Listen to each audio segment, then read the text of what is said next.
behind the use that it once had. Now, what we used to see was a lot of, like a very, very heavy showers control. Not all the time, but it was generally where you'd totally put a lot of the pressure. Yeah, it was. You would just extend into showers, hold it with the ADSs, sit there with deployable shields. You had to rotate back out. But this time they've double reinforced that wall. I mean, maybe for my memory it's shocking, but from what I used to remember, the left wall of showers was always left soft to test. Yeah, and use that impact trick any hard breach. Yeah, I think like we're seeing like more modern takes on these bomb sites, and I think that this just ended up becoming quite a weak bomb site once people really practiced attacking it. Yeah. And so I like that Blizzard are changing things up a little bit. But Order is, instead of going for a small tower take, they're actually really just putting their focus on this top floor. They do have some presence on small tower, but they're really just focusing for now on taking the east side of the map. I think that's a good choice here. Really just start to rip the rug out from underneath your opponent. But I'm really worried about these flanks because we know that that's something that Bliss quite thrive on. And I can already see that there is a guy downstairs who has an opportunity to flank up the lobby stairs or perhaps the rear stairs. And Todd could be very dangerous. Could be. We really won't know the impact until the later in the round. So keep your eyes. You don't have to necessarily, you know, hone in. But if you, Speckard, do not approach. Just keep your eyes on the kill feed. Because if we see Todd pop off, we know exactly where that's come from. It's a flank 100% of the time.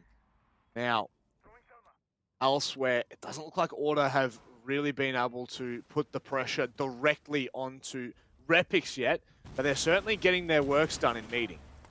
Yeah, I like this from Order. They're actually breached already onto the site from meeting, and it does really start putting pressure on players like Jigsaw and Shade, who are here in server, just around the corner. They could deny the plant, especially if they make a breach. Repix is also upstairs, but he doesn't have many vertical holes to deny a kitchen plant. And there's that flank player taken out early. Now Jigsaw's C4 here might spell death for Jack Daddy. And that is a big opening pick for the side of Bliss. Nico now left reeling. The diffuser is cold on the ground in sight. But Order are not done yet. Oda on for the flank here, but shut off by that grenade, left uncooked. Order have a strong position now, but it could swing. Certainly could. Now with Repix going down, he was that top floor pressure. That's all gone. So is Shade. He has been able to drop down. Love that from Jigsaw. The timing's perfect. But now he's left in a 1 versus 2 Order. They know his positioning. Well, surely you would imagine watching both angles. Oh my God, Nate swinging wide at kitchen door. Isolates the 1v1, but secures the kill at that. And again, Order showing us really good signs here in Oregon. Bit close for comfort there. Nice to see the Order boys a bit lively after that one. But yeah, pretty great here from Order, considering they've won 2 out of their 3 attacks so far, retaken the lead. This is actually the first time all game Order have been a round ahead. They set themselves up really, really well. Bliss can go back to Laundry, but I think this map may well hinge on Bliss's Dorms defenses because Order have looked pretty convincing on both Dorms and Kitchen attacks. Bliss can play this Laundry one more time, even if they win it. That'll tie up the scoreline and lock them out of this bomb site for a further 2 rounds. So they have to dig deep on one of their other bomb sites. If they can't do that, Rob, this is going to be an Order win without OT. Yep. Crazy to think that that's even on the cards here, but honestly, I'm almost at the point where I'm convinced Order are just looking so good in their attacks. Here we go again. Meeting hold for Team Bliss. Now, how much they decide to stick to the exact same strat, it looks like for all intents and purposes, it is. What kind of adaptations are Order going to make here? I hate this from Todd. I really hate this from Todd. It's so dirty, man. Really there was a classic spawn pick people used to do. They used to go prone underneath the American flag in split and like look for the feet underneath the exterior lobby door. And they would like aim for the wall bang and they would just like see the feet and then pull the trigger. It was disgusting. That one was coined by Hysterics from Invictus. And, that worked far too many times. Ooh, here's Jigsaw going for a run out. He lights up Nico a lot, but doesn't actually secure the kill. I think that this is really Order feeling the pressure of that roam. It's far, it's wide. But if Bliss stretch their resources too thin, Order might be able to take advantage of it. Just now showing the attention. Repix, he can't find a second. But how quick is that from Todd to respond? Now Todd is just pushing right into Nate's open arms. Just a little bit so. I mean, realistically, Todd could have just found that kill and backed away. I guess he's looking for more aggression, trying to put the pressure back on Order. But if anything, he has now given them the door slightly ajar to push open. Shade's the only one holding top at the moment. If they push him together, they'd be in a really strong position to win all of this map control. And if they could take meeting, so he's actually going to back off. He's going to give them meeting for free and also take down that castle barricade. No. Bailey's going to catch him though. Oh, what? How many times have we seen gunfights go the wrong way this game? Shade is so lucky to have won that one. But still, Order has some good map control now after that forfeit of meeting. I like this from Shade. He's kind of cutting his losses here. You know, he knows that there's no way out for him. And if he decides to destroy that barricade to his right that kind of leads him down the corridor, it'll leave an open door for Order to collapse on. Nate getting work done. Shade, can he put a nail in the coffin? Better yet, he'll hammer it in. And that is an unbelievable round from him. Wow, Order was so close. All they had to do was shut down Shade. They had a 3v1 onto him in meeting. But Shade really, really stepped up massively. He made the call to leave meeting, tore down the castle barricade. Bailey had his number. He was literally holding that angle, and he started shooting first. But Shade lands that first headshot. Even now, with Order having full control of meeting, they still couldn't get it. In a 3 versus 3, Shade was hungry, he was greedy, and he found every single kill. A hungry boy.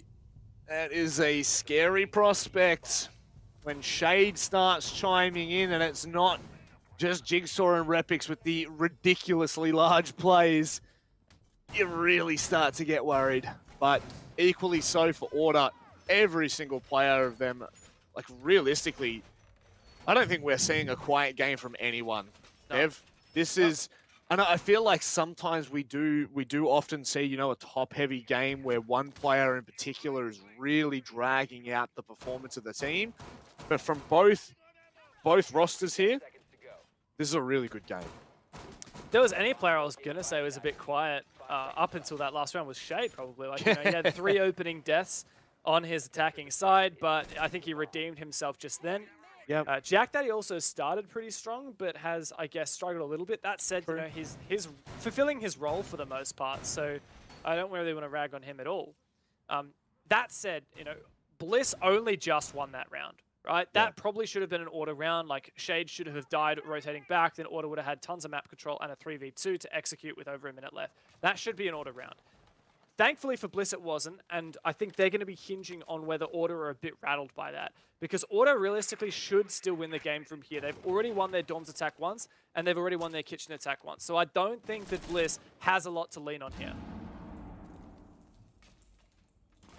Would definitely hard agree with you on that aspect. Now, Jigsaw is that player roaming underneath. Oh, that's perfect. That could not have been any better timing. Literally threw it as Bailey was rotating up the stairs, and the second Bailey hits dry land, it's nothing but net. And now, Order have to fight with that man down, and that man has been incredibly impactful. Yeah, that said, Bailey has really struggled in the most recent couple rounds. I think Order has suffered for it. Also, not punishing Jigsaw on that roam is certainly going to make things difficult for Order. I like the Claymore, though, from Jack. But he's dancing with death, exposing himself to a line of sight like that. Bliss have a really strong position. They've still got a player down in C, that is Repix. They've got stacks on site of players and util. And Order don't have all kinds of map control. That said, in just a moment, we might see Order take Attic, which would be incredibly potent. Oh, Shade! What timing is that?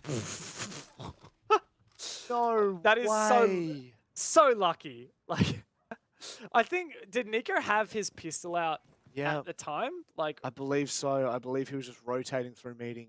If he didn't have his pistol out, that 100% would have been a kill for him. Like, very unlucky there for Nico. But hey, a kill is a kill here for Bliss, and they put themselves into such a good spot. Oh, what is that? And Bliss are just adding insult to injury. I said that Order had everything they needed to take this, but Bliss might just find a flawless round to take match point. Look at the ducking and weaving from Repix there. Quick little crouch into standing. You love it.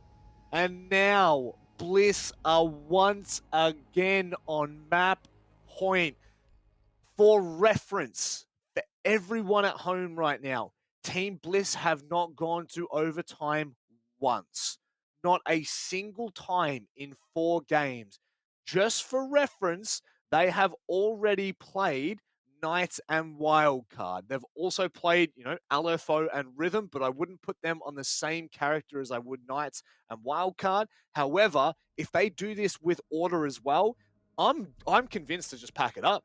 We've found our first place for Stage 2. We've found them. Well, there's a chance for Order to break the record. Even just a round win here would break the record of no OT for Bliss, and there's still a chance Order could reverse sweep into OT. Now, they took a tactical timeout, Order did, and then actually called it back. They said, actually, no, we don't want our tactical timeout. And I think that's probably a good idea, honestly. Like, Bliss are going back to Kitchen, which is a bomb site that they lost the last time. Order doesn't want to give Bliss extra time to talk about what went wrong that round and fix those problems. Shade, what have you got up your sleeve? What are you looking to do? Not every day you see an Oryx, eh? It was a 6-pick as well, I believe, off of the Frost. So not only does that mean Order's a little bit worried about these Frost mats, but they certainly won't be expecting the Oryx. A couple of things you can do with it. I think the main one I'm thinking of is the fact that you can jump up and down the hatch in server that goes down into freezer. Like, it's really, really powerful. You can like be roaming downstairs, and even if they're cutting off your like top of the stairs, then you can just come back up the hatch. What's he doing? Also, that was a nice electric claw all the way downstairs in freezer. Very unlikely that one will get spotted unless they've ordered to do some really thorough drone work. I was so confused. I think Shade was trying to spawn peek, then literally just prone and split. So oh, he did it. That's cheeky. Did him dirty. Now, I guess, the droning phase here for Order is going to be quite crucial, trying to spot out that. Or I don't think they're going to be able to find the Oryx, but at the very least, they're going to get the intel on that vertical pressure that they're going to try to apply here. And it looks like they're just going to use that nade to create a line of sight and a rotate in. That is really cool from Nico. I very rarely see full rotates. That's very hard to get right with the nade. Like, you have to have it perfectly on. So credit to Nico. He doesn't need a sledge. Oh, Bailey. He's hit some outrageous shots, and that is the Oryx going down as well. That could have been the impact player. Oh! How's the timing from Nico on the swing to White Stairs? This is going to overtime. Surely this is going to overtime. Repix is down, not safe yet. If Jack peeks this, he might be able to finish him off. We need some vertical play, but Bailey's been shut down here from Jigsaw. Oda's also going to get this res off, so close to a numbers equality here between these two teams. Jack Daddy very exposed. Jigsaw just swings it. And now Order are on the back foot. Take it back, I take it back, I take it back, I take it back, please. This is ridiculous. How has Jigsaw been able to find those two? And now Nico's in a really awkward position. 30, 40 HP. Oh my God. What is this from Jigsaw? A third kill. They've nearly taken down Nico. Nico is literally on about 2 HP. Oda's holding the kitchen. There is no chance at all. This is absolutely outrageous. From a 3v5, Team Bliss are making this work. Nico gets taken down. A quadra for Jigsaw. Oh. Becca shuts him down. Oh my god! That's it. We're going to overtime. And the music comes in. We debated production. Production just got so debated, bro. We love you, Fred. I love you guys, but that was so funny. I was like, we could have had the clockwork music start up for overtime anyway. Like, that's how epic this is, right? That's just ridiculous. That is outrageous from Specker. Team Bliss have been forced to overtime. This now may well be the first L that Team Bliss cop all season long. All stage long, I should say. Well, it's already a broken record for Bliss. They are no longer flawless. They can no longer take 3 points from this game. This is already a blemish on their perfect record. They can still salvage it, though. Last time Bliss and Order played each other, it was OCN Stage 1. You saw it as the historical matchup at the start of the stream. Order was up 6-5. Bliss pushed to overtime and then won 2 straight rounds to take the map. At the time, it was a big upset over Order, and it looks like Order may have turned the table. 10 seconds to insertion. Heart's pumping, I'll tell you that much. I mean, the fact that they even brought that back, Dev, you know, that Team Bliss were even close to making that work. Man. And then Specker gets 2 of his 6 kills in 1 round and has possibly the most impact we've seen. Oh, goodness me. Yeah, no, credit to him. Well, as Bliss go back to launch supply, we've seen this twice already. The first time we had a really nice rush attempt from Order, but they just didn't account for the meeting control. The second time, Order really should have won this round, but then Shade had a big 3K as he fell back from meeting. Already, Specker has taken down Jigsaw, the only player to find a kill for Bliss in the round just past. He's been taken down from the man who clutched it. I mean, Specker's that kind of person, right? He's just going to run with it, but Oda does get the quick shutdown. And back into it, Repix just taking that early engagement with Bailey toe-to-toe. Will back away and concede control of Showers.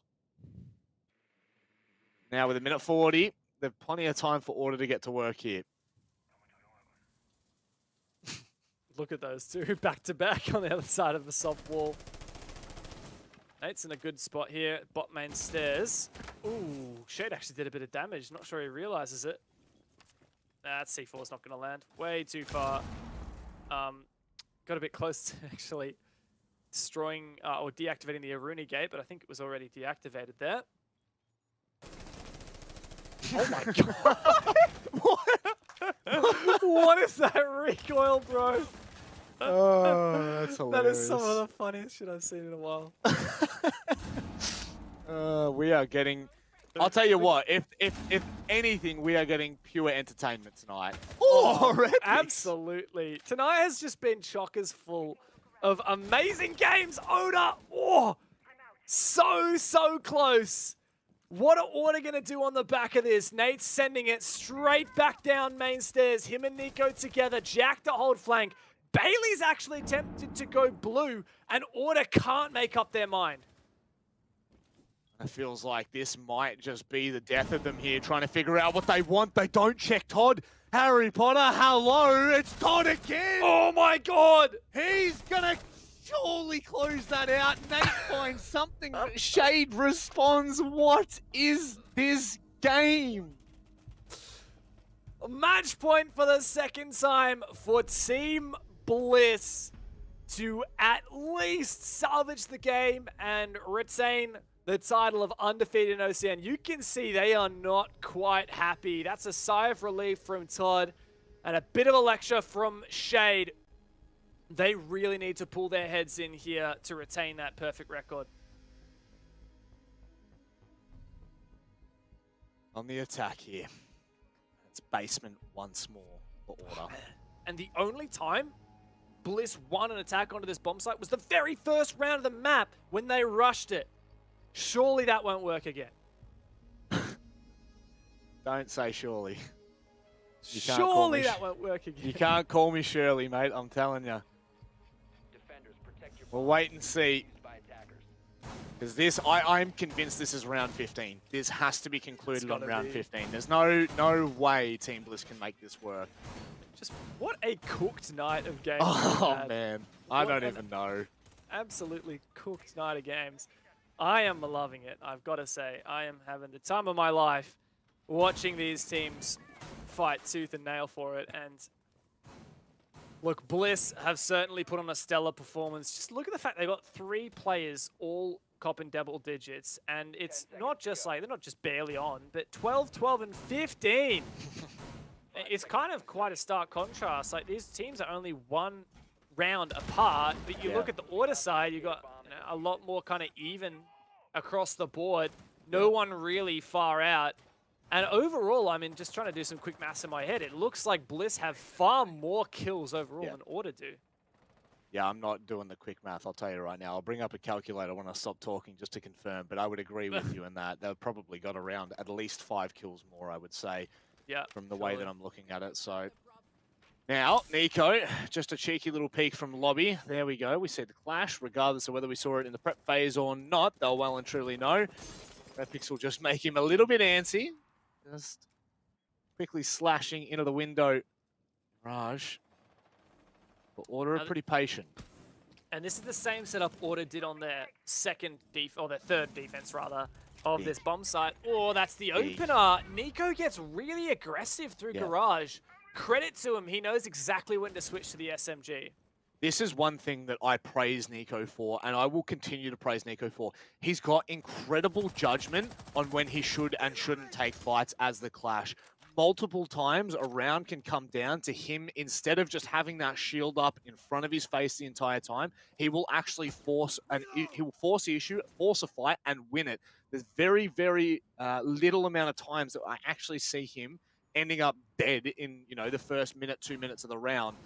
So I very much have to credit him for his play style. Now, it does mean that Team Bliss are going to be in a little bit more of a tricky situation here, with Repix going down, a very heavy fragger for the team, and Nico can hold Laundry stairs. So this is just I'm not favoring Bliss right now. This is looking pretty good for Order. And once again, Order's got that really nice full Rio plus the electrical setup in Freezer, plus the clash. It just means that Bliss have to funnel themselves all the way down. If they want to get any value out of this map control, they have to go all the way to the door where Spec is standing right now. And with the clash, that's going to be really, really difficult. They're going to try and concuss the clash. Nico holds firm. God, I've seen this end horrifically multiple times. Don't make me even think about the team kill, dude. Don't even make me think about it. You know that's what I'm thinking of. But now it's 35 seconds. Match point for Bliss. They confirm this and they keep their undefeated streak. They lose it. And we are sent to around 15. The timing, that is huge. Clash goes down, Dev. And now Team Bliss might just have the opening that they need. But Nate has gassed off the entrance. Jigsaw could turn the table if he wins this fight. He takes down Jack Dad. It's match point and Bliss could end it right here as they storm in. Jigsaw's got 2 in his sights and he can get the first, but Order whittle down the time. We're going all the way, Rob. 15 rounds to settle it between Bliss and Order. I am certain that Shade found the second last kill, and whoever that was hiding in that is massive. Literally being pressed from both sides and held out for a second, and that is all that's needed. Team Bliss Their backs are up against the wall. They have not been in this position in stage 2. And now we call upon them. We call upon their character. They do head to the defense where both teams have looked pretty comfortable. We go to kids and bunks. Attackers need to locate and defuse It just could not be tighter, Rob. Like, that came down to a really late position where Order probably still had the advantage. Bliss just blitzed through the site. Jigsaw had such an impact, but he was about 0.3 seconds off of killing Specker. And like you said, right, Specker was actually the last one left because Shade got the other kill. So Specker is really just thanking his lucky stars that he dodged those bullets. And if there was another half second, that round would be Bliss's, and we would be watching them at their celebrations right now. We would be at the interview. This game would be over. But Order have a lifeline. They have to attack dorms, which they've already done successfully once before. They have a real shot here, Rob. Once again. Once again. Just to make sure. Let's see how this one goes, because I'm not calling it at all. I'm not even going to make a comment on this. All I'm going to say, Order taking nice early control of dining and showers here. They will be met by a couple of players towards security, so Nate just needs to be cautious. At the very least, there's a double reinforced wall here.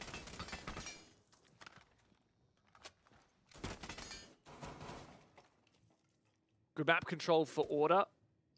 Down underneath the bomb site. Maybe some vertical nades are on the cards. Attempted now. Second one to come through. Shade's taking a lot of damage here.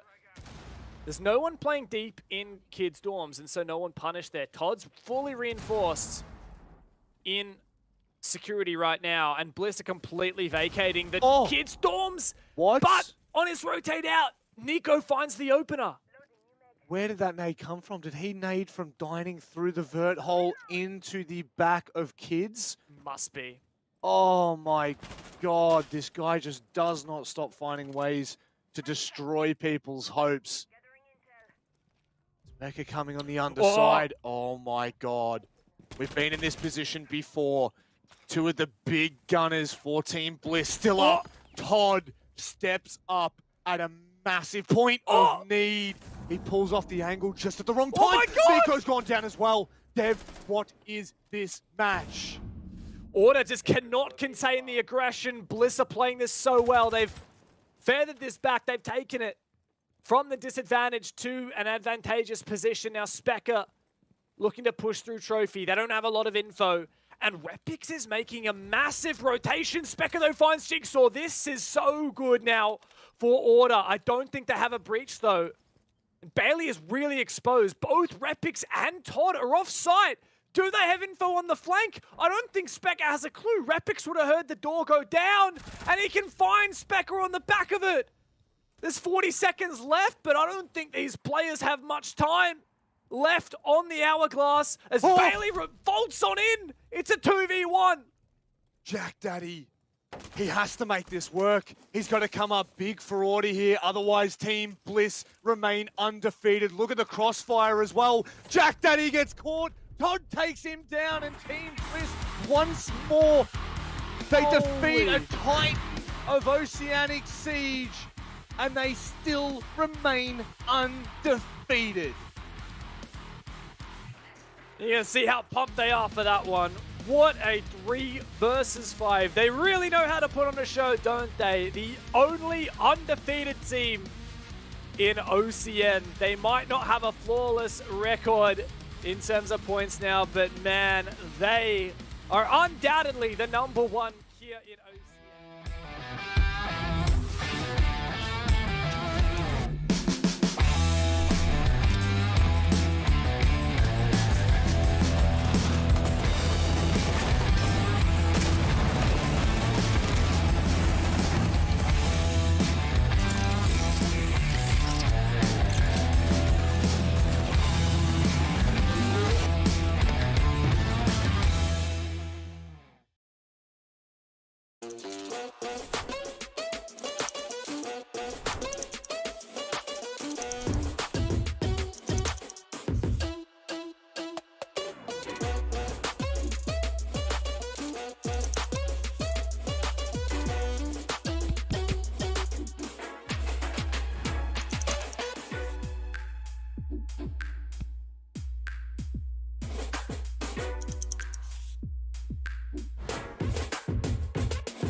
Order now at macros.com.au.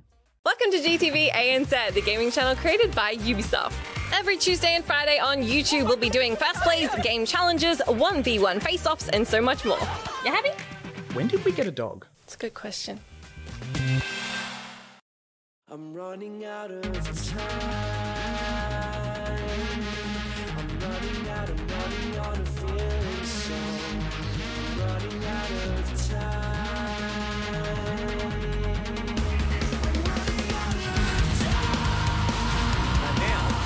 It's all on the same. The way heroic.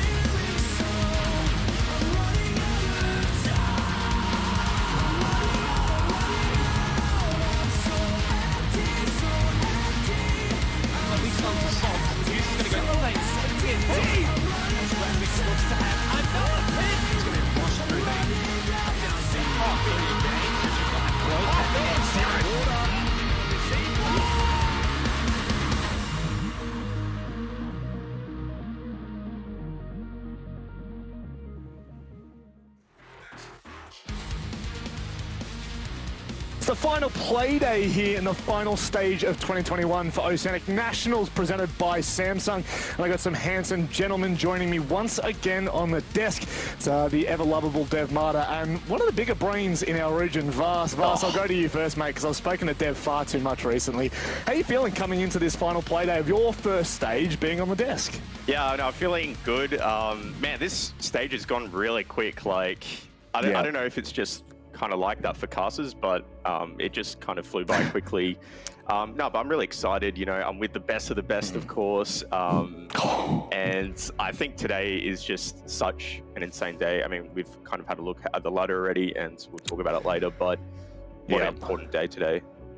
Yeah, it certainly is. And Dev, we might go to you first as we have a look at the standings, and we can start to talk about what Vas was just alluding to there. This stage 3 has kind of left the door open for so many possibilities. Yeah, it's so exciting seeing finally stage 1 and stage 2 looked a bit similar on the standings. Stage 3 has not whatsoever. We are on the last Playdate. The top 5 teams will be seeded into our gauntlet playoffs for next weekend, and every placement you get above 4th gives you a free match in that gauntlet bracket. The bottom 2 of the whole 2021 season, which we should know pretty closely at the end of tonight, will have a relegations match ahead of them into OCL. Now, Wildcard's already locked in to be playing in relegations out of OCN for OCL. They're going to have to fight grimly for their spot. Order can't make playoffs. We've got 3 teams in the mid-pack, Rhythm, Overt, and Roffle, who can all make playoffs depending on their results tonight.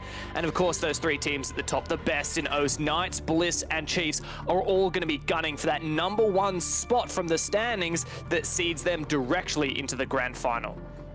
It's going to be a big night. Let's have a look at the schedule. And Vas, I'll come to you first on this one. What matchup are you most looking forward to tonight? I know we've probably got our eye on that first one, but is there anything outside of that? It's kind of hard. Like, I feel like every match has a lot of importance. There's nothing that really stands out in terms of like a head-to-head, no really big teams versus each other. The Ruffle wildcard's kind of interesting just because I feel like it's a bit of a, not rivalry, but there's a bit of history between those teams. So I think that'll be important, a good one to watch. And yeah. Look, I'll be honest. I saw a tweet earlier, OJ saying that Pat kicked him off the former roster that was Rhythm way back in the day. So who knows, maybe there's a bit more to that than what we know. But let's have a look at the predictions. And Dev, we'll go to you first. Have a chat about what we're seeing tonight. I actually don't remember looking at it. I think this is actually a decently spread night, all things considered. Yeah, very actually surprised to see so much spread in each of these results. Amazing to see how much hype there is for the underdogs upsets for the first match and the last match. Overt have just come from Challenger League, OCL. They didn't play in OCN Stage 1 or 2, and they're going to be tonight playing the Stage 1 and Stage 2 OCN champions. So there is no doubt that Chiefs are the favored one, but Overt have shown that they have a lot of promise. And it's the same story for that final match. The day Rhythm has been absolutely horrid for the whole year up until these last couple of play days, where they have made a name for themselves. They have a chance at locking in their OCN 2021 spot depending on how they perform and how Overt performs. And of course, Knights being such a strong team will be a challenging one. I feel like it's pretty... the only clear-cut game is that match 3. It feels like it. It feels like it. But Var, surely it can't be that much of a deal. Like, surely ought to have some chance in this. It's definitely not. I think with all these predictions I was saying earlier, that I was just on the fence with every single one of them. I don't know. I was just kept going back and forth. For Order and Wildcard, look, they're already in relegations. So today, there's not a lot of importance for them to win. To be honest, they're probably just gonna, hide some strats or something. Just kind of play for a bit of fun, which is kind of unfortunate. Even if Order win, they lose the head-to-head to Ruffles. So yeah, it doesn't really matter what happens for Order now. They're going to be 7th place and maybe even 8th place. Of course, there's pride to salvage. God damn it, Dev, you've always got to be the nice guy here. But there are some pretty crazy storylines. You look to Overt and Rhythm. Rhythm looking to secure their first finals playoff in 2 years. Ruffle looking to go to a 3rd playoff in a row, which when you look at the teams we've got in OCN, it's quite shocking. However, one of the biggest storylines we've got coming into Stage 3 is Overt, and they're playing against the Chiefs. And guess what? It is the match of the day. This is a big one for Overt. They could secure playoffs in their very first stage in OCN, which is just insane. I mean, they'd be backing up what Rufflecopter were able to achieve way back in Stage 1. But nevertheless, this is a big one. We got a $50 giveaway from M-Wave. You do have to be over at twitch.tv/Rainbow6ANZ. Now, of course, we'll explain to you a little bit later on. I suppose a little bit later on, Dev. We're gonna be talking. But we will explain how you will enter that giveaway. Just make sure you're over on that Twitch channel, because that is the only way you'll be able to win yourself a $50 M-Wave giveaway. But gentlemen, let's start talking about this matchup a little bit more in depth. Vars, we'll go to you first on this one, because these two teams, they've been doing really well. I mean, Chiefs have just had a phenomenal year. There's no doubt about it. They're doing well, even in APAC South. More so, OCN has been incredible. But Overt is really the team I want to isolate here for you and get your thoughts on them, because seriously, Stage 3 has just been something else. Yeah, they've shocked everyone with their performance. I've mentioned it a few times from their games, but just their confidence coming into this season's incredible. I love their interviews, especially when we get a bit of insight on their mindset, because they knew that they were in relegations. Well, that's what they thought coming into this season, and despite that, they were hungry for wins to take to the top teams. That had that confidence in each other and themselves, and it's just been incredible. Each game I've seen from them, I haven't really seen any fundamental issues, even the games they've lost. And I just think there's just so much potential for this team in 2022. And yeah. No, that's fair enough. I think that we can all echo that statement. There's so much promise around this roster, and they've shown us more than enough to make us convinced of where they're headed. Now, let's have a look at their opponents. It's back-to-back champions. It's the Chiefs, and they're looking to make this a 3rd stage in a row, Dev. We talked about this team building a dynasty. Have they done it?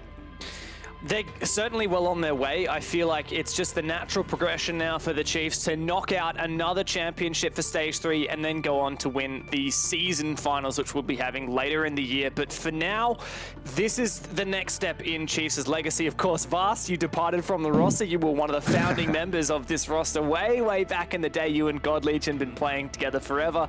But all good things come to an end. We stole you for the desk, and Ethan came out of retirement to replace you on this roster, and Chiefs have looked never better, sorry to say, Vast. They have been on the up. While OCN hasn't been quite as strong for them as Stage 1 and Stage 2, they're looking really good in APAC South, and it's certainly on the table for them to take a 3rd championship in a row. But what is there more to say about this team? I mean, how can they get any better? I guess that is the big question from here, Vast. I mean, do we look to their international performance maybe to kind of put a benchmark for them, the next benchmark that we set them at? I definitely think they're close to it. I still see, a few issues carrying on from when I was on the team in terms of consistency. It is hard to manage APAC South and OCN, but I still think there's a few things that they really need to strengthen leading into next season, or next year, I should say.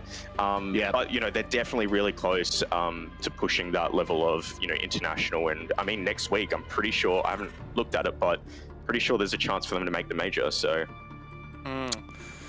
Yeah, that's something that we're going to have to dive into, Dev, I guess eventually when we do get there. But we're here and now, and this is the main focus because OCN, there is still a spot up for Overt to take in terms of their Stage 3 playoffs. But I think the Chiefs are trying to fight for that really for, I don't know, can they finish first place? They can, can't they? They've already beaten Nice, yeah, so that's huge. So Chiefs at the moment, they're looking to push for that #1 spot in the standings, which will see them straight into the grand final. They will have to win in regulation and pray to whatever gods they follow that Bliss and Knights will lose in regulation. So Chiefs are actually fighting from behind here. It's going to be quite a tough slog for them both, for all of the Chiefs guys, to try and get their heads above those two teams. That said, in the past, Chiefs have won 2 championships while seeding into 2nd place, so perhaps that's where they'll set their sights.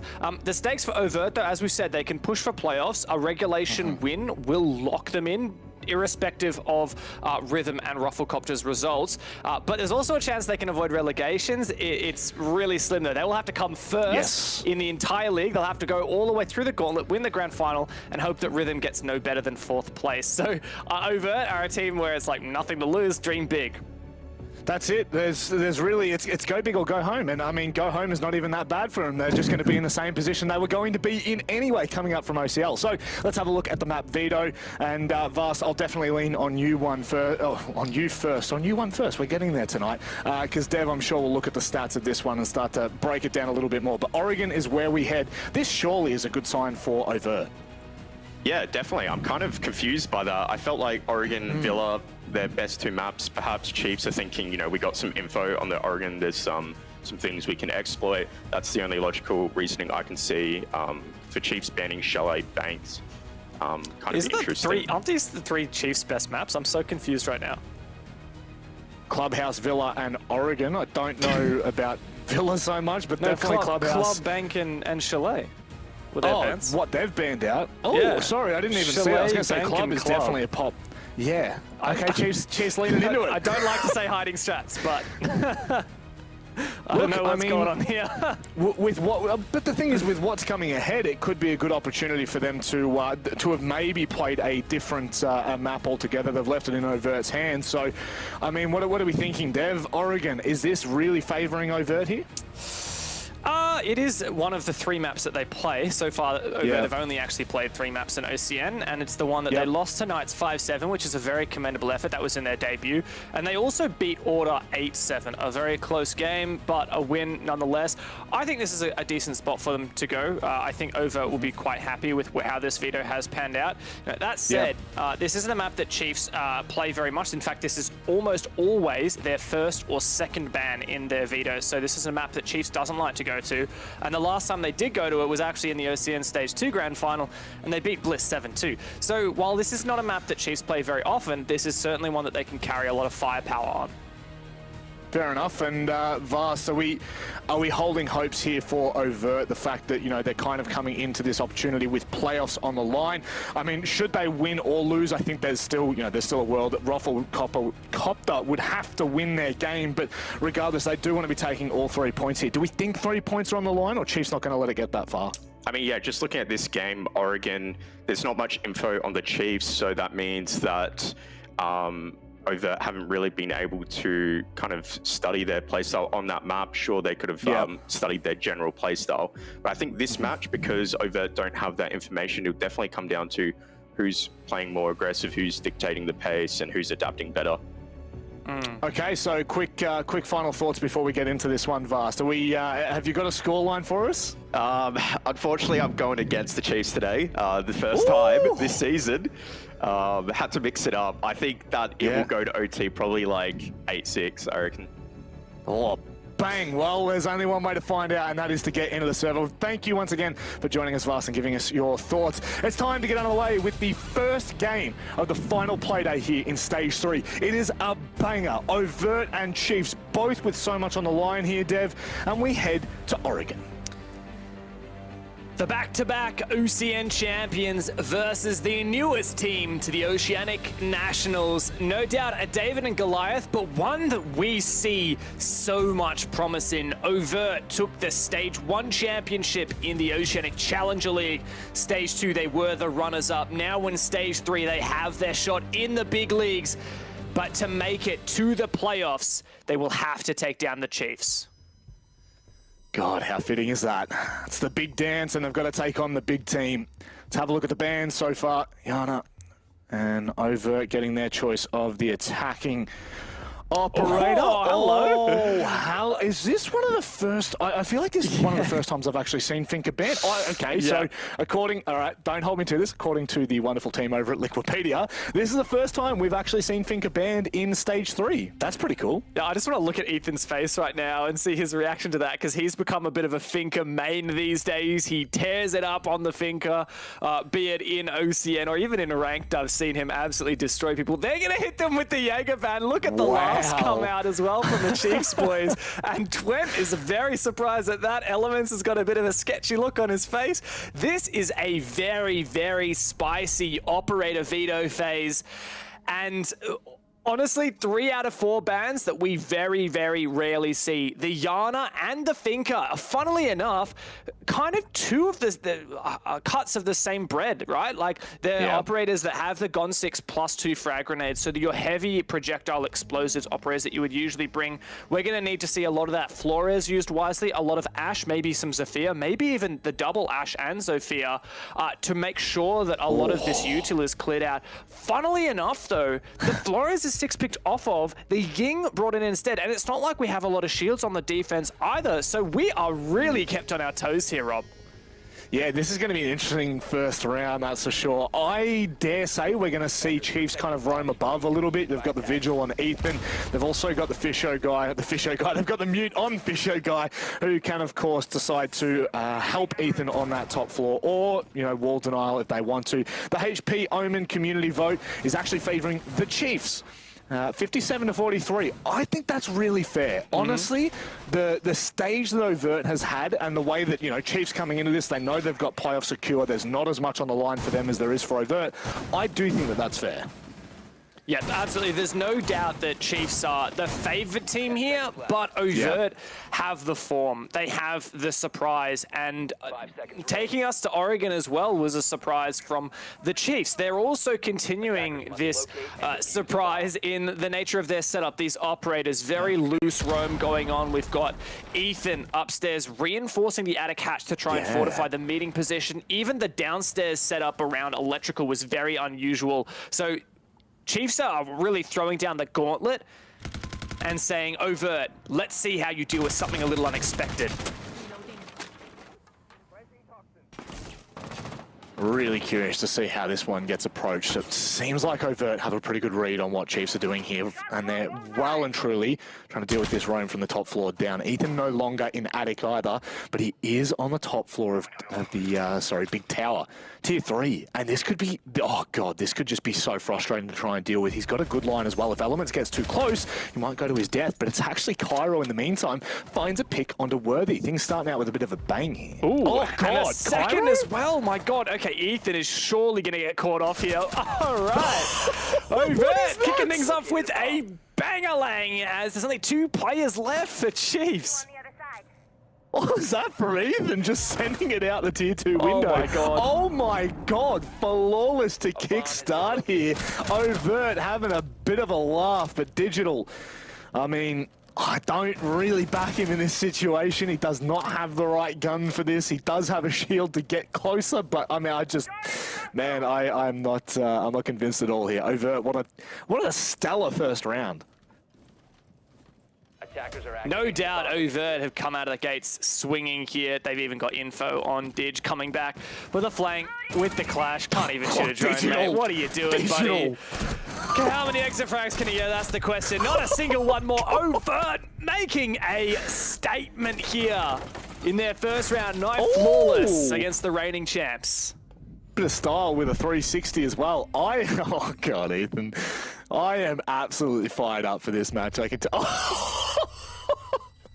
Elements, let him know. This is so good, mate. Let him know. This is what we want to be seeing. I tell you what, this right now from Overt is really making a statement. We've said it on the desk, we've said it in the past.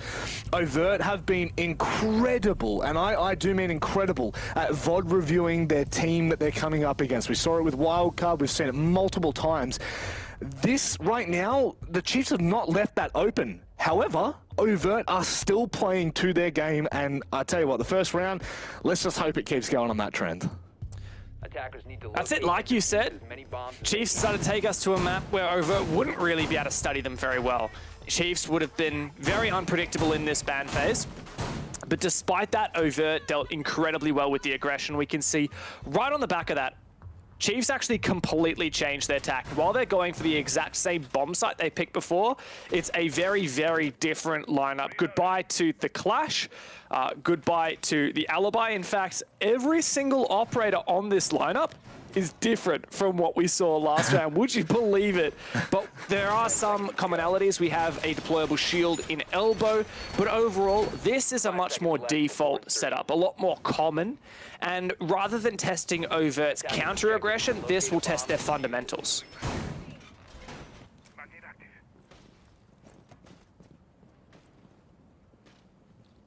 Overt surely would have got the information that Chiefs aren't on that third floor, so it shouldn't, well, I guess second floor, third floor technically in a sense, but I would dare say this will be swift in taking this roam and ensuring that they are clearing every little nook and cranny along the way.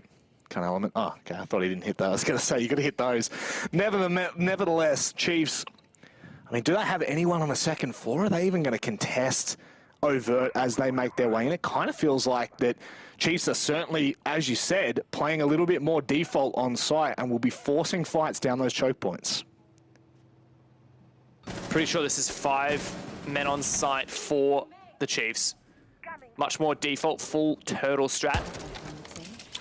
Now, Overt have taken the first minute to clear out the map, including meeting. I believe they might not have actually checked through meeting yet. Sawyer likely to drone that just now. But 5 players on site. Right now in this first phase of the round, all we're testing is Overt's map control. How fast and efficient are they at clearing when there's nothing to contend with? And it's actually important, you know, it's not as easy as it sounds to just clear out even when there are no players down there. Oh, I love the Candela. Ethan forced back. They haven't cut him off as of yet, but the opener is elsewhere. Yeah, Twin. This is interesting. Ethan's going to re-aggress on the angle there. Looks like he's going to go aggressive as well, but there's 2 players watching him right now. Ethan, yeah, I'm not disagreeing with you there, Elements. I'll be honest with you. I'm not even disagreeing with that. Hit him with it. Jeez, there is some friendly banter in the chat right now. I will admit, I don't know how friendly it is. As Cairo prepares the second Candela lights out Attackers have located a bomb. down in the freezer as he starts to march on forward. There's under a minute left. And while Overt have the numbers advantage, they haven't actually taken a ton of control. That said, when they've got the picks, they'll just take this ground for free. I mean, at this point, it's almost all but for free. Bisho and Worthy, what is going on? The 2v2. Turnover zealous from Overt, but Edpan somehow corrects his mistakes. And now Bisho's got to be so careful. They're going to double swing him. They sure are. Well played from Overt to finish that out, but too close for comfort. It certainly did get close in the 5v2. Overt let it slip a little bit, but they recomposed, and their fundamentals are so good. Look at the timing on that final peak of that round.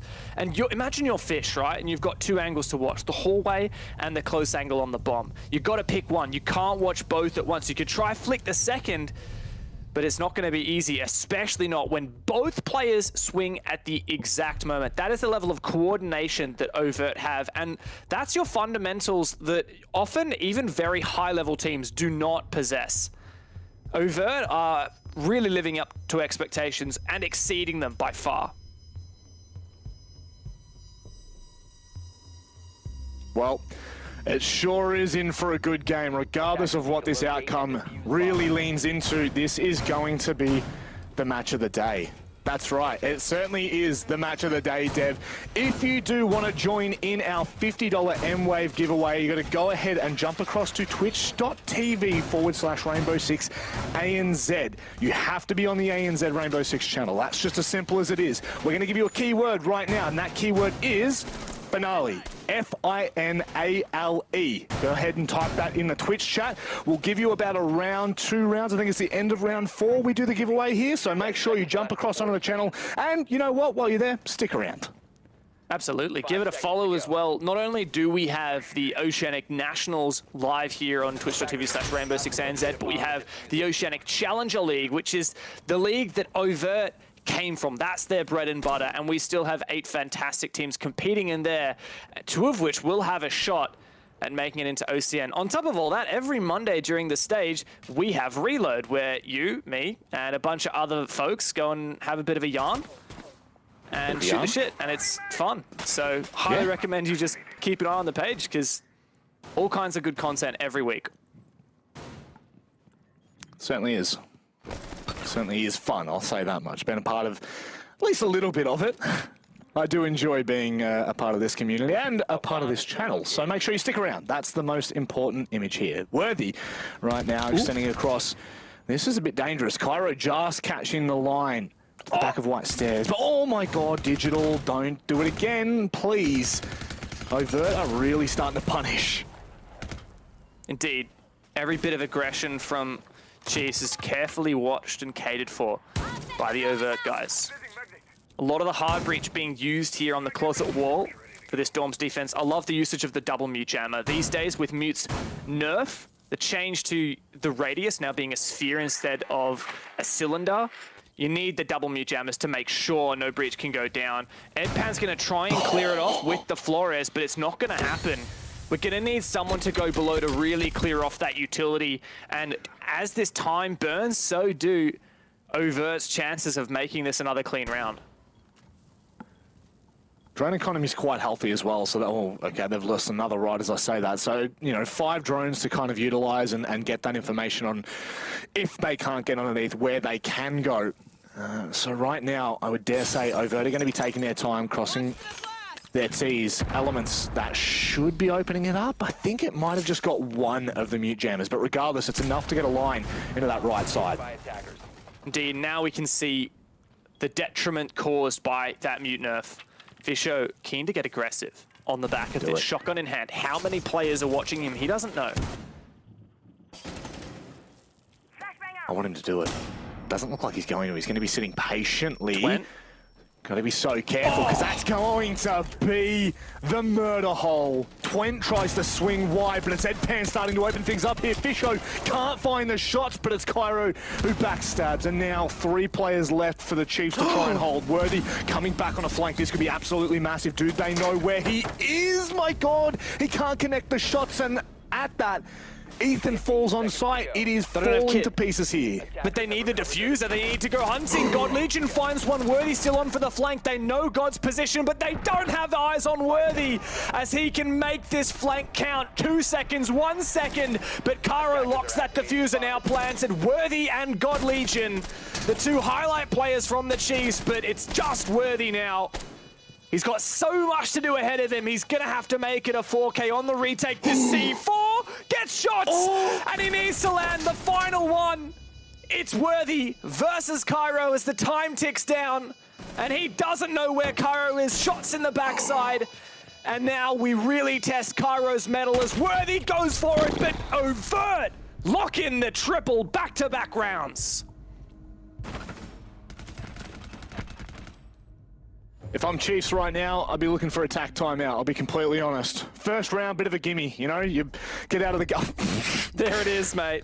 Coach Manic. Tell you what, move across Xenox. We've got a new coach on the desk here. Worthy does DC. Don't know whether it's attack or attack. We'll confirm that for you in a second. But, you know, you look back at the rounds Overt have won. Round 1 was 100% a bit of a throwaway round from the Chiefs. They try something a little bit cheeky. It doesn't work. Round 2, they bunk it down, right? They hold basement in a much firmer way, in a much more default manner, and they still can't make that work. Round 3, Overt are all over them. We're being told right now this is a technical timeout with Worthy DCing. So regardless, it gives both teams a chance to recompose, because, I mean, this has been quite an explosive start.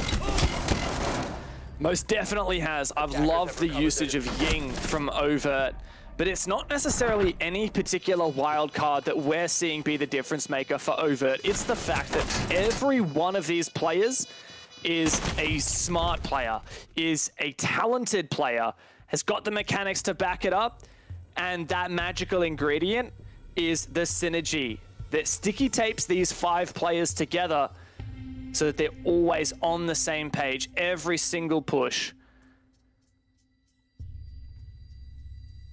And, you know, looking at the standings, he would be a happy man right now. He honestly really enjoyed having him on for the interviews and the reload that we had at the very start of the stage. It was fantastic to get a bit of insight into Overt, and, you know, not so much Overt as a mechanical team or a technical team, but more what they're like as, you know, as their personalities develop. And I think so far we've seen a lot from this man in front of us and the rest of them. I mean, Ed Pan's been an absolute character to have on the face cams, but really impressed so far with what we've seen from this roster. And again, you look at the overall standings for Stage 3, if they can find this win, they are going to put immense pressure on both Rhythm and Rafflecopter. And I mean, boy, the storyline, the fairy tale for Overt to come into this stage after, unfortunately, LFO disbanded, it has just been this this beautiful blossoming flower, if you will. There's no doubt Overt are rising stars. Sawyer in particular has really impressed me, not only as a player, but as a person. One of the most humble members of the community locally. And also experienced. He is the most experienced member of this Overt roster. Sawyer used to coach the Noble / Meloncat roster back in the day, which Fisher Guy was actually a part of. So former teammates here in the server on opposite sides. Attackers need to locate and defuse as many bombs as they can. Now for the Chiefs, when does push become shove, right? When is... you know, what starts in laughter ends in tears kind of thing. When do we really go, okay, we need to sit you guys down and have a serious conversation right now? Because this is actually, when you look at the implications of what this match could mean. So if Overt are able to win outright, okay, they will jump up to 10 points. Regardless, we'll then wait to see what happens with Rhythm and Rafflecopter in their results, because there could still be a way in which, no, if Rafflecopter, if Overt win this in regulation, they're on 8 points right now, right? So if they win in regulation, they go to 11, which means that Rafflecopter can't catch them, which means that irrespective of Rafflecopter and Rhythm's results, Overt will be locked into playoffs.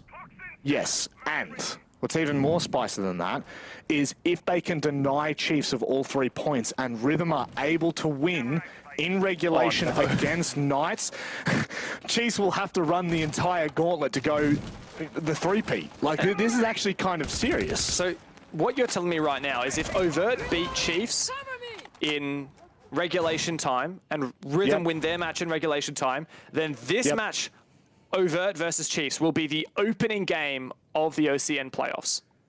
Correct. How spicy. How spicy.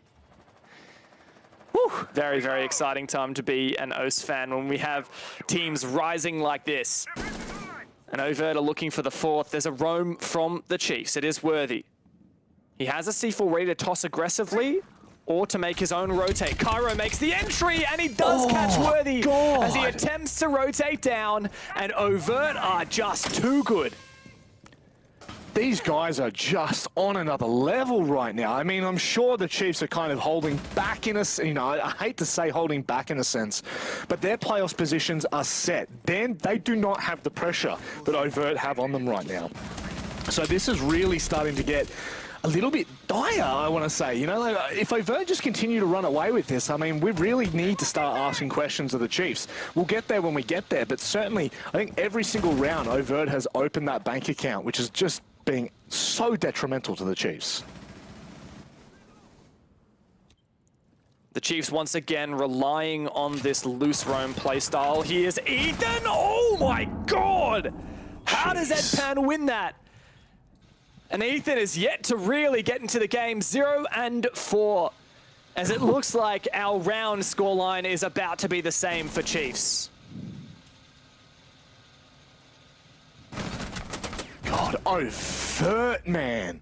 They are just lining these up one by one. They're ticking the boxes as they go.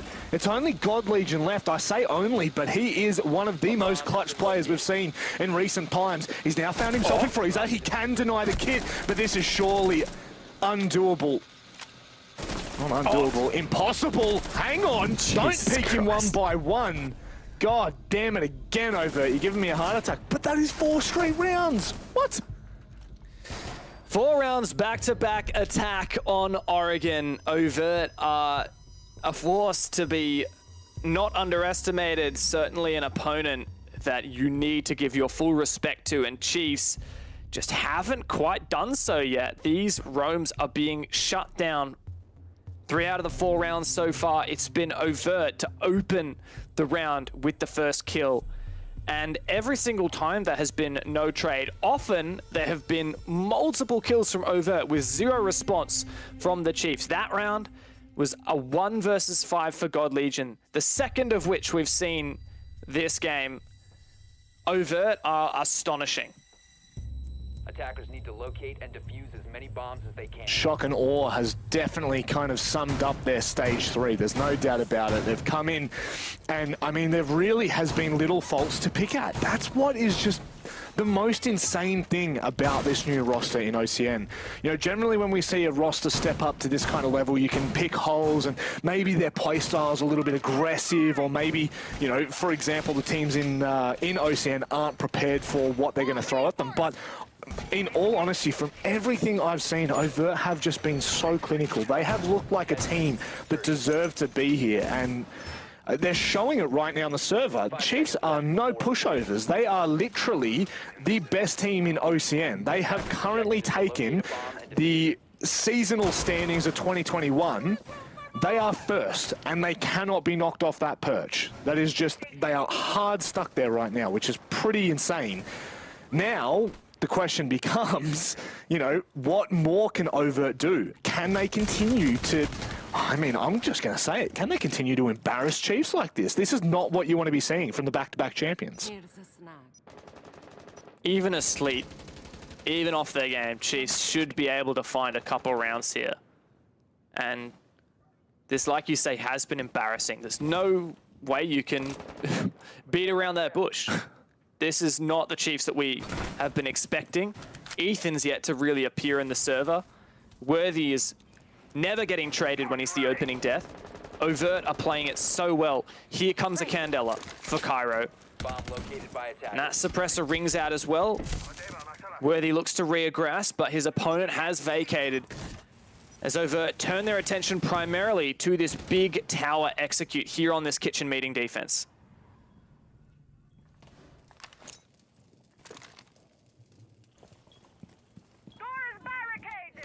Again, are they going to just kind of chip away bit by bit? The check boxes, are they being ticked? Are they starting to go through the motions and just put that little bit of extra added pressure onto the Chiefs? Not this time. God Legion stands up and says no more. Elements goes down. And now we really start to see what Overt are made of. Can they fight from behind when one player down? Still a lot of heavy presence from the Chiefs on that bomb site in meeting, denying that plant. Digital in such a strong position. Also players upstairs for the Chiefs. Oh, sorry, it's Fisho guy in that position. Digital above in attic, ready to retake from above as well. Overt need to get this man advantage equalized or back on their side before they can commit to a push here. Getting a little bit scary now. Chiefs have done an incredible job at stalling Overt's progress. They've been able to get that meeting wall open. They've got a little bit to work with in toward Attic. But the problem is, how are you going to deal with Digital? He can sit in pit and he can just wait and bait for as long as he wants. Cairo's going to send it into kitchen now. This is going to get a little bit dangerous for the Chiefs as they start to back away, completely blind. Cairo is now in position with Sawyer finding the first opening, but it's Fisho. Of course, it's Fisho. Just stands strong. He finds a third as well in the round. And Sawyer is left to try and clean anything that he can up. Pinged out as well by the Alibi's Prisma. Baits out a couple of shots, but that won't save him. It looks like Fisho guy has locked this round in with that huge 3K. Chiefs are finally on the scoreboard. That is absolutely nuclear from Fisho guy. I mean, that just toppled the entire push. I thought for a second they were looking damn dangerous They had Sawyer pushing into kitchen to ensure that players couldn't rotate freely. They were starting to pinch in from all different angles. Sorry, it was Cairo. It was actually Sawyer who was trying to take the fights from outside of the meeting double wall. And now we have seen Chiefs bite back. Overt will not want to let them back into this game. This is always a dangerous point, especially when you're up against a roster like the Chiefs. You cannot leave that door more than slightly ajar, even ajar, and the Chiefs will just push their way in. So now it's about slamming it shut in their face. And a 5-1 would definitely set them up for that. Chiefs would have to have a monstrous attack half, in particular with no Finker and no Yana, which funnily enough hasn't really been a talking point in this match so far. We remarked upon the crazy operator bans coming into the game, but since then it hasn't been hugely impactful because it's, in honesty, just Overt playing really, really well. And if I want to get really analytical about it, you could say that Chiefs are playing so loose because that Jaeger is spanned. They can't fortify themselves behind positions. And Overt is countering that aggression from the Chiefs really well. But when we did start to see the Chiefs just bunker down, wait for Overt to come to them, that's when we started seeing those results. That's when Fisher used that anchor position to find a multi-kill that opened up the round for Chiefs. If Chiefs can adapt, and in this final round of the half, start playing slow, I think they can make it work. Nice attempt at a spawn peek for Worthy, but he doesn't get anything. At least he gets away with his life. I mean, that felt like it should have been the opening kill so early on as well. Worthy was just in such a prime position to be able to take that fight. Doesn't end up happening, and really liking this time management from Elements. Really love not wasting a second when you're on someone like the Ash, where you can use those projectiles to start to make life a little bit easier for your team, where you can start to make it a lot easier for the likes of Sawyer, and Twent, sorry, which are the hard breachers on this roster. But it looks like Fisho's gone back and actually put another mute jammer down. That's big brain. Very risky, but may well pay off here. We haven't seen Twent look for a breach as of yet. It'll force Elements to go back downstairs. Elements should know in a moment, if he gets close here, that mute jammer has been replaced. And Fisho Guy, while he is anchoring, he's looking very aggressive and could swing out and punish Overt if they're not too careful.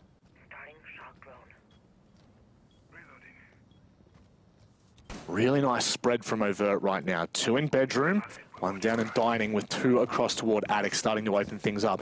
I am really impressed with their management of, you know, considering what the Chiefs do sometimes. They are really taking a lot of space and suffocating them back to site. You still got to be careful of the flanker from the Chiefs, who is currently down in basement and could well catch Overt off if they're not careful.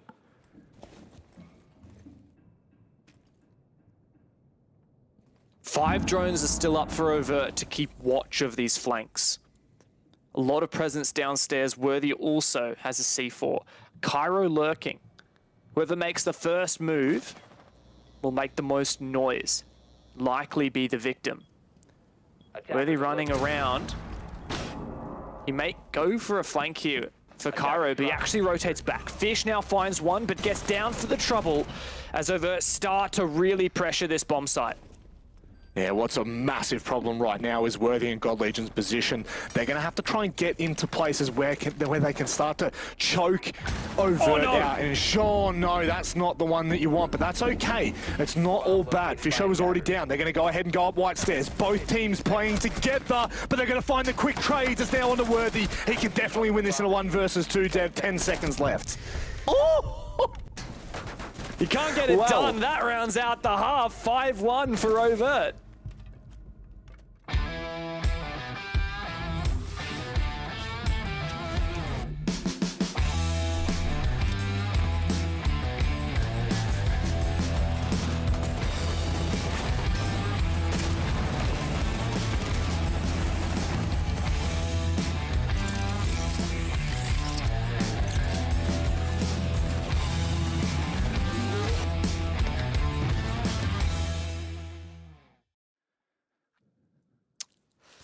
Our match of the day is turning out to be a huge upset. Overt are 5-1 up over the two-time OCN champions, the Chiefs. Overt are looking unstoppable, and with this lead, it seems almost unattainable for the Chiefs to make this comeback happen.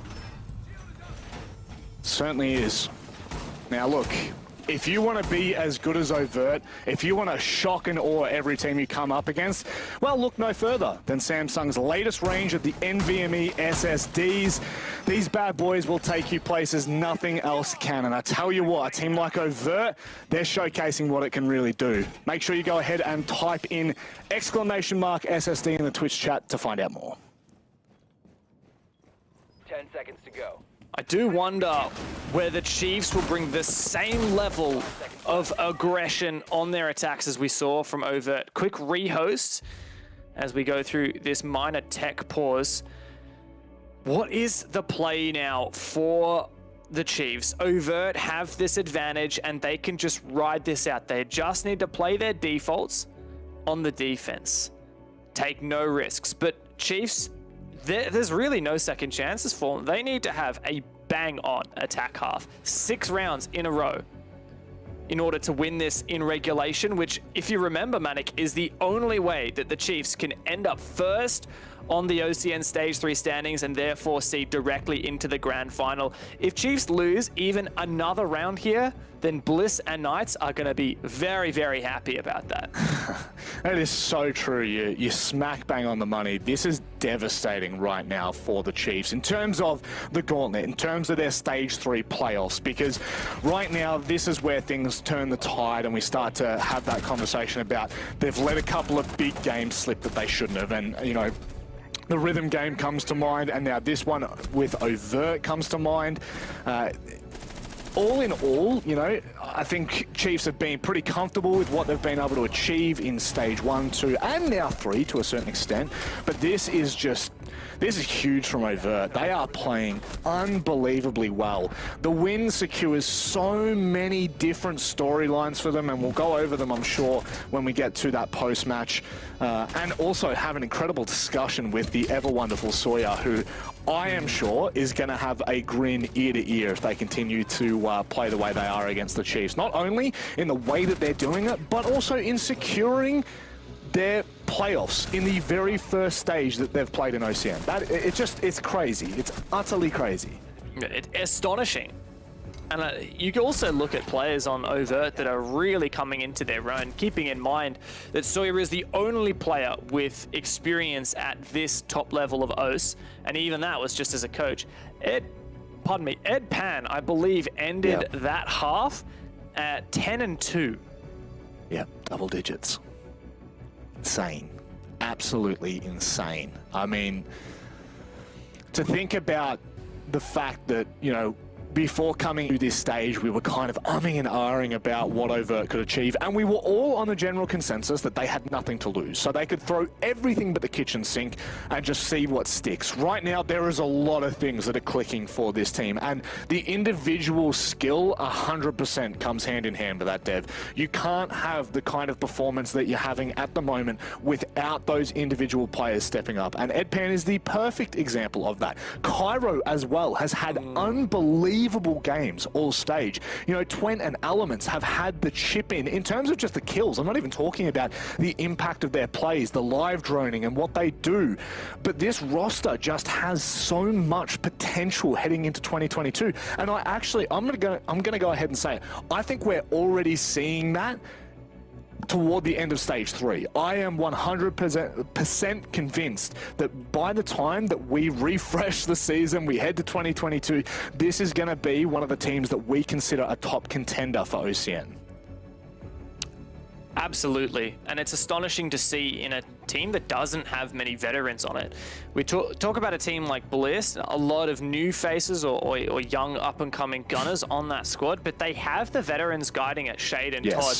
Sawyer is the only real veteran on this squad, and you can't really call him that. He coached for a team at this level for 6 to 9 months, I believe, when they were Noble, Meloncat, and that's not like having a player like Fisher Guy on your squad, who is a huge brain, one of the most experienced. And I mean, we look at the Chiefs as a whole, all of these players are veterans now, and the only one that probably wouldn't get called a veteran is Worthy. But even then, I mean, he's been playing for bloody forever as well. Yeah. And so it's really tough to look at Overt and think, wow, this is actually a team that can consistently punch far above their weight. And I think that we actually have to bump them up a couple weight grades at this point, because we have consistently underestimated this roster. And I think it comes down to two things. I think firstly, there is a humility that comes with this roster. They didn't have high expectations coming into Stage 3, into OCN. Their goal was just to book their spot in next year by playing in that relegations tournament. Yeah. And their second feat that I think really sets them apart from everyone else is their hunger. There is no team hungrier than Overt. And that's just it right now in Stage 3. You know, some of these teams are kind of just, you know, preparing for what will be the end of season run, whether it's the end of season playoffs, the end of season promo rally, whatever it is. Certain teams are starting to kind of put their mind toward it, but Overt are just pushing and pushing and pushing. And again, when we see this performance, I think this, honestly, Dev, this caps off what has been an incredible campaign for them here in Stage 3. This point right at this half, unless somehow Chiefs come back and win 5 straight, or 6 straight they're going to need to win, I honestly just think that this is it's the icing on the cake. It's the cherry on top for what has just been an explosive performance from this team, busting down the doors of OCN. And you know, there's so many conversations that we've had in the past about where teams kind of stand, and you know, the performances of OCL teams versus OCN teams and the difference between the two.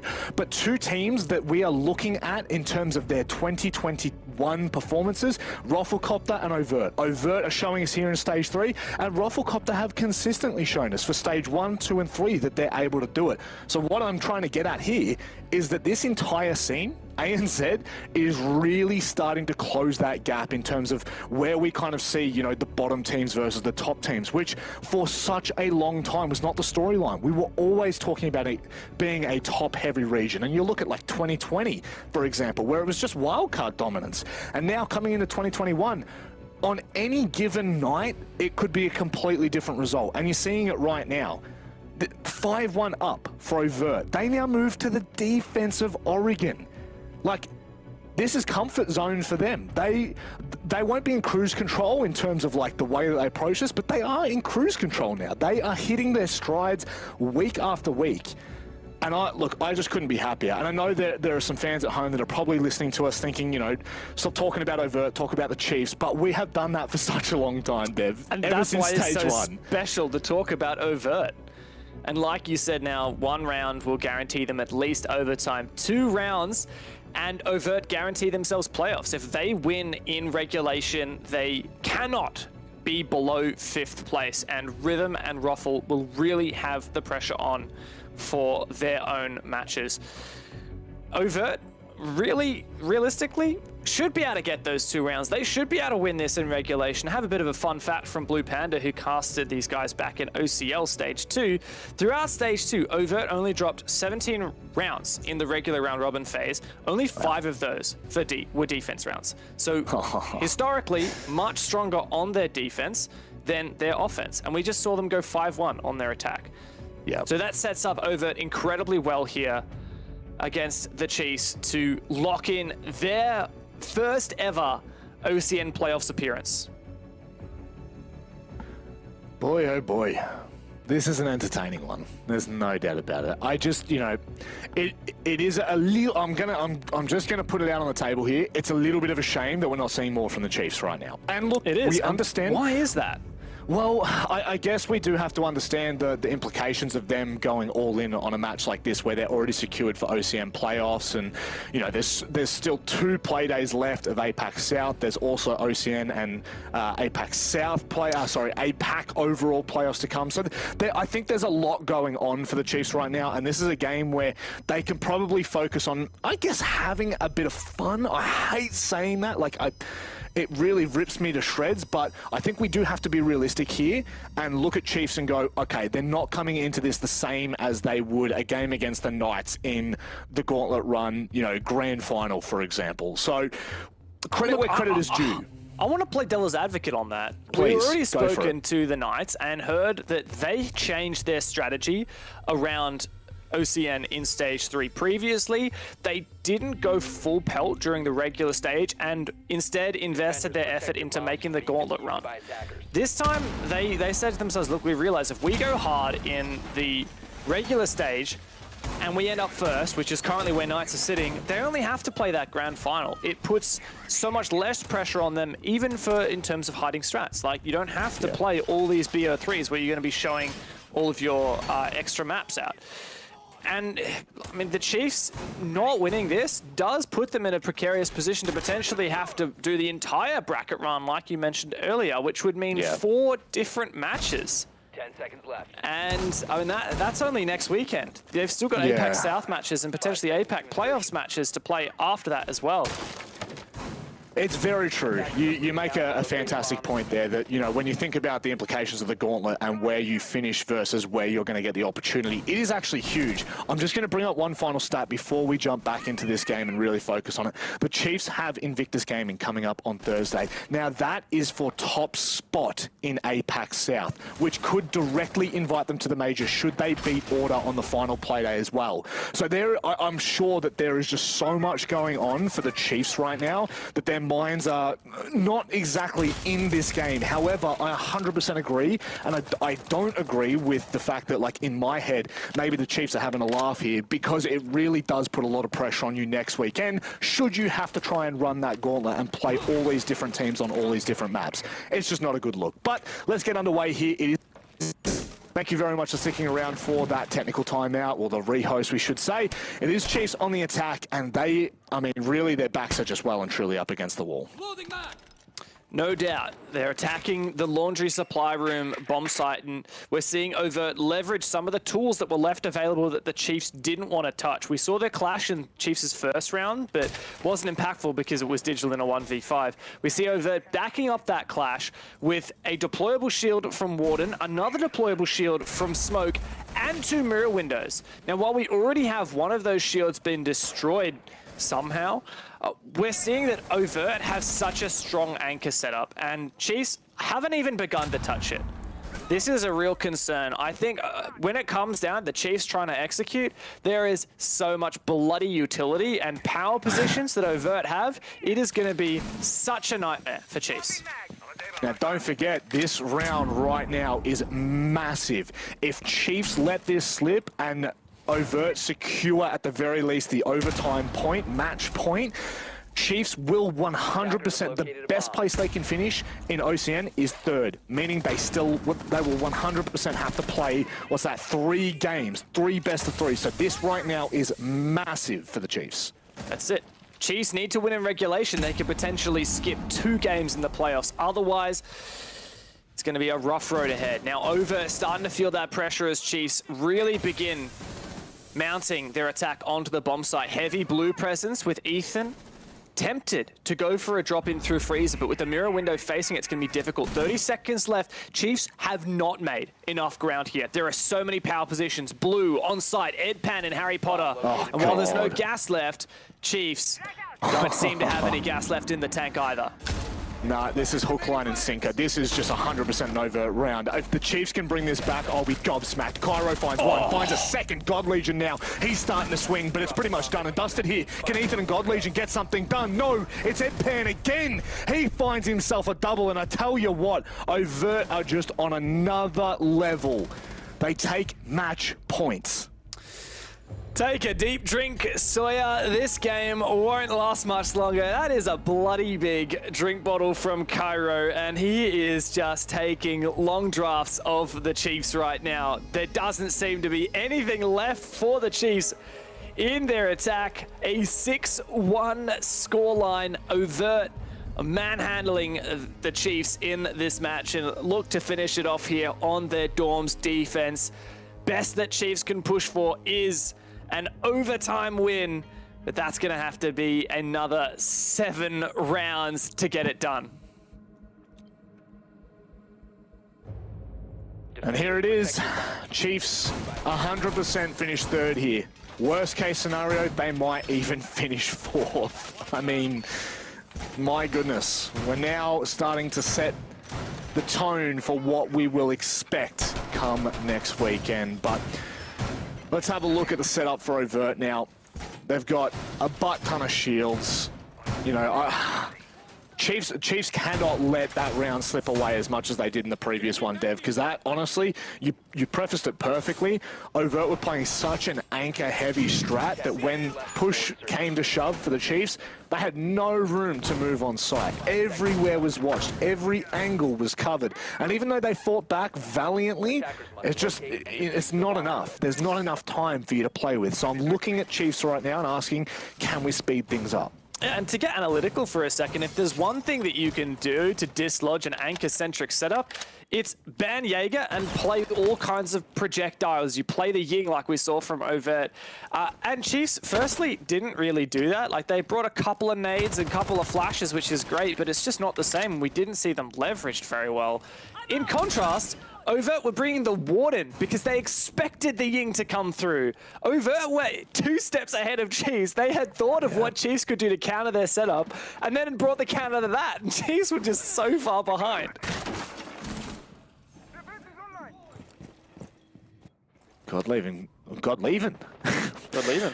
the server in one more bloody round, I'll tell you what, because there's going to be nothing left for the Chiefs.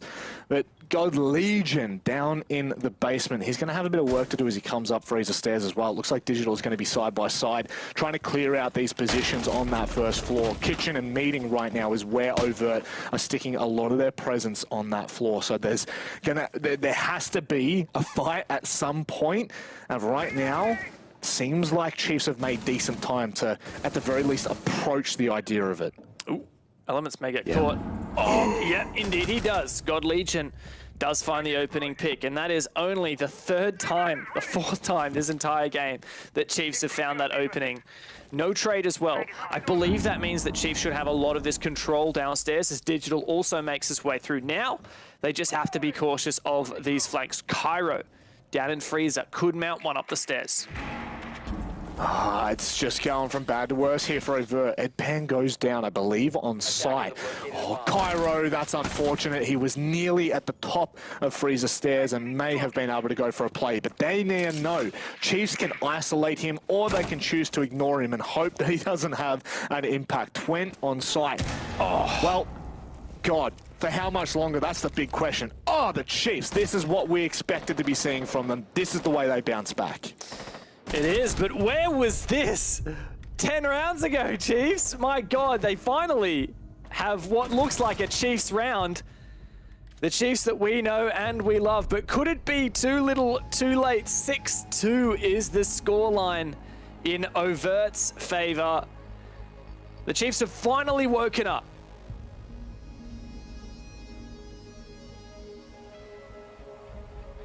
It's like a sleeping giant though, right? You really don't want the giant to wake up and catch you trying to steal these golden goose. And unfortunately, when you think about the implications for Chiefs, it's pretty much off the table now for first place or for second place. What they can do, however, is deny Overt another 2 points, which would really make the rest of tonight incredibly spicy with Roffle, Rhythm, and Overt all fighting for that. The final 2 spots of the playoffs, and it just depends on how this goes. But I just, you know, as much as I'm leaning into that, Dev, as much as we're trying to tell that storyline, Overt have just played far too well tonight to let that slip. It seems impossible here for Overt to lose this match, but they'll always have that buffer of being able to go back to laundry supply in just one round's time. Like, win or lose this round, well, I mean, if they win this round, then it's over. They won't need to go downstairs. But if they lose this round, Overt should be pretty happy that they can go back downstairs. I'm also loving these rotations downstairs from Edpan. He's looking to roam in the basement. Looks like he's got some early support from Cairo as well. A lot of attacking squads like to take the control of the basement. There, Edpan comes right up the hatch. Oryx, big, strong man, gets it done. I think this is a good counter from Overt. They're very aware of the normal way to attack this bomb site, which is to take downstairs control and then mount a big tower push. They're already establishing a presence in that area. Cairo can stick down there for as long as he so pleases as well, because Chiefs are going to have to deal with him sooner or later. And nice timing from the Chiefs here, knowing full well there's nothing in Big Tower. And there goes Ed Pan. Worthy falls to his knees as the Chiefs may well too. Goodness me. Another opening frag for Overt. So big hitter down as well for the Chiefs. Fisher Guy in a great position to open up this wall. Nice little Mav trick. Make this wall soft without too much trouble whatsoever. Oh, Ethan almost found that head as he saw Twent for just a moment. How actively are Chiefs watching this flank? That's my question. I don't see anyone watching Cairo's position. Is there someone maybe in blue that's keeping their eye on it? I think we just saw someone run to construction then. Yeah. Yeah, there you go. So Digital is kind of keeping an eye on it. Thing is here, there's a lot of rotations downstairs for Cairo to work around, and might actually catch Chiefs off guard, as they won't expect that mobility available to Cairo.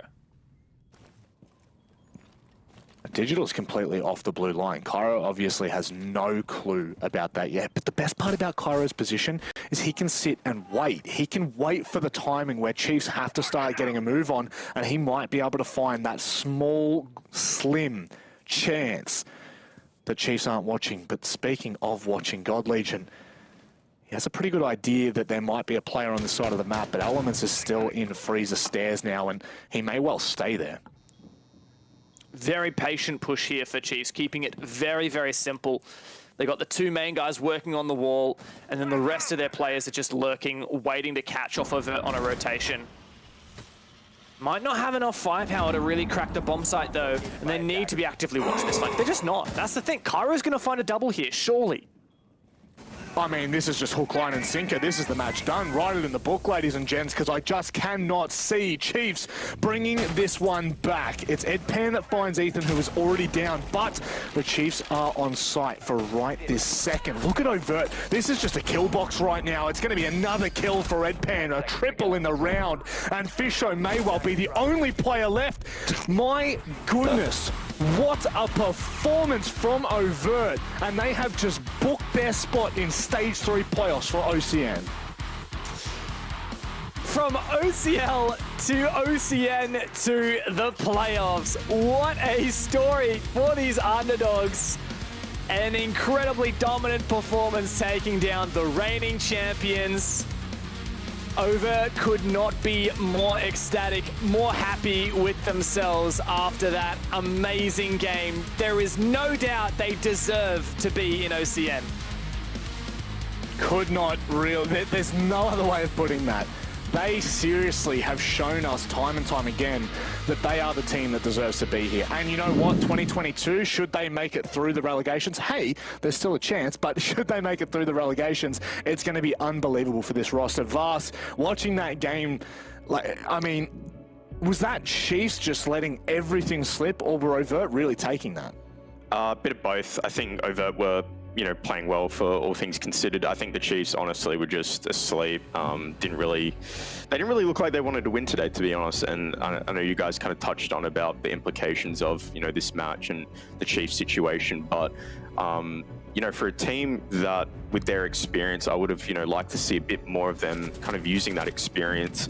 You know, you can still play default stuff and, you know, not reveal any strats. And, yeah, today they just didn't really look like they're on the same page and kind of asleep, yeah. Oh, Dev. It didn't feel, well, I mean, like you said, like, I just want to reinforce it. Like, I think you pointed out really well. It's like, it's not like they were playing like they wanted to hide strats. They looked like they were playing like they didn't want to win. Like you said, like, yeah. There's a difference. And that's just so astonishing to see from the Chiefs and incredibly disappointing. And again, this is a conversation that we lean back into. Now, I don't want to be too, you know, I don't want this whole post-match for us to be, you know, for lack of a better word, pooping on the Chiefs. But, you know, it is something that I've prefaced in the past, that it is disappointing to see the best teams in our region kind of take this for granted, take this opportunity in OCN for granted. Because Chiefs, they could well have secured the fact that they don't have to play an extra best of 3 or maybe 2 best of 3s on top of. There is a world in which they have to play 4 games 3 best-of-3s and a best-of-5 should they make it through to the grand final. It's just insane, but really centering in on Overt here. I mean, oh my God, what a performance from Edpan. I know he went mental, but that's insane. Yeah, that's astonishing. He got more kills than the 2 top fraggers on the Chiefs combined, and a quarter of as many deaths as those 2 players as well. With 3 multi-kills too, the Twitch was the operator that Edpan was let loose and just farmed. Yeah. It's scary, isn't it, Vast, to allow a team like Overt and players like Edpan, like Cairo, just to allow them the room to do that. I mean, you just can't do it, can you? Yeah, I mean, this game is like, it's quite interesting because I think that on paper it might not look as important as some of the other matchups, but I think Overt having that convincing win really will give them, the morale's going to be really good leading into playoffs. They're going to all feel confident. There's going to be no reason for them to doubt themselves, and I think their mentality and mindset coming to playoffs will be really strong.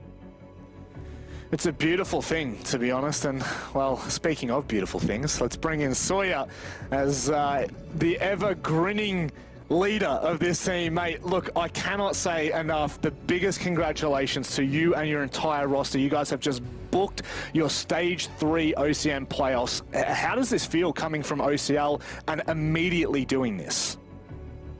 Thank you. Yeah, we thought we could do well. We didn't expect playoffs, but we're here now. That's the reality we live in, so we're very happy. Happy to get the win. We were very disappointed we didn't win against Ruffle last week. That was quite bad from our part, but we got the win today, so no complaints whatsoever. Yeah, just congratulations for, all your performances so far this season. I kind of want to talk about, playoffs for you guys. In the past, we've seen teams like Bliss come out of nowhere and kind of do what you guys have done, but then they've kind of struggled in playoffs. So what's, the prep going to look like for you guys? Is there anything kind of internally you guys want to work on leading up for playoffs? Well, obviously with best of ones, you're preparing for just one map, right? So each week you scrim 3 to 4 maps, and then that's about it. So sometimes you neglect maps, but there's maps that we scrim every week and we haven't played yet. So we're excited for best of 3s. I think it's a true testament of like what a team is capable of. I think best of ones is very dependent on the map veto and operator bans. I think that plays a big part. So best of 3s, yeah, we're looking forward to it. We're looking forward to it. Relegations also best of 3, so it'd be good to get some practice in. But yeah, just looking basically just fine tune all our maps really. Yeah, mate. Look, we've often talked about how Overt's a very fresh team. You yourself do have quite a bit of experience at this level, though, not necessarily as a player, but back when you coached the Noble Meloncat roster. You were playing against Fisho today. What was that like? I played against all the boys. They're all in OCN, so I was the final missing piece, I guess, so I'm happy to join them. But no, it's nice to play against them. They're fantastic players. That whole roster's very, very good, so it's just fun to play, really fun. A missing piece of the puzzle is now filled in. Look, and I suppose for Stage 3, you guys have really put things together, and the perspective now is heading into playoffs. You guys are just looking absolutely incredible, and I know the boys have already touched on, the best of 3 format and things like that. There is a very small chance that you can make this entire gauntlet run and actually miss relegations completely. I want to get your thoughts. How is the team feeling about that opportunity? Do you think this is possible for you? We've known that since the start of the season, to be honest with you. We always have to finish top 2 because we assumed Riven would finish bottom 2. That's not the case, so I think now we have to win it. So yeah, we can't do that the whole time, but no, we're just looking one game at a time. I think if we make I don't know who's finishing second, but I think if we make that match the semi-final, I think then we start to believe. But until then, we're just going to look to enjoy it, make the most of the situation, and hopefully win a few games. Mate, you are far too humble, and you bring a smile to my face. I know the other boys can concur with that. Look, we'll give you the floor, Sawyer. Final words before we let you go. No, as always, shout out to our organisation Overt. Appreciate their support for us. Shout out to all the people that support us. My mum is watching, of course, and just everyone that supports us. Really grateful for it, and hopefully I see you guys here. I think it's next week the playoffs, so hopefully I'll talk to you again when we win. But we'll see. Yeah, look, I guess we will see, mate. Thank you very much, and once again, congratulations. We will see you next week, no doubt. Thank you. By the way, hey, Mama Sawyer, I have to just get that in there before we come back to cameras. So let's just talk about this very quickly. The implications mean Chiefs absolutely cannot finish better than 3rd place. There is a chance that they finish 4th place depending on the rhythm matchup, but certainly this has this has opened up tonight. I'll be completely honest there, Dev. Puts pressure on Rhythm and Roffle now. This is certainly going to be a barn burner of a night. That's absolutely it. We had 3 teams come in tonight that hadn't been locked for playoffs, but were gunning for it. One of those teams is now locked in. Astonishing to think that Overt came into Stage 3, and some people were saying, do they even deserve to be in OCN? They didn't play a match to qualify. They were invited. No, there is absolutely no doubt. I think Overt deserves to be in OCN almost as much, if not more, than half the teams that we do have in OCN. And it is so exciting to see them play well. I can't wait to see how they go in playoffs. Vast having a little giggle there. I think I concur with that giggles. I don't know, it's just a bit funny sometimes, just how this season's kind of turned out. Yeah. But no, I totally agree with everything Dev said. Well, I guess there's only one more thing for us to do, and that is to go to a short break, because on the other side, Roffle copped a fight for their 3rd consecutive playoff spot. We'll be back after this.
name is Lachlan Boyd and I'm entry fagger for Wafflecopter GG.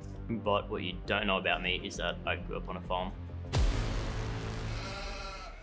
I grew up on a cattle farm, 1,600 acres, just lived there for most of my life. We had roughly 800 to 1,000 cattle, depending on the time of the year.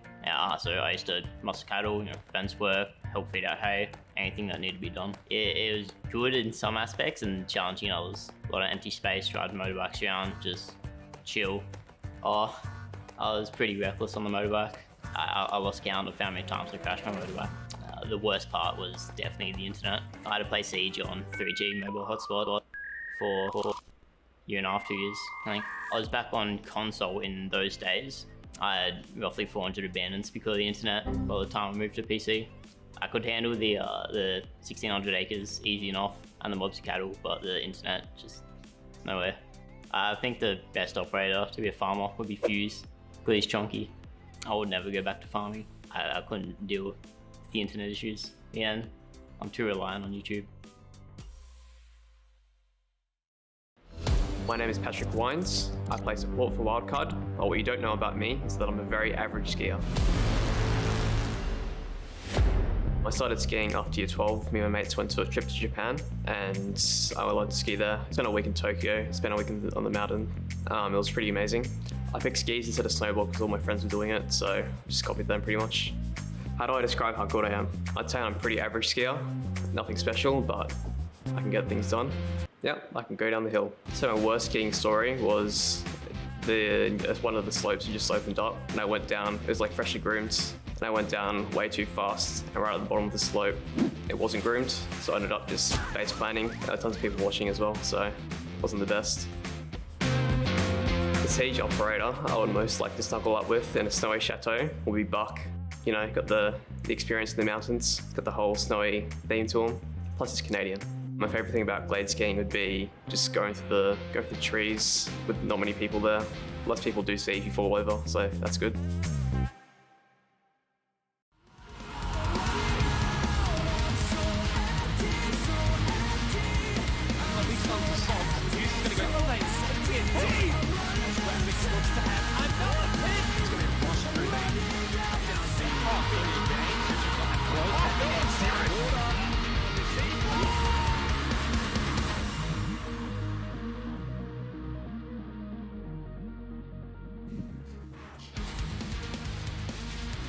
You know, every time we come back from break, I just remember how lucky we are to have a product like this.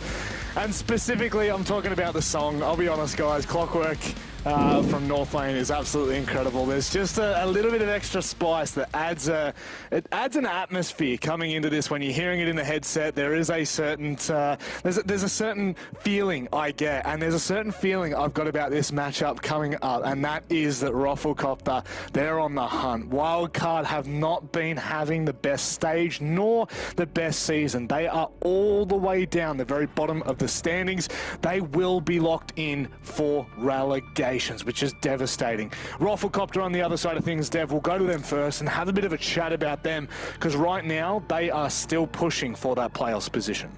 Yeah, and look, my notes coming into today was that Rafflecopter can get a lock into playoffs if they win in regulation, but only if Overt don't win with 3 points.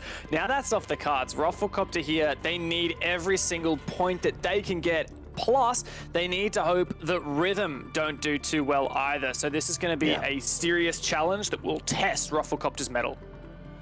And this roster, I mean, it's one that just like consistently performs to an extent that gets them into playoffs. Yet we haven't seen them since stage 1 really test it. Is this a stage that they might be able to do so?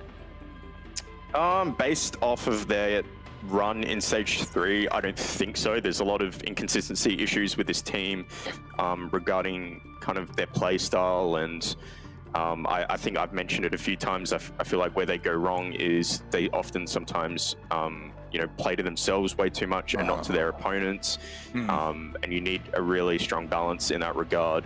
So, but there's always been potential for this roster. Coming into this season, I had a bit of doubt losing bouncing balls. I felt that they lost a lot of frag power, but it seems a few role changes with Kakin looked like it kind of worked a bit better. Yep. No, it certainly has, and look, to be honest, I'm really happy with where this roster's at. Inconsistencies all thrown around. I think they're still performing to the point that we do deserve to see them in playoffs. But a team that really has just been missing the mark, Dev, I hate to intro them like this, but they just had so much potential. We all had such high hopes, and it's crashed and burned. Not so much in APAC South, which is just, it's just mind-blowing. But anyway, OCN, this roster, they just haven't been able to punch at the weight we expected.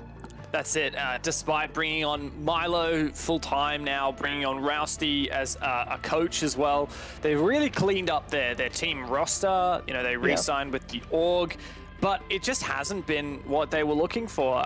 Such a disappointment. They've now lost 4 matches in a row, 3 of which were 7-2s against them to Overt, Bliss, and IG. They did manage to push Order to overtime just on, I think it was last Thursday, but they still lost that anyway. And so Wildcard are really, really down in the dumps at the moment. You can kind of see it on their faces a lot of the time as well when we cut to them. They really just need to get some kind of energy revitalized, and every single point counts. Every single win means a bit of confidence back in their side. They are confirmed for Relos, but mate, they just need a win to try and salvage what remains of their mental. Is the mental in the bin here, Vast? Yeah, I mean, I've been thinking about, you know, what's going wrong for this team, because it is a very tricky situation. I think mental's a big part of it. I feel like this team doesn't really have the leaders that we're used to seeing Wildcard have. I mean, we talk about Ethan and Diesel being huge leaders for this team, you know, taking them overseas and, you know, versing all these teams, dominating APAC. And I'm just not really... I just feel like there's a lack of leadership in this team that's really hurting them. It just seems like when they start losing hard.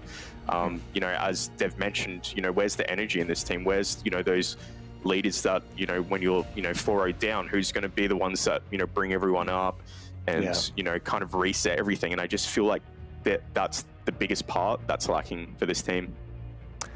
This is why we pay you the big bucks. This is why we got you on the desk, Fast. I'll be honest with you. That's what we've got you here for. But let's have a look at the vetoes. Dev, we'll go to you first.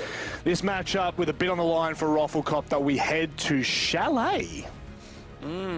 Yeah, look, Chalet is a map that Wildcard only introduced into their map pool in Stage 3, and since then we've seen them play it twice. They beat Order 7-2, which was a fantastic result, very exciting. One of those times where we're like, yeah, is this the Wildcard that we're seeing back in the game again? But then they lost at 7-2 to Bliss more recently. A bit of a concern. As for Rafflecopter, we haven't seen them play it in Stage 3, but they did beat Chiefs back in Stage 2. They had a fantastic comeback. They ended up winning an 8-7 overtime game. I'd say this is a pretty split map. It's not neither team's favorite map. I'm just really glad we're seeing Wildcard steer away from Oregon. Well, I guess it was Rafflecopter the Bandit in this case. Wildcard also steering away from the Clubhouse, which I think, despite them having some good wins on it, is the right choice here. So this is going to be exciting to see what both of these teams have been working on this map. Do you agree here, Vast? Yeah, I just think something to note. You know, Wildcard losing 7-2 to Bliss. Bliss have a completely different playstyle to Ruffle. I feel like Ruffle and Wildcard share pretty similar playstyles. You know, that slow, methodical, kind of working through a checklist, if you will. So I feel like for Wildcard, there'll be less pressure on them that, you know, Bliss were bringing. And I think that they'll be able to, I don't know, maybe think a bit clearly and kind of just work through their game plan. I think this game will be who can play this playstyle better and is a lot more thorough and better with time, to be honest. It's a pretty good spot on point. Jeez, you're having a great segment. I'm just on it tonight. What's happening? You are on it. Before mate. we let you go, though, give us your final prediction on this one. What's the scoreline going to be? I would probably say, I don't know, 7-4 for Wildcard. Okay. Whoa, all right. Yeah. Interesting. Well, I'm I guess, surprised at the Wildcard even. Yeah, I just think that just them not having that much pressure might play a bit of a factor. I don't know. That's kind of the thought process. I don't know. Well, you know what? There's only one way to find out. We're going to get into the server, Vast. Again, thank you for joining us. Thank you for giving us the insight that we cannot give the viewers at home. But Dev, it's time to find out whether Rothel are going to push Rhythm to their limits in their final match of this play day. But we want to see Wildcard come out swinging. We have to see them swinging. There is not so much something to lose as there is something to gain in this, and that is their dignity. Absolutely. Wildcard don't have anything to lose, but they have everything to gain. And Rafflecopter, well, they have a lot to lose and a lot to gain, but it's somewhat out of their hands. They need the 3-point win, and they need Rhythm to lose to the Knights later tonight in regulation. That's the only way Rafflecopter will make it to their third OCN playoffs in 2021. Vast has already prefaced that both of these teams very methodical. That means that the Thatcher and Flores bans will be quite hurtful and really test their mettle when it comes to clearing out utility, clearing out these power positions. The mirror as well is going to mean that it's likely a lot of shield-based play, a lot of nades, a lot of flashes, a lot of burning these ADSs and Wamais. Will the Valk slip through though? I do wonder. It does. So that Wamai ban means that clearing those power positions will be a little bit easier, but that aggressive defense will remain available with the Valkyrie aiding it as well. And I'm excited to see whether both of these teams will opt for that, to look to engage a lot of flanks and vertical C4s. So nothing too spicy out of the bans here. And I guess that now leans into, again, like you were talking about, the playstyle for both of these teams. We go to bar and gaming first to find out whether or not that slow and methodical approach will be kept by Wildcard. Feels like there's just been, for such a long time, we've just been waiting for this roster to unlock, to kind of loosen the chains and hit the ground running. So I would love to, I would love to see a slight little change in play style, but that's just me. You know, we need to see them get the win, and whatever gets them that, whatever feels comfortable for them, we have to see it. We do see the Valkyrie make her appearance in the first round here. It's OJ playing it at the moment. We go down to Bar, 2 shields as well. It looks like the community vote has spun up as well. The Rafflecopter are actually taking the lead here, despite Wildcard's pedigree, despite their history. Rafflecopter still streets ahead. Left before insertion. Attackers are moving to Yeah, that's I do definitely feel like it's a bit spicy, and I would tend to agree with it right now. Now, moving into the first round, let's see what the impact has for OJ. See whether or not he's going to be able to, well, whether or not the entire roster is going to be able to make use of one of the more impactful operators on this map. It's going to be a very slow approach from Wildcard here, clearing from top to bottom and bottom to top. I guess they're trying to meet in the middle here, ensuring that those roamers from Raffle are not too wild. And look at that line from Emo all the way through lobby. That's a good first pick. Certainly is, but OJ is a very vocal player, and with him on cams, he'll be able to just focus on channeling information to his teammates. That said, Wildcard have made some really good progress. On the back of the opening pick, they've also taken control down of Snowmobile and Wine, and can just start pressuring this top floor hold now.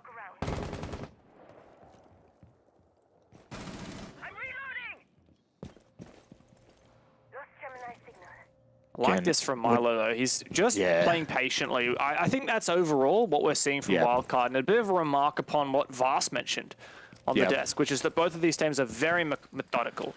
Yeah. And the meta has somewhat shifted on this bomb site. It used to be everyone would just take from Solar across, eventually look to Library, but now most teams focus on avoiding the top floor until late, until they can fit out the numbers, just mount pressure and keep talking up.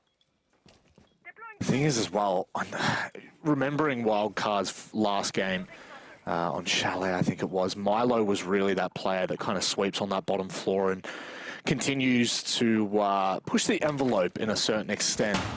So I am grateful that we are seeing that kind of repeated. And oh geez, Vinny, bit of a pre-fire there, but it could well pay dividends. Hot shot now. He's entering the fray. It's Pat gone down on the thermite, so I wonder how many of those exothermic charges has been used. Geo bites back. This is starting to get a bit more spicy here. Wildcard fighting back with a shot from Milo. And a critical shot as well.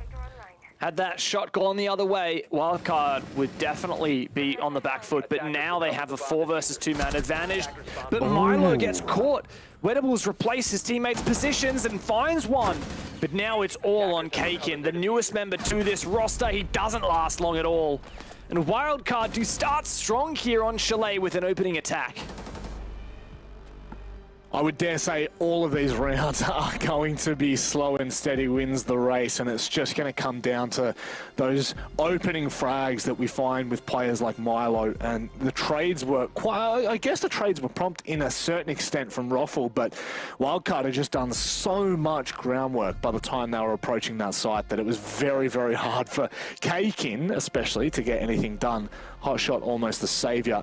We are going to move on to kitchen and dining. We're not re-attempting the bar at all, not even interested in it. And I guess in a round like that where you're not, I mean, Roffle weren't really throwing a spanner in the works, for example. It just felt like Wildcard had a very, very good read of what they were trying to do. I do respect that kind of a decision. Definitely, and look, we shouldn't be too surprised here as of yet. Chalet is actually quite a heavily attacker-sided map in OCN. We've seen a 63% attacker favor, which is actually far more than any other map in the pool right now.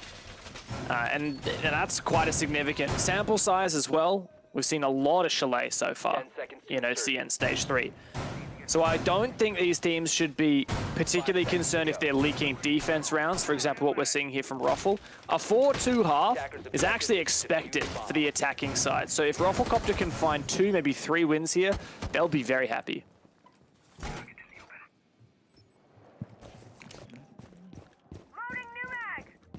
Standing across here, OJ. Could be a nuisance, little thorn in the side. That cam as well. I mean, that could be devastating if Wildcard try to go for that library approach and clear out the majority of this western side. OJ as well, just ever vigilant, waiting for the opportunity to be given there. But he can't see anything up on the balcony, so that's going to hinder a lot of the decisions that he makes.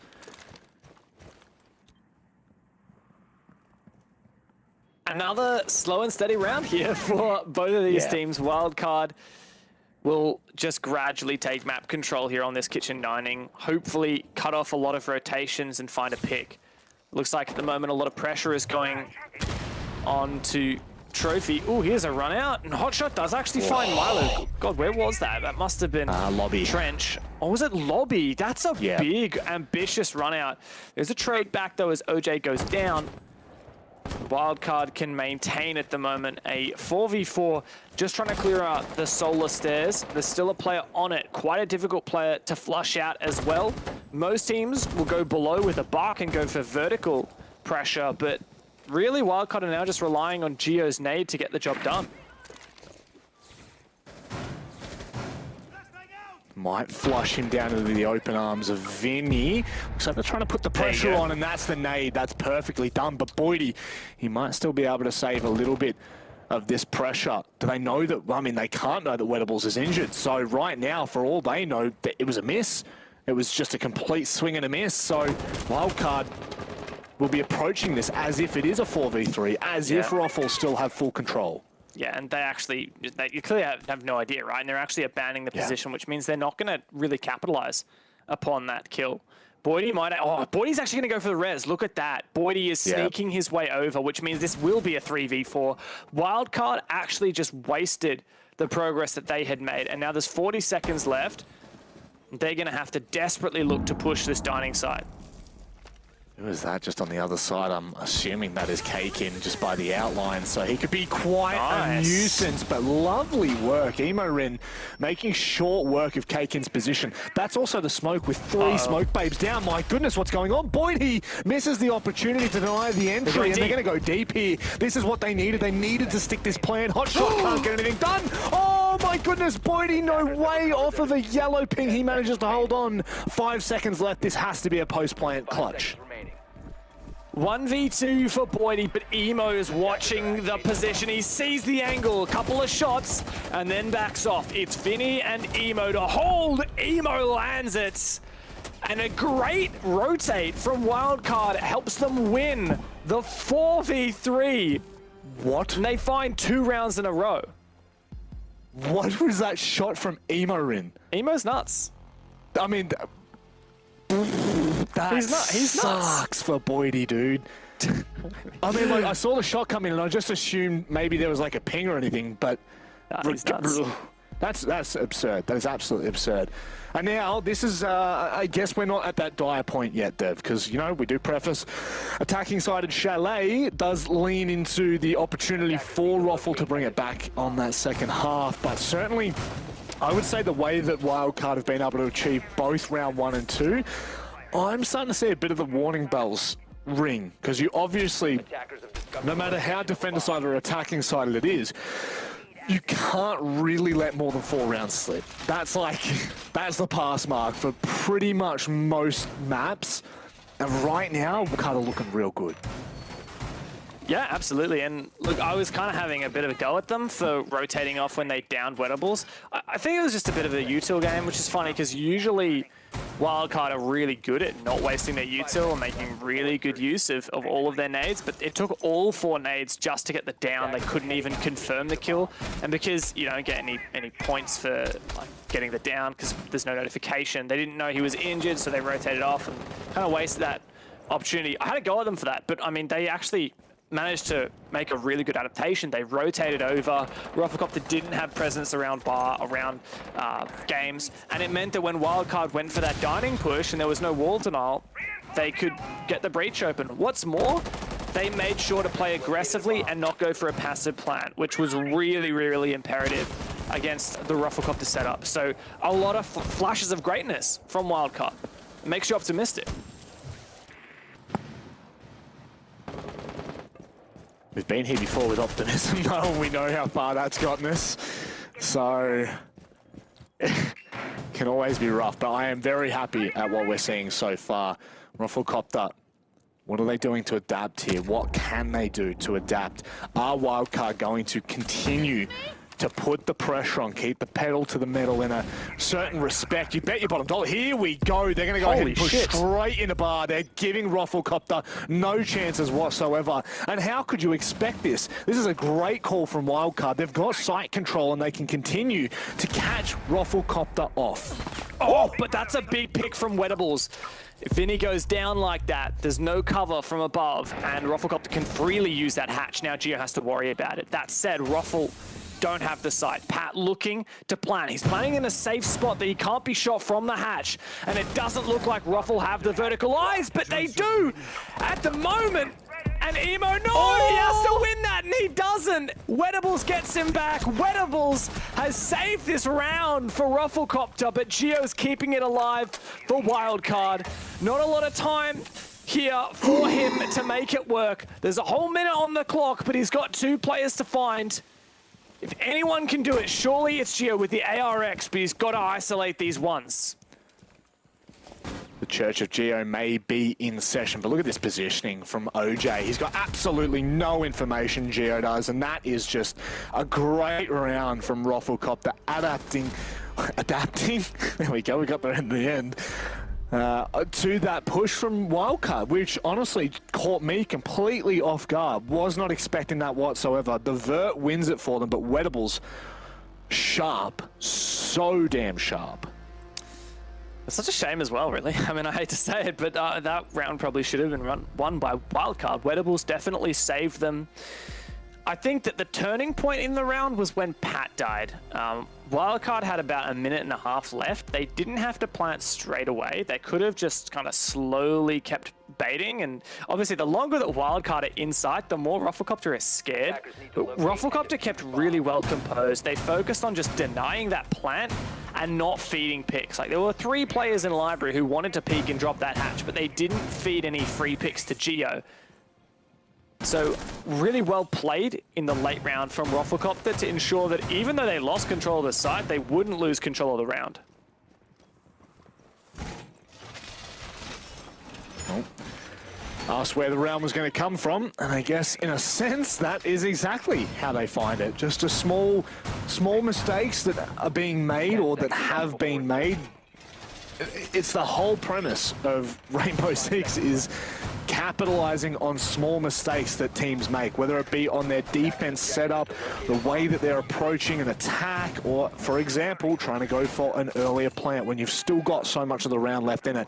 And now we're going to see Ruffle and what they've got for us on a second attempt here on this second floor. Wildcard again, just methodical as ever in ensuring that they don't really waste too much time in getting into positions where they can start to hurt Roffle. 2 drones wasted now on this Aruni gate. Wettables has the gates plus 2 ADSs. Another drone wasted, mate. That is... Pat's fully out of drones now. As the primary droner for Wildcard, he's got nothing out of both of those drones. Bit of a mishap, in my opinion. He just needs to spam flashes down. I mean, they just need to commit. And it's not looking so great for Wildcard, as Milo has also been the first victim here. Downstairs, I believe that was. And Hotshot just rotates back. I mean, Wildcard really need to clear out Wettables, but they don't want to go into Garage and get the vert for some reason, which is just going to make this really awkward. You can see here 3 players with their crosshairs starting to cement into Wettables, but no one's going to be able to do anything. This is the big thing right now. Wettables is not under any pressure to move at all. Like, he's got 2 ADSs on the wall beside him, plus the fact that Wildcard really can't make a move into him without there being some sort of alarm bells rung. So if Wildcard continue to tunnel in on this, I think it's going to be to the detriment. They just got to commit, surely. I mean, they have plenty of utility to clear out this player, but they're not seemingly doing it at the moment. Hotshot so close to having an angle onto these players in West Main. OJ also... there it is! No, he doesn't land the shot. Such a narrow angle. One tap. Good night, Gio. Jesus. This is not looking great for Wildcard. They haven't committed to their nades to that util clear of Wettables, who is just putting so much pressure on by sitting on a staircase and doing absolutely nothing. It's insane. They've got like full Solarium control now, which means that they can kind of sit back and wait to see where Wildcard approach from. Emo Rin pretty hungry to jump through bathroom window right now, but I mean, literally every single position is being watched from Roffle. Talk about T's crossed, I's dotted. Rafflecopter, I mean, unless Wildcard do something unbelievable here, this has to be a round on the board for the defense. 20 seconds to go. What have Wildcard got left? 3 players to try and push on forward. Pat completely choked out. Emo completely choked out. And Kakin can mop up what's left. Vinny will swing in, no doubt, to his death. And it's all on Pat who dies as well. Perfectly caught. The chaos of being a Wildcard player, and Rafflecopter have met par for the course. Only 4 rounds in. They found the 2 defenses they need to meet the average and to exceed the average defense win rate on this map. From the promising start we saw from Wildcard to now Rafflecopter just immediately stunting the progress that they can make. This is, I mean, concerning. I think that's the best way of putting this, Dev. Really and is. I know again, Wildcard, they don't really have anything to quote unquote play for in this. You know, it is more about dignity. It is more about setting yourself up so that when we get to promo relegations, you're firing on all cylinders, because that's where it's really going to matter. But this is just a test. This is the first test before we get there, and It's kind of like what we were saying about Chiefs, though, right? Like, yeah, Wildcard could, in theory, right now, be not going too hard, just chill out, you know, save strats for relegations. But, like, what is the point? Like, why on earth would you do that? Like, what Wildcard is missing right now is confidence and conviction and passion. And the only way they're going to get that back is by winning some games. Doesn't matter if it's a game that doesn't lead them to making playoffs or escaping relegations. They just need wins. I really cannot see it any other way. And I appreciate that there are definitely people out there who are like, Wildcard don't need to worry too much about this game because it's not going to affect their standings. They should just be putting their full focus into Apex South and relegations. But to those people, I say, that's a losing mentality. That's not really a winning mentality. And it's not like Wildcard are saving strategies. They're just doing fundamentals really poorly. And I really hope we can see this round a strong util clear of the stairs, because they're setting everyone up for it. They're just not throwing the utility correctly. And like, I hate to be, you know, that person, but they can do it. Like, I'm ready to watch this happen. it's just insane as well, because this is the roster that we expect the most out of when it comes to the util usage. Exactly. Oh, I love this from Wedables. Oh, is he going to be able to catch this nade? The Geo Cox, that's unreal from Wedables. He had one in the pocket. Pat burns all the flashes, and Wedables sits there and says, thank you very much. Okay, so maybe we didn't even give Wedables enough credit. That was such a good counter. Vinny tries to push in as a desperate way to clear out Wedables. Milo's also downstairs in garage. Like, that was a really good job from Wildcard. They did everything better than the previous 2 times they tried to clear that position. Thing is, Rufflecopter read it like a boot. Great ADS juggle from Wedables and great cover of the trophy jump in from Hotshot. This is a team that is 2 steps ahead. One in the pocket is worth 2 in the field, I guess you could say, because that right there from Wedables, my goodness. Now Wildcard have got to approach this in a completely different manner. You can see it right now. They're taking a completely different approach. This is big from Geo. If he can start to flush these players out from this top floor, they might be able to just pinch them a little bit in towards Solarium. But even then, I just feel like Roffle are so well posed with a minute left. What are Wildcard going to be able to achieve? Special charge. Well, they can use the exothermic to breach open the master wall, and now the dining wall as well. So they have eyes on the site, and they have eyes above the site to deny vert. This is realistically all the Wildcard need. It'll be challenging to cover with reduced manpower, but 100% Wildcard have got what it takes to win this. Oh, jeez. Hotshot giving him an opportunity, but Boydie is straight there for the trade. He's now going to hope that Emo doesn't push past him. Emo! How good is that spray control? 2 players left here for Roffle as Wildcard are all but set to take this round. Kakin does have 1 gas left, and this could save it for Rufflecopter. Wildcard have only 10 seconds to make this execute work as they need to push forward. Kakin can find Pat, and OJ jumps into the fray. Rufflecopter hold on. A fantastic late round anchor, and they take the lead in this match. I mean, you still think that even Roffle does everything right there. Emo's coming from behind to try and pinch the players in that are stuck in kitchen and trying to fight from hallway. And still Roffle hold on. Kakin, solid performance there. Alongside, I believe that was OJ? I want to say it was OJ. This is, I mean, this is a bit of a Debbie Downer for Wildcard now. 3-2 with the opportunity for Rufflecopter to push a 4th round here.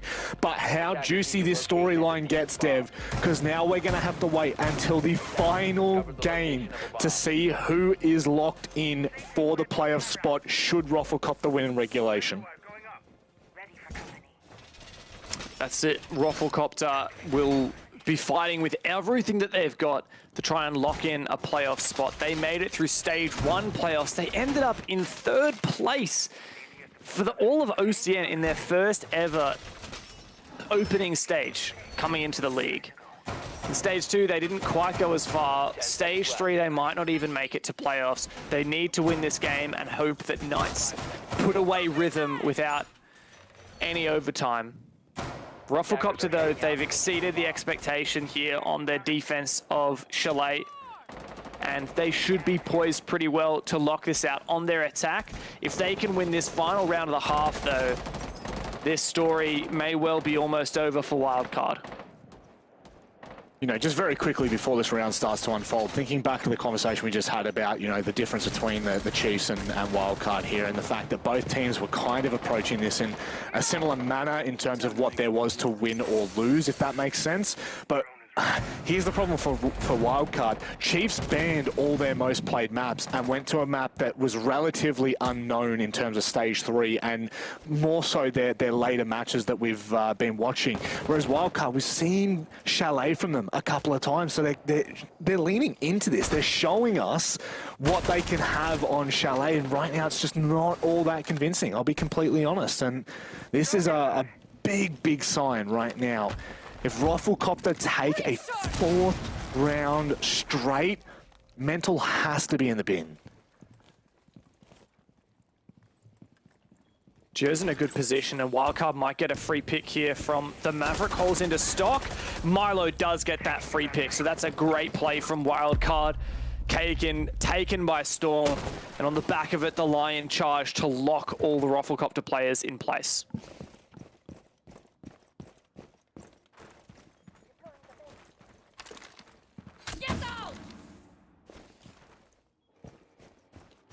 Now with 1:20 left, Wildcard looking somewhat posed to have the better chance in this round. Hot shot in a very dangerous position. I think he's just been droned out. This is devastating for him if he's not careful.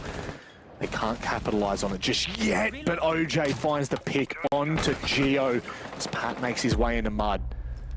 50 seconds and things are slipping a little bit for Wildcard here. They need to tidy this up.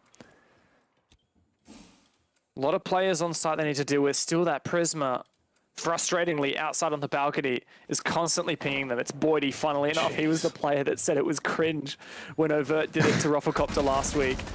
Good crossfire maintained, though, by Rafflecopter Boydie, not overextending. As Wildcard need an opening here. They need to find the opening pick, but it just doesn't work out for them once again. Milo steps up, 2-on-2. Wettables once again. It's all Milo. He's made his way into gaming. Backstall might be the option here. Diffuser is in mud. He's got to go and pick this up or try to isolate the 1v2.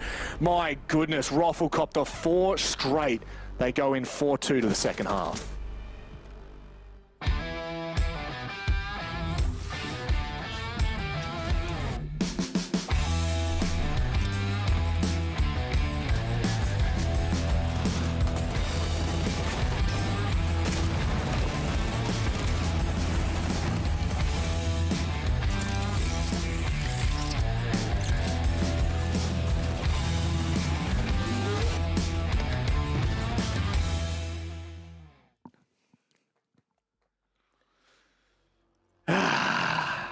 Yep. 4-2 for Rafflecopter. The Wildcard storyline has been a tragedy. It's like one of those long sagas with like 12 installments, and every single book or season, another one of your favorite characters dies, and you're like, why am I still watching? This is just depressing. Yeah, and then you get to the 8th season and it's even more depressing because of the way they they just finish ruin it. They just ruin it on the final season in the reduced with less episodes than the rest, and you're just like, why?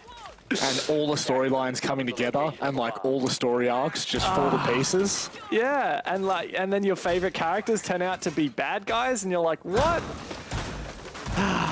They did us dirty, man. They did really us so did. dirty. Wildcard, that is. Yes, yeah. Definitely the Lannister. Sorry, Wildcard.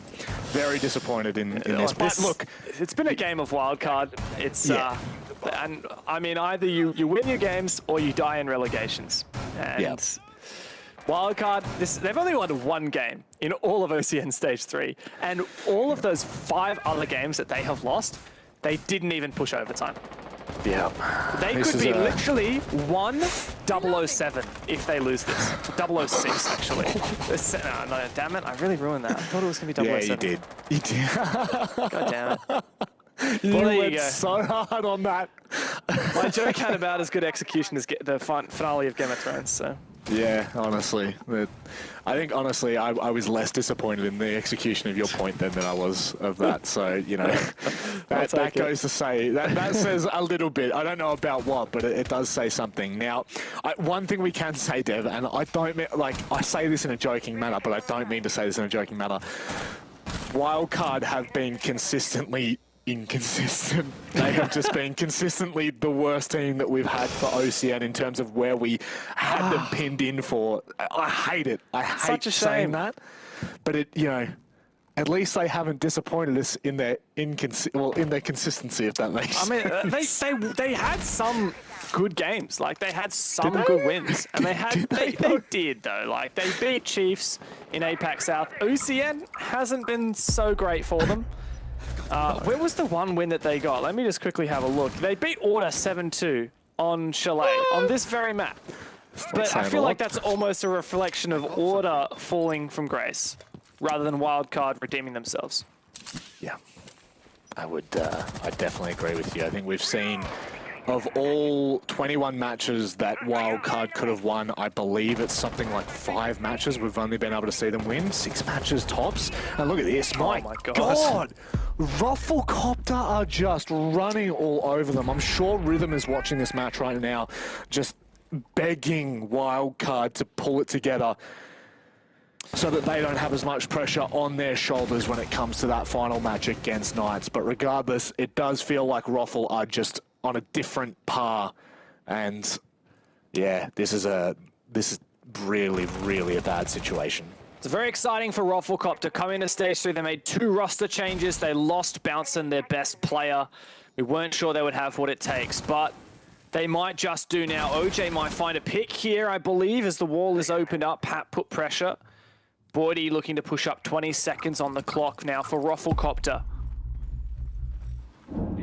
Boydie, my goodness, nice shot from Gio. It's again Wettables that are finding trade in these final couple of minutes, but look at that again. Gio standing strong, there's only one player up, and it is Wettables. Finds the shot onto Gio and Emorin. Oh, it's just the timer that's ticking down. So unfortunate. No, not the frost mat. Not the frost mat. Any other way but the frost mat. Oh well, Wildcard bounce back. That's one they needed. Great clutch there for Emma. I know he's been a player who's particularly hard on himself during Wildcard's strife, their troubles, their very significant lull. But Emorin, no doubt, has been one of the most consistent players on this team. And always we look to Emorin as the most experienced member of this roster. And he rarely disappoints. He managed to get a 1v5 ace against the Knights recently, which was good fun. Still wasn't enough to get them in overtime, though, unfortunately. So also copped double digits already. The only other player in the server to do so is Wettables. You can always count on old faithful Emorin to get the job done. Yeah. But how many more rounds can Wildcard find on this defense? They will need 4 rounds from the defense to push overtime, or 5 in order to close it out in regulation. Neither would affect their standing significantly. I believe there is a world in which they end up 7th instead of 8th. I'm just going to double check that now. Yeah, so they can, if Order lose their game, which they probably will, and Wildcard at least get, I mean, I'm being realistic, mate, they're playing Bliss, and Wildcard get at least 1 point here, then Wildcard will be 7th on the ladder and they'll jump over Order, which won't affect Wildcard going to relegations, but it'll affect the stage standings and a little bit of the prize money that comes through with that. Whatever you can take away, I guess you need to at this point, because there just isn't a lot of promise from what we'd hoped to see.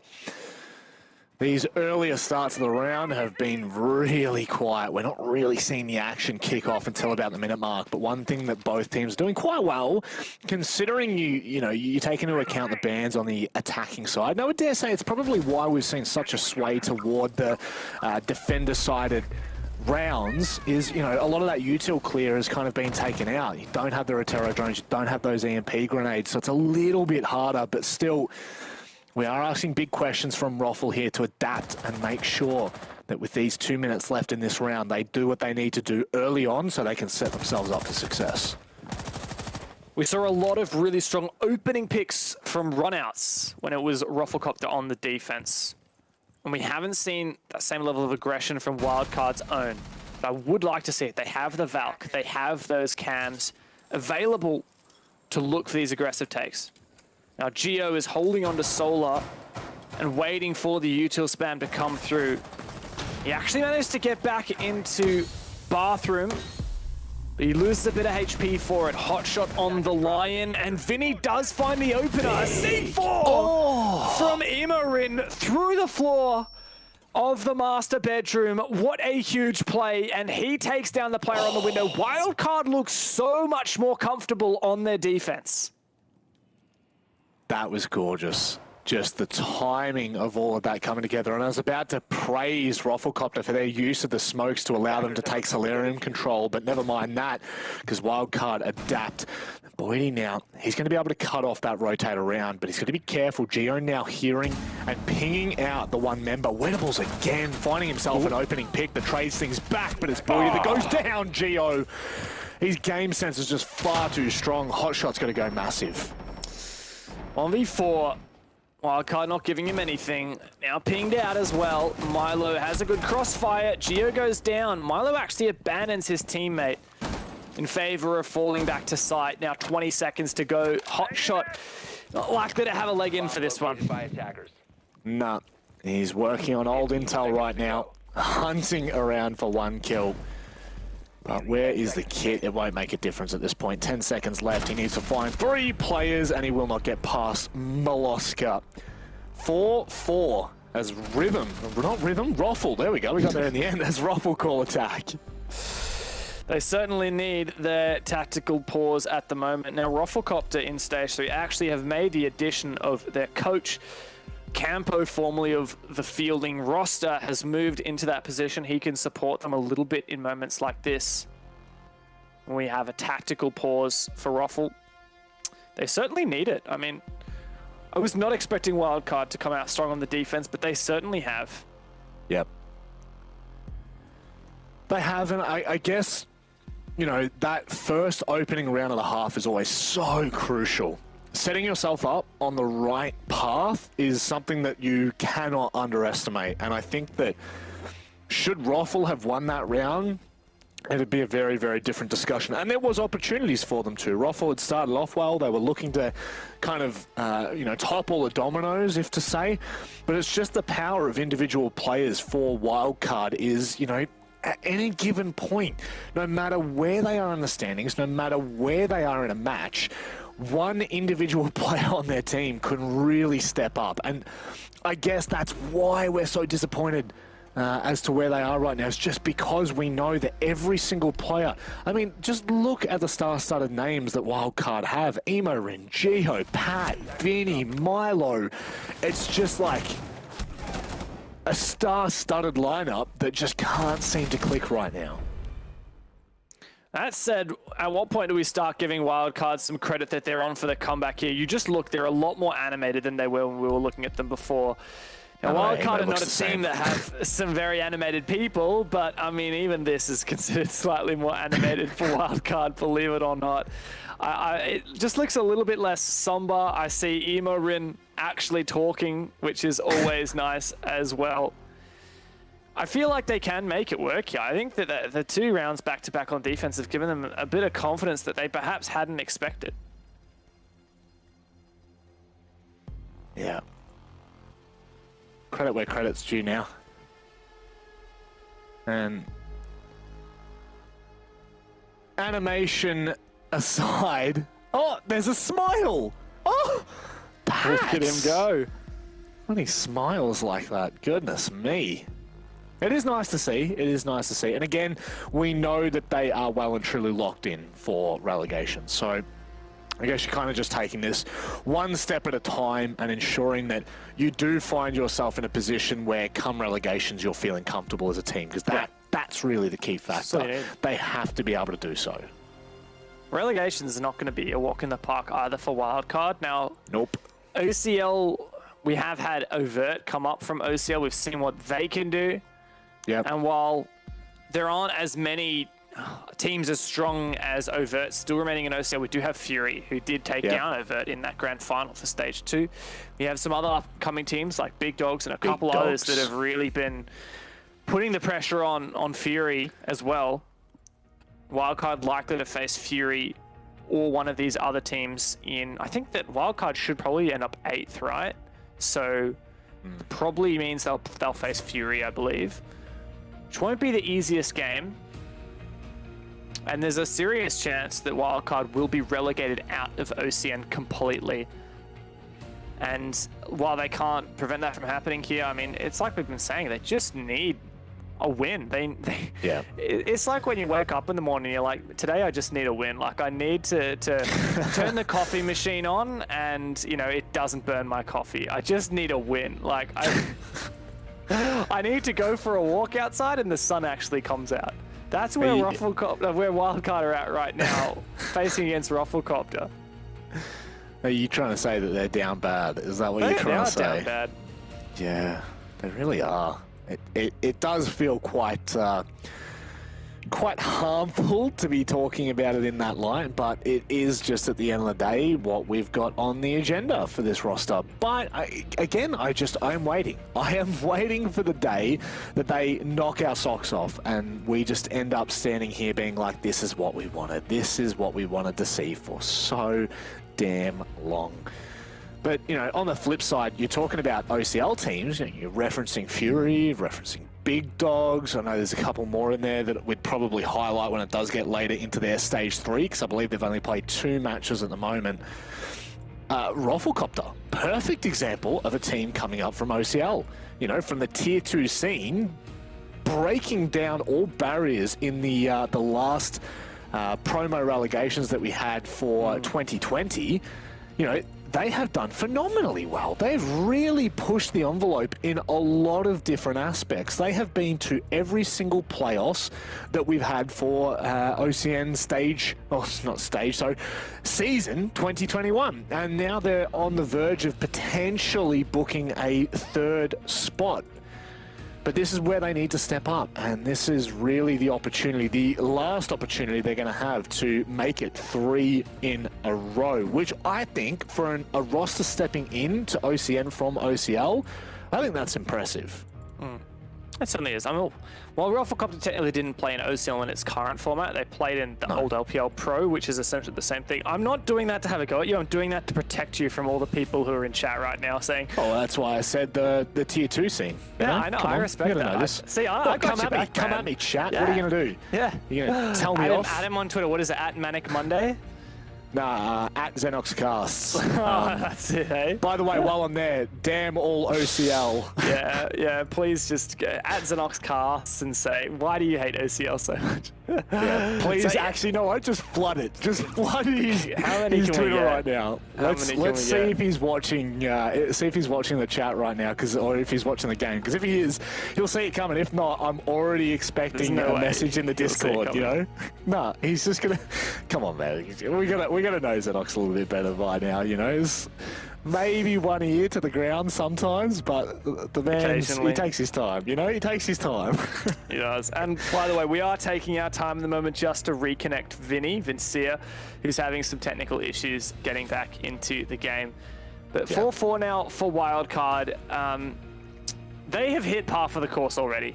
Like we said, 63% attacker win rate on Chalet in OCN Stage 3, which would definitely hint towards a 4-2 half for the attack. Wildcard have already found their 2 defense rounds to meet that. Rufflecopter found 4, however, so Wildcard will have to match that to push OT or exceed that to win in regulation. Which, to be honest, I'm actually starting to have a bit more confidence in them. I think that Wildcard's attacks were pretty abysmal, and I was really disappointed. But Rufflecopter, I don't think it's necessarily that their attacks are bad. I think Wildcard's defense are actually really, really good. I guess this is it is the conversation that we're having around the bans as well, is that it was going to hinder the attacks a little bit more. You know, I'm going to have a cheeky little look at the replays as we continue to talk about this. But one player that I think has been phenomenal for Rufflecopter in this instance is Wettables. He's had so many rounds where, you know, push comes to shove in those final 20, 30 seconds, and he's really going large. This, for example, he went absolutely mental holding on. Okay, never mind. He was up. Okay. I thought he was the player stuck behind fireplace. I mean, he did. He got the kill from above. I mean, it's still credit to him. Like, that was still a really good play, you know? He read the situation really well. Definitely been a bit of a Wettables emo show. It's Wettables for Rufflecopter, emo Rin for Wildcard. That said, of course, it's a team game, and Chalet is one of those maps where you need to pressure everywhere as an attacking squad. You need to have presence all over the map to really cut off these defending positions and cut people, and kind of similar for the defense story as well. And that means that you can't rely on just one player, right? Because you need strong presence everywhere. If you have 4 weak players and 1 strong player, it's going to be really easy for the opposition to just break through in the weakest link of the chain. So while we are seeing individual players step up on both sides, it is a team effort, and there's no one I would highlight as dropping the ball at the moment. Yeah, and after all, the old saying goes, Dev, strong as your weakest link, and that really has rung true for, I think, a number of teams. I think that we're seeing it so much recently. Oh, it looks like we're getting underway. I can see players getting more comfortable again. But I have to see some star jumps from these boys. I want to see Geo and Pat jump up, some star jumps, I don't know, some stretching. Just really flex the muscles, like get in their heads, you know?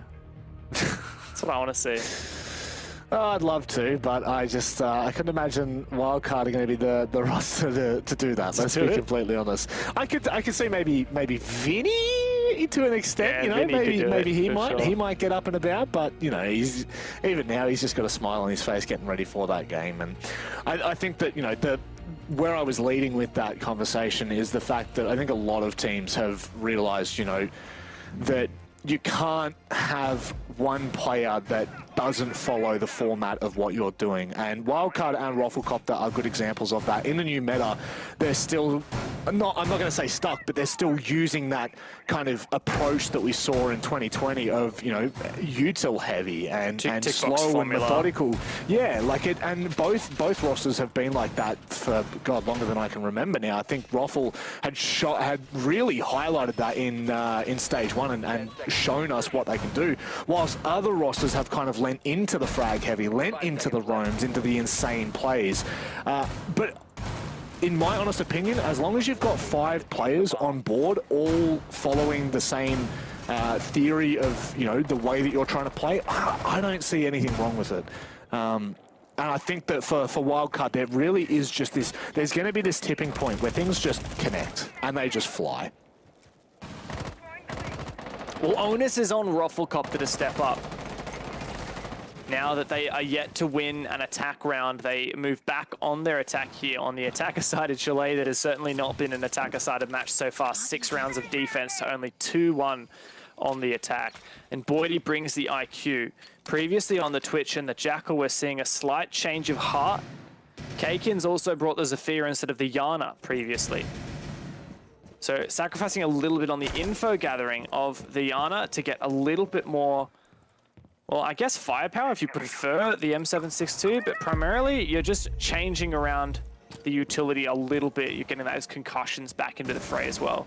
And Kakin's taken some really good ground now as we move for a master take. Boydie being really, really thorough here, making sure there are no Valk cams, keeping an eye on this push.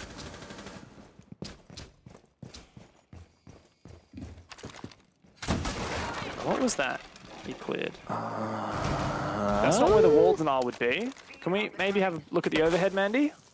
We've got our lovely observer. She'll just be a couple seconds delayed usually in hearing us. Maybe she'll just ego me and pretend I didn't say anything. That's fair enough. What are they saying? Was it maybe a shield? I don't. That's what I was thinking, but I've never seen a shield in that spot before. It'd be gamer, but there is, I mean, like, wall denial, nada. So, yeah, really curious to see what that approach was. Could be anything, yeah. Nonetheless, good progress now from Rafflecopter as they get a breach on the wall, thanks to Hibana. Now Milo holding onto Piano. He's the most pivotal player here for Wildcard. As long as Milo is alive, it's going to be very difficult for Rafflecopter to plant. Geo also downstairs, I could say very much the same story, but he's feeling the pressure from 2 angles and lit up once again. Rafflecopter have some great positions, but they haven't drawn first blood. Not yet. That just feels like that first step, but with 30 seconds left, I mean, this is really going to get quite dangerous here. Things are going to just go bang in an instant, Dev. And I mean, wow, you can see exactly what Rafflecopter are starting to do. They are really setting up for that southern side. Wildcard are just waiting for them. OJ is going to have to go big here because Hotshot's gone down and Boydie traded back. OJ pushed in from the balcony and fell, and Wildcard have been squarely in control. That push was just insufficient from Rufflecopter. Too little, too late, and Wildcard can easily counter that.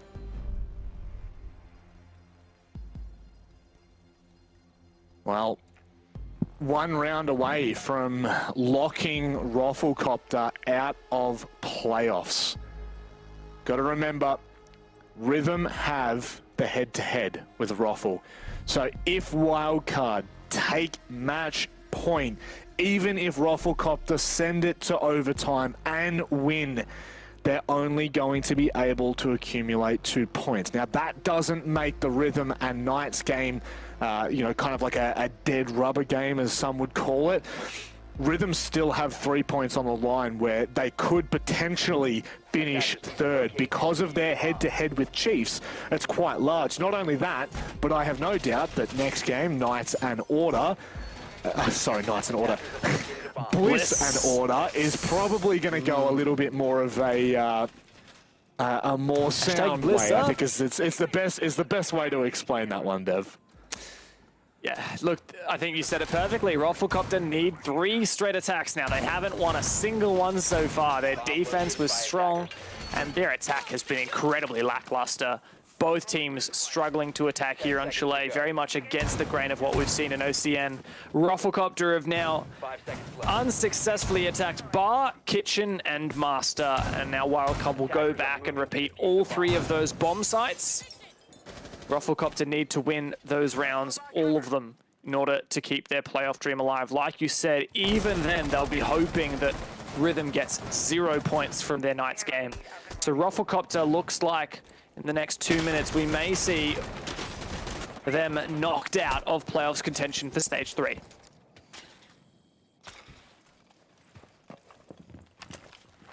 This is the round that'll do it. A lot of pressure on Ruffle. Lots. They cannot afford to let it slip. Goodness me, Milo. That could have been cheeky, but nevertheless, Boydie continues to do work on the scanner, ensuring that any electronics that are seen are dealt with. And I would say this sweep from, you know, Solarium side, Kitchen side across has been very effective so far from Ruffle. It's an old style attack. We're not seeing many teams go for this more traditional, just solar across. You want to clear the top of library stairs and the big pillar positions. Most teams these days are doing a much more lurk-centric push where they take downstairs control. I actually like this from Ruffle. I never fully understood why this push went out of meta, especially with the Wamai ban. I think there's some serious shot here for Rufflecopter to get this job done. They have a lot of explosives still remaining and a lot of flashes to clear out the ADSs. Here come the flashes, and here comes the Gon 6. That shield should be destroyed, and indeed, Geo now under the pump doesn't have the shield to play behind, and instead we're relying on Milo and Vinny to really support that position. Now the question is, Ruffle have kind of done that first point, and that is the second right there. It was either to deal with the deployable shield or the player behind it, and they've done both. Milo now somewhat isolated from Geo as Geo gets aggressive. This could be the play right now, but he is droned out. Rufflecopter really doing their due diligence here. Time efficiency is on point. They just need to deal with Milo now. Oh, that's a good pick. Geo's in a strong position as well, and Milo supports him, and Geo goes down. Wettables once again, always the saving grace for Rufflecopter. Man advantage to the attack, and Wildcard once again on the back foot. They only won this bomb site previously on the back of a 1v2 clutch from Emo, but this time Rufflecopter's not going to let it happen. No, they are not. Wettables through the vertical hole. Just another one to add to the tally. 13 at the moment as Pat now has to try and play from backstory. He's got to be careful because Wettables is going to be watching the line. Can they deny the diffuser? No, they can't. And now it's just Pat in a 1 versus 3. Completely caught in the crossfire. Rufflecopter, they make that old faithful attack strategy work wonders. And finally, stop the bleeding, at least for now. They get their first attack round of the half of the match. And a little bit of rain has finally come in this drought. They're going to need 3 rounds in total. They're going to need 2 more in a row now in order to keep that playoff dream alive. Well and truly on the cards. I'm sure rhythms, prayers have been heard in Wildcard bouncing back in the second half, but is this where it stops? Is this where Rafflecopter take over? We did see 4 straight from them after Wildcard opened up the game with 2 rounds. So we have seen them string these together before. Again, the pressure on the shoulders of Raffle. A 3rd consecutive playoff spot is on the line. They cannot afford to make any mistakes. And so we really do see what this team is made of as we head to these final 2 rounds of regulation. And on the back of this tactical timeout, Rafflecopter have made really, really good. While they did lose the first round back from it, they've now managed to recompose. With an even scoreline as well, Rafflecopter are certainly showing that they can still play here, that they can still have a shot on their attacks of Chalet, but they need to keep up this momentum. They need to keep rolling with the punches. Wildcard, on the other hand, had a very, very strong kitchen dining defense. We saw a great vertical C4 from Emo. We saw an opening pick as well go Wildcard's way. Rafflecopter need to make sure they commit and get the job done.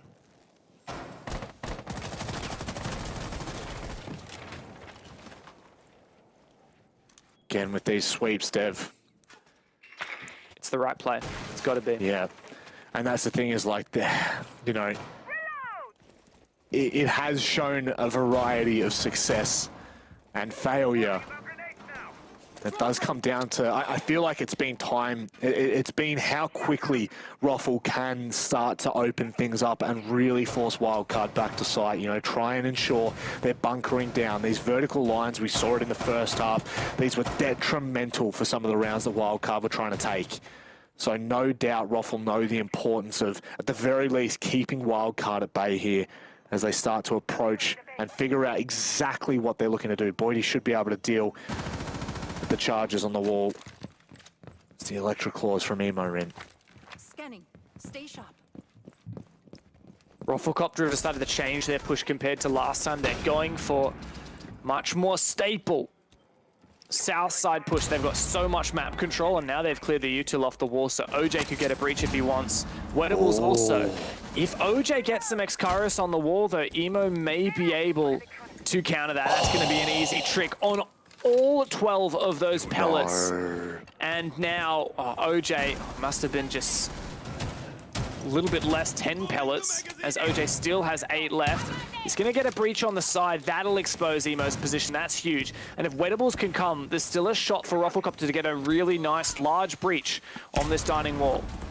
It's devastating for the time management regardless, though. The one in the pocket for Emo in that electric claw has worked an absolute treat. Now they've got to try to make this work. Pat, he could do some serious damage here. He's going to be able to deny that entrance point for at least a little bit longer. 40 seconds left, but K-Kin hits a really crisp shot, looking for a little bit more into Kitchen as well.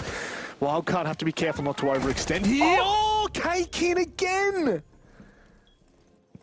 This is the saving grace for Rafflecopter as the 5v3, and they have an entrance. OJ's forcing that diffuser down. There doesn't seem to be any pressure through the vertical angles. Milo does find the lead off. Wedables tries to cover, but plant denied. And now Wedables has to get this down. Vinny has the angles from above. The shots ringing back and forth, but Vincent steps up hugely. It's only hot shot left, and it looks like Wildcard might just find match points and deny Rafflecopter Stage 3 playoffs. Oh, it's utterly devastating for Rafflecopter. Utterly devastating. A 3 versus 5 We prefaced it early on there, Dev. The vertical holes were going to be crucial. And it is so hard to flush out the defense on that top floor. There's so much utility they have to play behind. The reinforced walls make it nigh impossible to penetrate. And this is just a devastating outcome for Rufflecopter. They now have to hope that they can force this to OT and still take the dub no matter what. Regardless of where their Stage 3 playoffs lie, that is out of their hands now. They cannot do anything about that. We need to see the resilience of them. But so far, so good for Wildcard's defense here on Chalet. Indeed, Wildcard have done the 4. They've matched what Rufflecopter were able to achieve. Now if Wildcard can get 5 defenses in this half by rounding out this round, that's the match for them. That's a 3-pointer in the books. The second win Wildcard have found of all 7 matches that they have played in Stage 3 of OCN. Wildcard, for them, this has got to be a huge boost of confidence. Rufflecopter has had Wildcard's number in Stage 1 and in Stage 2. Consistently, Rufflecopter have been the team that has put Wildcard behind them. And now it looks like Wildcard will finally have the last laugh. They've already denied Ruffle playoffs. Let's see if they can also deny them a single point from this match. So if Wildcard are able to secure this win, it will be their 7th win of the season, which, thinking back, retrospectively, is just absolutely insane. That is 7 out of 21 games. I don't need to do the quick math for you, but it is only a third.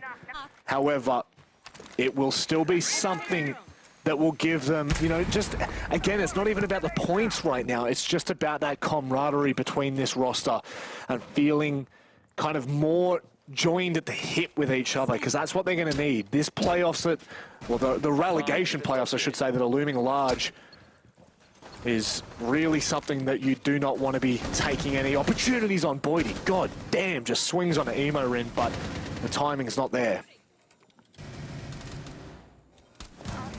Drones have really fallen to pieces here for Rufflecopter. Only 4 left all game long. And this is going to be very, very difficult now for Ruffle to push on forward with less than half their drones remaining, with just about half the round remaining. They're going to need to make sure they can make good on these 2 shields set up in Piano. Now they've got a breach on the main master wall, but they need to clear out Geo below, and they need to clear out these players in Piano in order to guarantee a strong execute. This could be a sure thing if Emo can play off the back of Milo. The question is, do they have any more projectiles to take down the explosives, to take down that shield that's playing around from Milo? It looks like it might be the case here. Milo gets aggressive, finds Hot Shot and backs away. He's not punished for it. And now Rufflecopter, they've still got so much to do. It looks like Wildcard might find their 2nd win of OCN Stage 3. Geo makes a great C4, Kobe! But OJ's forcing that plant down just shy of the smoke. Milo denies, and Wildcard will be revitalized. A flawless round for their 2nd win of Stage 3. Commiserations, of course, to the boys on Ruffle, but this is Wildcard's game to celebrate as a team. This is something they need to take with them. They need to build upon this. You can see there's, some smirks. There's some smiles, Dev. Animation on the roster that might indicate, hey, we've got this. Absolutely. Wildcard victory, something we don't get to see too much these days. No doubt they will be very happy, very relieved. Even though there weren't many implications on the overall standings, this will confirm, I believe, that Wildcard will be 7th, not 8th, depending on Order's result, but I think that they should be pretty confident that Order probably won't win that game. Wildcard going to be very happy about that win. Vast, welcome back to the desk. A 7-5 victory for Wildcard. You had predicted 7-4, I believe it was, but nevertheless, the boys in red pulled through with this game. Are we happy with that? Is it something for Wildcard to build on? I mean, you know, it wasn't necessarily a clean win, but a win's a win in their situation. As Dev mentioned, you know, there may have not been much importance on this game in terms of what it means, but for the team, you know, in their situation, a win is definitely going to, you know, kind of spark a bit of, you know, confidence and help the morale. So I think it's a really important win in that regard. Yeah. How'd you see this one play out, Vas? Because, you know, I think that you were spot on with your analysis before the game. You know, it was a slow and steady approach in pretty much every round. It felt like most rounds were down to 30, 20 seconds before the execution. Is this really what we expected? Yeah, I mean, both of these teams, they are really... it's kind of hard to describe them, but they're kind of... I don't want to say stuck in their ways, but they are quite habitual. Like, they kind of don't really tend to change their play style, so it's kind of easy to predict that they're going to play this way. You know, and especially on Chalet, it is kind of a map that is about utility and gaining map control, so it is naturally you know, more of a slower map. And when you have two teams like this playing each other, yeah, the game's going to, you know, be a bit slow pace, more about util clearing, power positions, and gaining map control. Yeah. Dev, I mean, this is the kind of the emo Rin that we expected. Geo kind of popping back off, and Milo having his impact once again. I mean, signs are looking somewhat positive as we head toward the end of this stage. Yeah, definitely. I think Emo in particular has been quite a shining light for Wildcard. It's amazing to see this player be so consistent over such a long period of time. Really just a great player, even though he's not always the most confident player outside the server. It's great to see him deliver results, and I think that that's what Wildcard need. They need confidence. They need to just, you know, get out of their own heads, and I think that this win is certainly a step towards that. Well, we got Vinny waiting by, so let's bring him in for a quick chatterino. Of course, we always get some good insight with you, Vinny, so it's good to have you back on the desk. Only 2 times we've seen you in OCN for Stage 3, but it's still good to see that smiling face of yours, mate. Like, I'm just going to ask you, you know, overall, where is the team at in terms of morale right now? It's been a bit of a roller coaster at this stage, actually. It's been a bit of up and down. I think we've shown much better performances in the other league that we play in Apex South as compared to OCN, but in terms of OCN, we just take each week as it comes. It can sometimes be a bit hard to prep for the teams that we're playing against, but we do our best, and yeah, just looking at relegations now. I mean, it's a tough situation you guys are in. You know, when we talk about you guys, I think the questions that arise is always about kind of your mental. When you guys are in, you know, these losing situations, you know, I kind of want a bit of insight on who's kind of the players within your team that really try to get you guys out of those tough situations. I mean, you know, we've made it, I don't know, very apparent this stage that our performances have been on every player. It hasn't been on any individuals, and we're not ever going to single anybody out. It's the way that we've played as a team, and bringing Rousey on has helped a lot as well, having that kind of outside opinion that can, you know, kind of shed light on things that individuals might not see. And I don't know, it's just been about keeping headstrong and, you know, keeping the morale high, even though our performances haven't really shown that, but just looking forward to the next stage. Yeah, well, speaking of, great segue. Obviously, your OCN Stage 3 is now come to an end. You haven't qualified for the playoffs. Your APAC Stage 3 is still ongoing, and look, you do have a shot in for playoffs there still, but the big thing is as well relegations, which will be coming up at the end of the year. Will you be playing in OCN 2022? That question you're going to have to answer. So a lot of stakes for you guys. What do you need to focus on at the moment? Like, what is the number one, the number two thing that as a team you guys are working through? What are your action points to making sure that you can see improvement?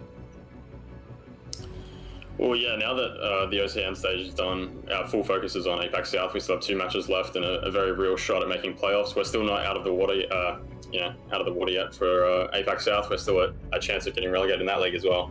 So we're doing everything we can to stay afloat. And, you know, those last 2 games are really important for us. We're just looking at what we can improve on the maps that we've already been working on. There's a few maps that we haven't shown as much of that we can hope we can bring out, but yeah, right now it's just all focused on APAC South. And that's fair enough, Vinny. I think that there's been a fair bit of pressure on all of your shoulders, and I'm sure it might be somewhat of a relief to know that, you know, OCN's kind of locked in and that's not the worry anymore. It's APAC South. Look, mate, I want to leave it on a nice note for you guys because, of course, it is a win on the final play day, and it's something to, at the very least, smile about. But I want to leave this with you. You know, do you have any final words for anyone watching at home?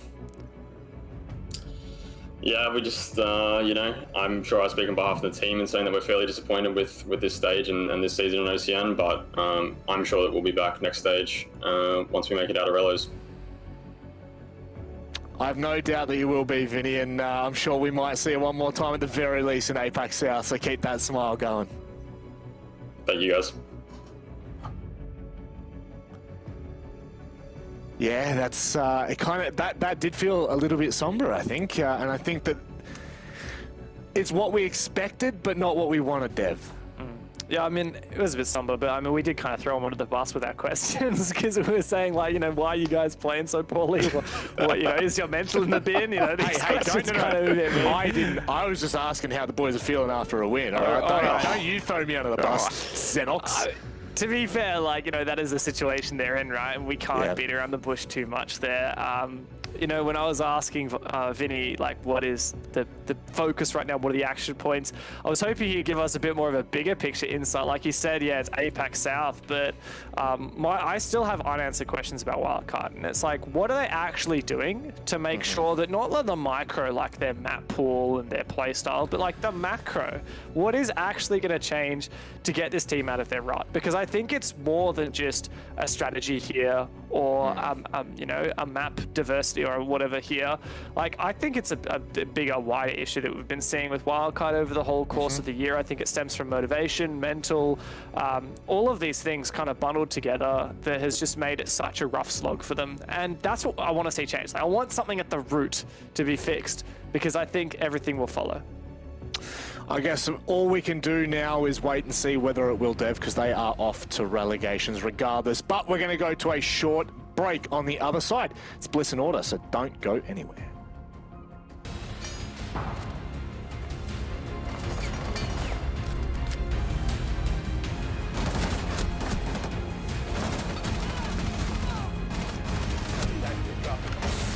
Bomb located by attackers.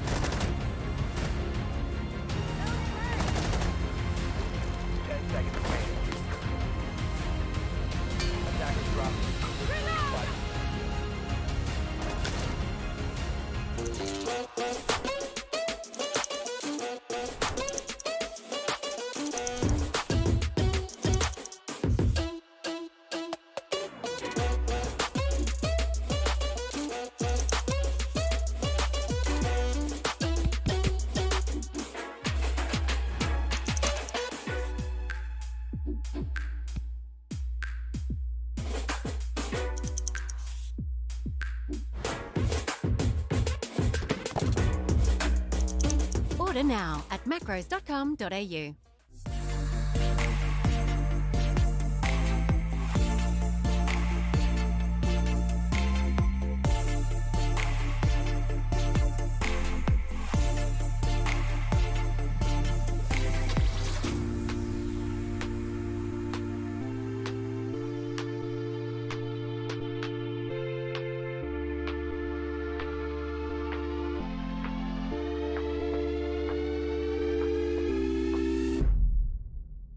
My name is Jigsaw. I'm from Team Bliss. My name is Repic and I'm from Team Bliss. My name's Digital. I'm from Chiefs. I'm Godlegion from the Chiefs. And today we're going to be playing Quick as a flashbang. Throwing flashbang! I would say I'm pretty observant. I'm always kind of looking out for things that I can exploit. It's paramount that we're observant in esports and in competitive gaming. I'm pretty observant. I can definitely identify things quickly within a map. I'm pretty observant, but I'd say when I'm like in the swing of things and I'm really concentrated on my gunfights, I honestly don't hear a lot of calls, but I try my hardest. My eyesight. Eyesight's fine. Dad has glasses, Mum doesn't. 20/20 vision. Before or at the start of my career, it was pretty good. In the past year, it's kind of gotten a bit bad. I actually have glasses, not next eye, I do. For reading, though. Digital and God Legion. Don't really know yous too well, but I think me and Repic's got the sharper eye, not gonna lie. Jig and I are definitely an iconic duo. They're not ready for us, that's for sure. Look, I think they're a lot younger than us. I think, they've got a lot of energy, especially this time of day. They can think, so I think they did pretty well. Team Bliss, yeah, no, they're not that good. We smashed them. They're pretty easy. Hopefully that doesn't get snipped.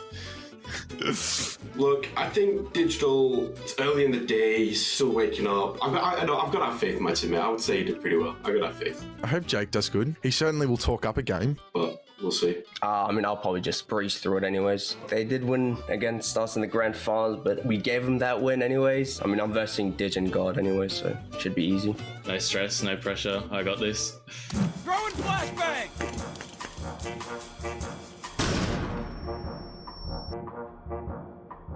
Give me something. I'm flushed.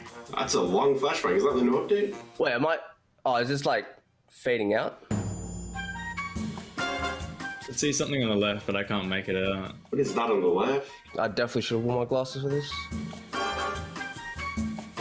I see a silhouette. Like a sort of lamp or a light top right. I feel like this is an operator. Jackal? No, Thermite. Jackal. No, it is Jackal. Yes. Jackal. It's Jackal. Jackal.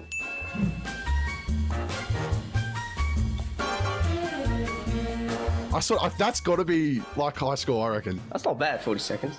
His light on his head gave it away. I can see it. I guess I just look at Jackal a lot. I don't know. I got a thing for the Spanish. Throwing flashbang!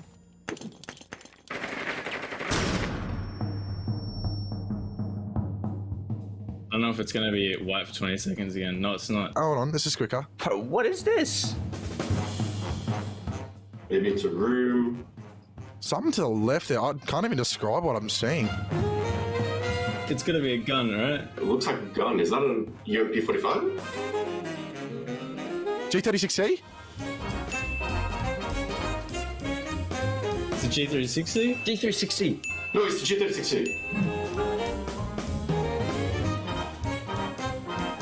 Yes! Let's go! Oh, I'm so good. If I didn't stumble, that would have been like 32 seconds.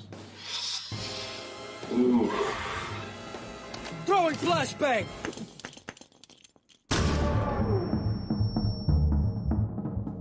Round 3. I'm flashed again, guys. I'm gonna get this within 20 seconds. So far, just white. So I think it's a map. A map? No. I see a flag. Is that Oregon? No. Outback. No. Is that a siege flag? Sledge. That's Sledge. Yeah. Sledge is somewhere. Where is he, though? Playing golf at the theme park. Golfing. Sledge at Deep playing golf. Playing golf. Mini golf.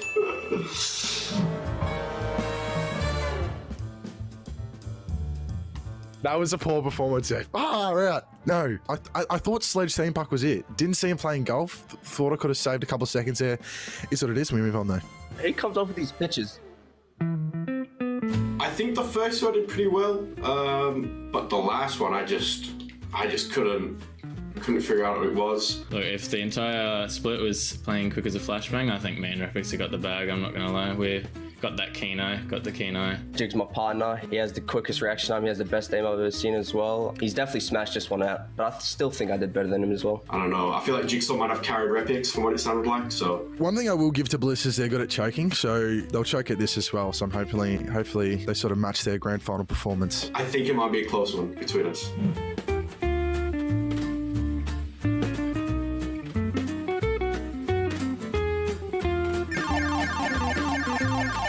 Let's go, baby.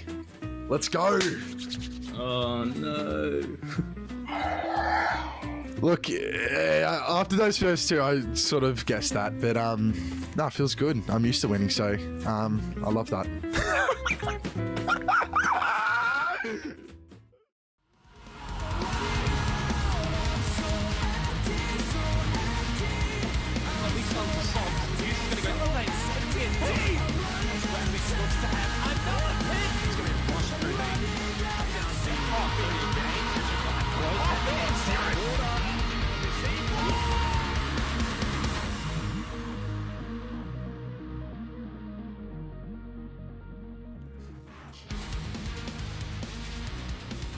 2 matches done, and well, I guess you could almost say 2 upsets completed. We're now moving on to Bliss and Order. Dev, is there a potential for this to be an upset? Anything's possible. I don't want to say it's likely. I think that this is probably the most one-sided game we have up for tonight, but we've seen Order, particularly Bailey, do some pretty crazy things. So, hey, I won't count them out. Yeah, let's start diving into this one. It is none other than Bliss and Order. Vast. As we start to look a little bit more in depth at Bliss, do you want to give us an overview as to what this team kind of does? I feel like they just manhandle every single team in the server. Yeah, I mean, they're kind of the frag power on this team is crazy. I mean, you got players like Jigsaw, Oda, and Repix, but I mean, kind of the theme of this team is when some of their players aren't doing so well, you have other players stepping up like Shade and Todd. So they have a real solid and well-rounded team. And I just think that they learned a lot from last season, and they've just improved heaps in the regard of their map pool, which is probably their weakest part about their team last season. And yeah, they're kind of that team that come out of nowhere last stage and kind of just took it to everyone. Playing with confidence and aggression, kind of the same fashion as Over have been doing. But yeah, I'm kind of impressed about how consistent this team has been. Just every week they just seem to really not have a moment where they're just not looking good. I don't know, it just seems like every game they're just always looking good even when they're losing. Yep, and if Bliss are the shining example of consistency, well, what's the shining example of inconsistency, Dev? It is none other than Order. Let's have a chat about this roster, as this stage has just been so turbulent for them. Indeed it has. Stage 3 has probably been the worst stage we've ever seen from Order. They managed to somehow have a 6-game losing streak between OCN and APAC South. 6 games in a row that they lost, including losing to teams like Wildcard and Overt, which we certainly would not expect them to lose to. Now, they since then have had 2 wins in the following 4 games, but it hasn't been enough to get them in contention for playoffs. No shot at playoffs for these guys. And look, there's a lot certainly to be. Oh my God, Nico. I'm actually, I like that view from Nico. That's gorgeous. I love I mean, I don't love what's on his screen, but I love the angle of it. I was kind of having a little giggle at Nate there for a second. I mean, there's a lot going on in that picture. There's a lot going on in this screen in general. I mean, how is it that Bailey is the most tame member of Order on the cams? I was chatting to him and he said that, he's known for his unusual cams, and he said he's constantly brainstorming new ones, but I don't know, I had high expectations. I'm a bit disappointed, not gonna lie. Shenanigans are at a small amount, I guess. Look, I guess heading into this game, Vast, we can probably give this a bit of an overview. Is there enough on the line for Order for them to really be pushing for this upset with Bliss? To be honest, I don't think so. I mean, it could be, you could argue maybe it's the same situation as Wildcard, as Dev was saying, that win can, just for the kind of the morale of the team and to just build a bit of momentum leading into the end of APAC South. Yeah. Let's have a look at the vetoes here, Dev. Go to you first and you can dissect this for me, because you know what I'm like when we start looking at this. Going back to Chalet. Fun. That's what we love to see. So Chalet, we are yet to see a win from our good friends on Rhythm. They lost it to Order. Rhythm? Wait, what? Hang on, where are you? What are you I'm on the wrong bloody massacre. I'm so confused. Holy crap. Okay, we'll go to Vast here. No, Vast, please, let me redeem myself. Okay, go, Dev. Go, redeem. Bliss beat Wildcard on this thing. It's when you have the wrong tab open. I'm so sorry. Bliss beat Wildcard on this just a couple days ago, actually. So this is a good map for them. Chalet is not a map that Bliss used to play. Like you said, Vast, this is where they lost the OCN Grand Final in Stage 2 to you guys. And since then, Bliss have added to their map pool, and they have been pretty strong on it ever since. They've been undefeated. And so, pretty good map for Bliss. Vast? Yeah, I'd agree. I mean, it kind of looks like a map that they look comfortable on. Every time they played it, they just looked really dominant, doing the right things in terms of pushes and You know, the way they're playing is just really aggressive. I think, yeah, this is a really good map for them. For Order, I don't think so much. I mean, sure, they beat Rhythm 7-4, but I don't know, if you remember that game, it was just really kind of shaky the way they were winning rounds. I mean, they won 2 crazy clutches from Bailey. Bailey had a really incredible game. I'm not really convinced that this is like a good map for them. They can clearly play it, but I just think Bliss have been playing it a lot better. It's fair enough. I'll let you have the final word here, Vas, before we get into the game. I guess you're leaning toward Bliss. What are we thinking? Yeah, I mean, I'm leaning towards Bliss, and it seems like everyone else is leaning towards Bliss, but I think it's really interesting to note that the head-to-head between these two teams ought to have won both Stage 1 and Stage 2 in overtime. So, you know, it's definitely not unrealistic. Maybe, you know, Order could be that bogey team for Bliss. Maybe they just understand their playstyle a lot better. I still think Bliss will win pretty dominantly, to be honest, probably like 7-3. Okay. That might be a bit generous. No, hey, you know what? I'm not even going to say anything about that. We're just going to get straight to the game because 7-3 could be on the agenda, maybe even less. Bliss are on a tear, and once more they are fighting for that top spot at Stage 3 for OCN to try and secure the grand final for playoffs. Dev, as we get into this, do you agree with Vast? I think this should be a pretty cut and dried Bliss game, but Order have shown to be incredibly inconsistent, and that means that every now and then, sometimes their shots will land. I just say, once again, looking at the face cams, I don't know what Specker's doing, but Nico, in the bottom right, you've got Specker's face on his right-hand monitor, just so that if he ever needs some inspiration, he can look over and see that beautiful moustache. Oh man, I don't. I just, you know, probably the more unique cams that we get. And Specker, what? Yeah. Oh man, final Playday. I guess this is where you let loose a little bit, right? We got someone in the background of Specker's cam as well, tidying up his room. Oh no. All right, let's see what these teams are bringing in the op veto. We got Jackal and Thatcher banned out. Bliss getting rid of that Jackal. Funnily enough, not something I've seen necessarily a lot from Order. I thought maybe we'd see that Finker ban, since that's where Bailey has found his home recently. But they do follow it up with the Wamai, very similar to what we were looking at in the previous match on Chalet. Of course, the Flores slipping through does mean clearing those power positions shouldn't be too much trouble. Shouldn't be. In theory. In theory. We have a lot of theory. Oh, what is going? What? It's an unusual one. I'm very, very curious. I mean, maybe.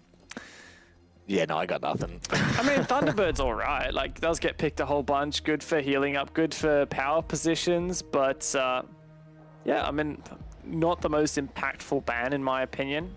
Mira has slipped through here, so I do wonder. Mira and Clash are the two big defenders that have slipped through here. Both of these teams love to play the Clash. The Mira as well has a lot of good spots on this map.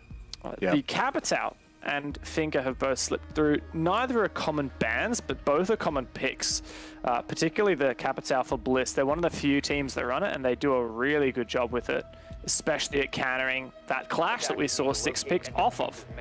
Yeah. And that is going to be, I think, one of the big talking points for us, and it's something that I spoke about with Raven, Thursday night I think it was, about like the duality between bringing the Clash and like, you know, the good versus bad that it kind of it has with it. You know, it gives you such a strong ability on defense to kind of halter teams and slow them down completely, but it can also be a little bit tricky when you're coming down to the wire and you are one of only 2 players left. You know, you got to make that decision. Do you keep it out or do you go for a play there? HP Omen community vote have Bliss at 67%. So 2/3 of you think Bliss are going to be up, and I do agree. Yeah, this is definitely the consensus here. Bliss have been consistently one of the scariest teams in OCN all year long. They have had a fantastic 2021. They've reformed their roster after playing relegations last year, and they're gunning for that APAC South spot. They've already booked their ticket, thanks to their OCN performance in that relegation tournament, to play for a spot in APAC South, but they're of course setting their sights on finally getting an OCN championship. If they get the 3 points here, then they just have to hope that Knights don't get the 3 points against Rhythm, and then Bliss should be locked in. Yeah, that's the big thing right now, is the fact that Knights actually beat Bliss. You know, gives them the head-to-head as well as that round, or the point advantage, and well, there's a man advantage for Bliss. Becca getting a little bit too comfortable, I want to say. Regardless, that is a very nice little opening for Bliss to take away without really having to do anything. Now Bliss make their rappel inside. Repix on the back of the nade, swings into Solar. I love the coordination. Bliss just have it on another level compared to what we saw from Rafflecopter and Wildcard earlier tonight. Much stronger team on their attacks. And Jigsaw just fed the easy kill through the smoke, through the window. He does take down Nico. Jigsaw, one of the most talented up-and-coming players in the Oceanic region, already stepping up as Bliss easily pick apart this setup that Order have brought to the table. Now, while Jigsaw's gone down, Repix is well and truly in the bomb site. Yeah, it was a bit of a third-time lucky case for Order. The third body that they throw at Jigsaw, they finally find the kill. And now Repix, with his body in control of Closet. It's all up to Jack Daddy. 1v3. The problem is really surrounding that time. You've got 40 seconds to try and deal with all different kinds of angles. This just is not achievable. Oh, but you saw the cross, and Repix can finish him off. Bliss, a very strong opening round here against Order on Chalet, and they are proving to be a very solid team on this map. Now, of course, despite our previous game not backing up this stat, we have emphasized that this Chalet is a attacker-sided map in OCN, and I would expect that trend to continue into this game. I would very much be surprised if Bliss don't find 4 rounds on their attack here, if not potentially a 5-1. You know, a key difference is, well, I guess it may not even become a key difference, but the fact that the Flores does kind of skip through that ban phase allows Bliss to kind of go back to it should they need some kind of util clear. Now, I couldn't imagine that's really going to hunt them, you know, and kind of haunt them, if you will. But we'll wait and see how that one pans out. But while we're taking the time to just have a cheeky little chat, why don't we say a big thank you once again to our incredible sponsors over at Livin. They have been incredible for all of the seasons that they've been with us. I think they've been with us for like 5 different stages now, and they have just been phenomenal. Don't forget, it ain't weak to speak. They're all about breaking that stigma around mental health, and they do an incredible job at it. If you would like to support them, of course, the easiest way is to type !Livin, that is Livin, in the Twitch chat. Follow the prompts and you'll be able to buy some damn good merch from them. If you do want 15% off, it's OCN 15 at checkout, and I do highly recommend their merchandise. 1, it feels nice. 2, it fits great, and 3, it looks unbelievable.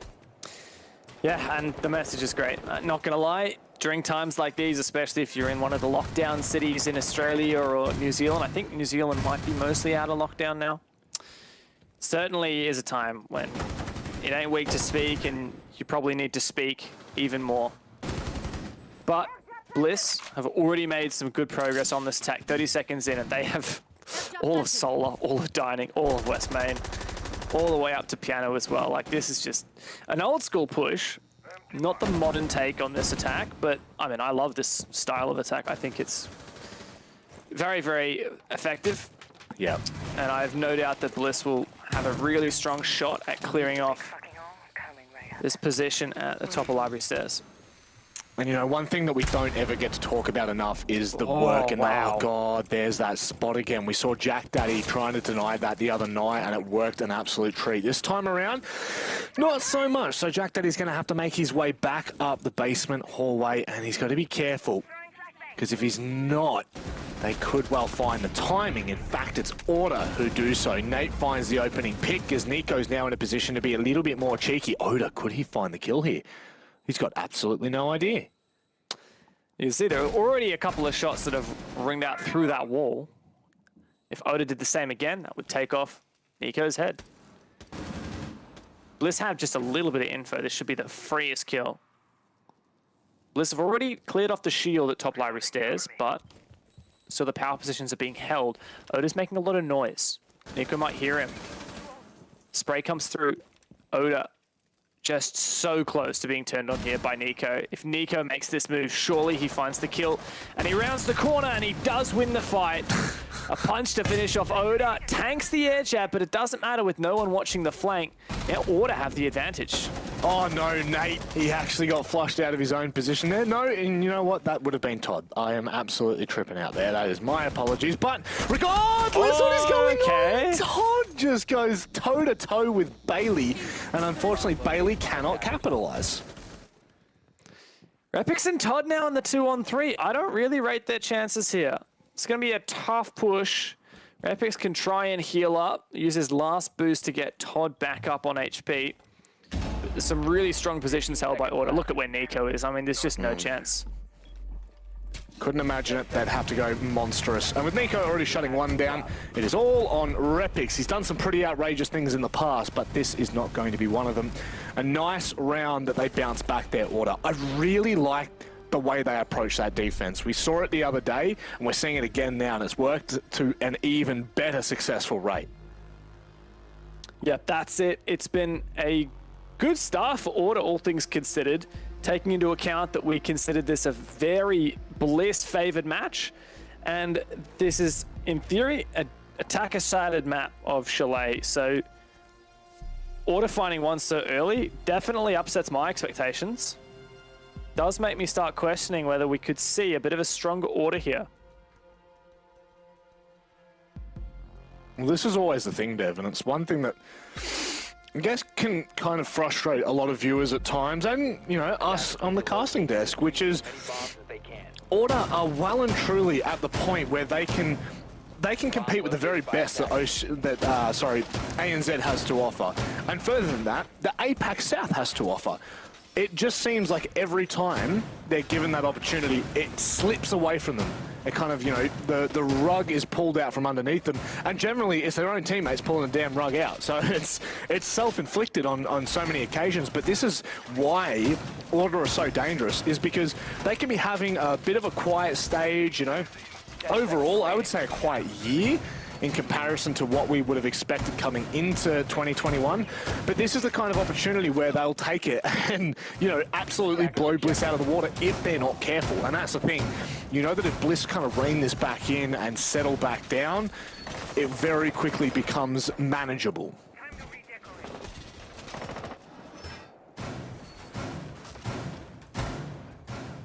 Going for a kitchen attack, though, is very similar to a Master Office attack, which we saw work really well from Bliss, and I think that's going to play into their favor here. Taking Solar with so many nades, with the Capital. You see Nico's position here. It's where Wedables was playing in the Ruffle wildcard game. But, I mean, this is just something that Bliss are so good at, clearing out this power position. You can see Jigsaw's cutting him off from outside of West Main on the long angle, really restricting Nico's mobility. He can't move down the stairs at all, or he'll die. He can't move up the stairs at all because he'll die. And now he can't sit on the stairs because of the fire. Now he's going to push out and be easily finished off. Now, fortunately, Specker does find a refrag there, so pretty good outcome for Order, considering how well Bliss played that. Yeah, that's really fortunate that Specker was in a position to capitalize, and of course, that's premeditated. He's found himself another as well. This is a phenomenal round from Specker, and it may well put them on the path to success once more. However, you know that if you give Bliss the opening, they'll take it.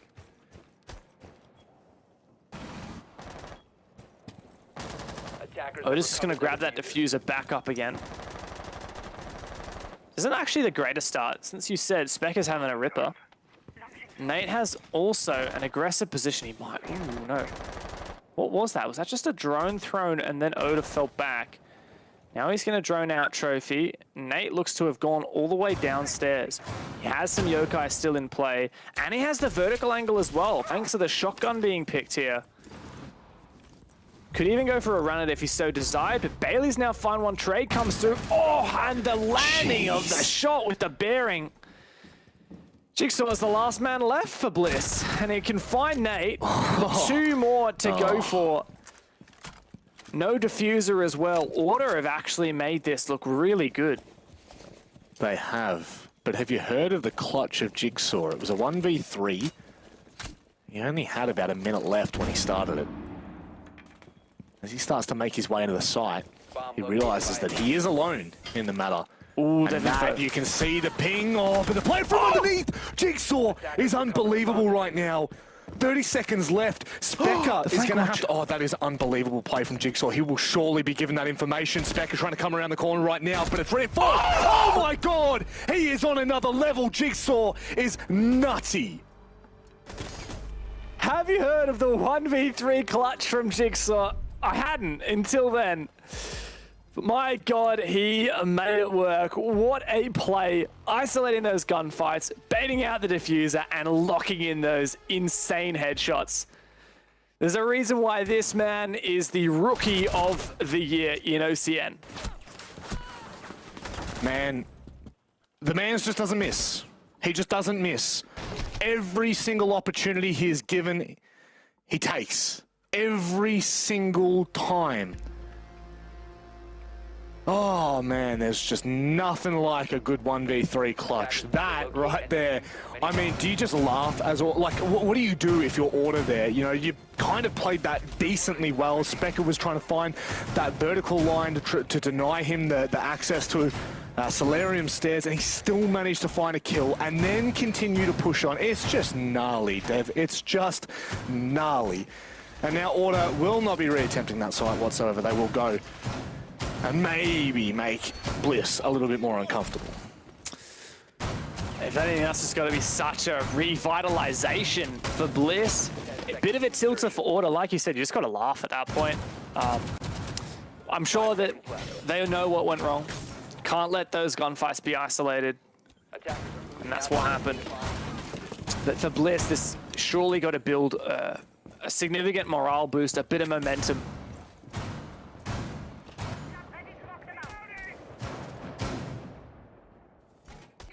I mean, I would say that's at a pivotal point as well, Dev. Indeed it is. Had Order won that round, they would be looking comfortable at par for the course with 2 on their defense. Now we've got Bliss, who have locked that, and now we go back to Master Office, which is where Bliss had their most convincing win. Bomb has been located. They should be able to repeat this as well. They're so good at clearing this position and taking solar control. Order don't really have much of a response for it. Almost an opening pick there for Jigsaw as well. Nate is lucky to be alive.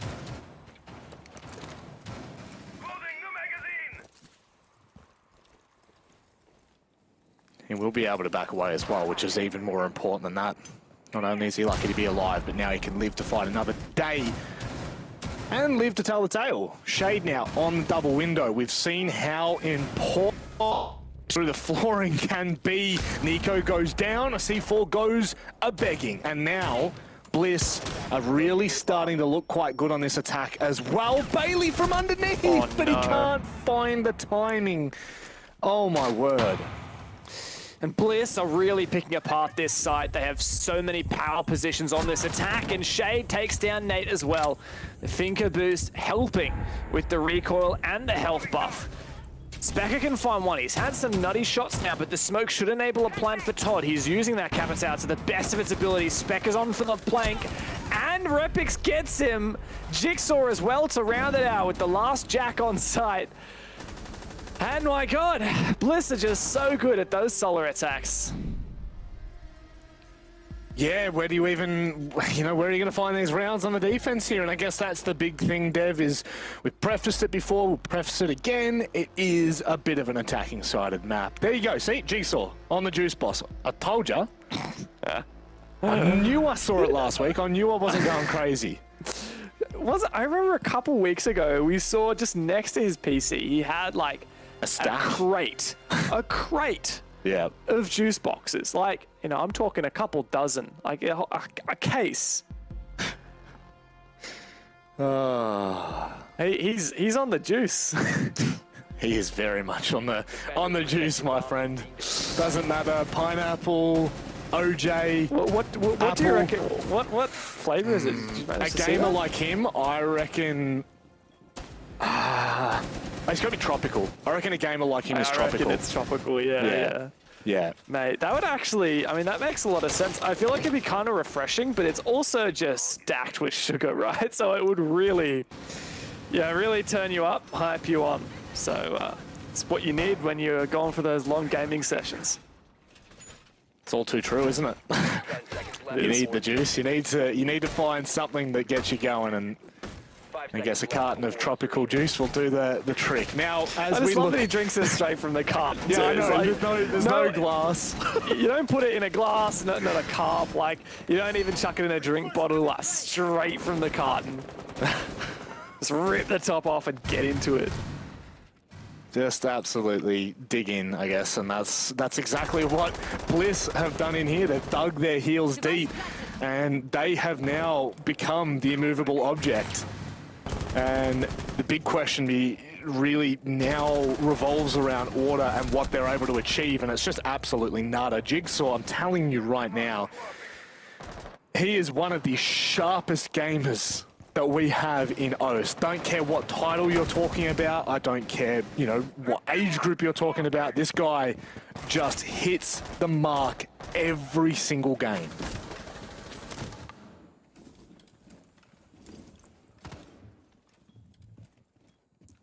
Bliss have 2 more rounds of their attack. And they're looking to lock this one in. This take across does tend to live or die by the clear of top library stairs. Now, that top library stairs clear comes to life. The Tachanka to make a reply. Repix to throw the nade over. Is it in time? It's just short, and the ADS catches it. This is a little bit troublesome for Bliss. They opted not to open the office wall, and as a result, this is going to be very, very difficult to clear out this power position. Bailey goes down. Things are starting to look very, very good for Bliss, but they've still got a lot of work to do. My God, they just continue to find these kills. Where was that from? Where is Shade? What am I looking? No! Oh my gosh! No! Oh my God! What? What? What was that? Everyone just died. I was busy trying to find where the hell Shade found that kill from. I'm actually going to go back and see, but there were a lot of players still up, and then everyone died in the space of about 5 seconds. Bliss didn't get anywhere near the bomb site. Order just kept trying to hold on to those power positions for dear life, and Bliss farmed him. And now Bliss go back to their kitchen dining attack, which, again, was really strong. Really, really strong. They're so good at clearing from Solar and taking that control upstairs. And I think Bliss are really showing us the power of, if you have a good Solar attack, like, if you can get that control, if you can punish anyone playing on the stairs or aggressive in Solar or bathroom, if you can have a really strong repel player on that double window, like that, you basically win Chalet if you have that. Yeah. It's it's so instrumental to the kitchen bomb site and to the master bomb site, and even to some degree to the bar bomb site. And it's just so it's so methodical. It's funny because we were talking about Rufflecopter and Wildcard being these really methodical teams, and Bliss, I wouldn't necessarily put them as super methodical, but the way they're playing Chalet definitely is. The difference with Bliss is, one, firstly, they're actually really good with all that util. Like they very rarely waste any. It's almost always on point. And even when shit hits the fan and it doesn't work out quite so perfectly for them, they are so confident in just getting the job done with their guns. Yeah. That's what's most scary, I think. And if we were to talk to, if we were to really break this down with other teams, I think that would probably be the highlighted point. It's like no matter where they are in the map, no matter like whether they're down, whether they're up, when things go a little bit awry, they can just lean so heavily onto the mechanics of every individual player. But it's like, what can you do at that point? Like what are you afforded? What is that, Jigsaw? Oh, surely not. Nico and Jigsaw. This is the tango. I tell you what, it definitely takes two to. Nico, should get discipline. Always going to be Nico to find angles like that. Of course. Bliss now, we turn their attention to this solo take once again. Talked about it so much. Let's see what Repic's going to get done. No one playing on the stairs. Or to admit that Bliss are too good at that. They're not going to give that pressure away. Now they do spot the one player in the master closet.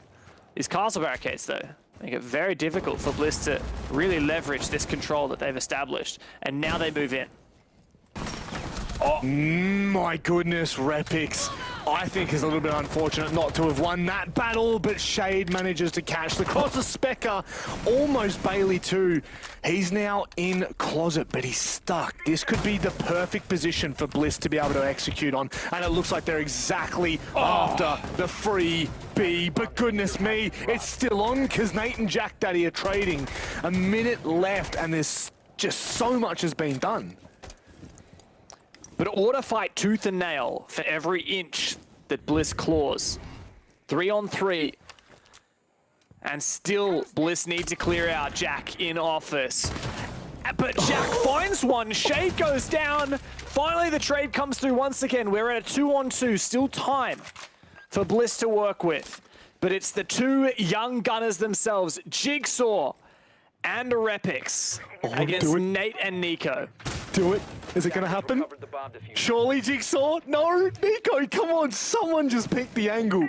The biggest issue I have right now for Bliss is the fact that Nate is still up with the use of the Yokais, and I'm pretty sure he's down in trophy. So he can just sit back and absolutely relax. Nico's going to be able to catch Jigsaw coming in. Repix can't get anything done. Order. They bounce back and finish it out 4-2 for the half.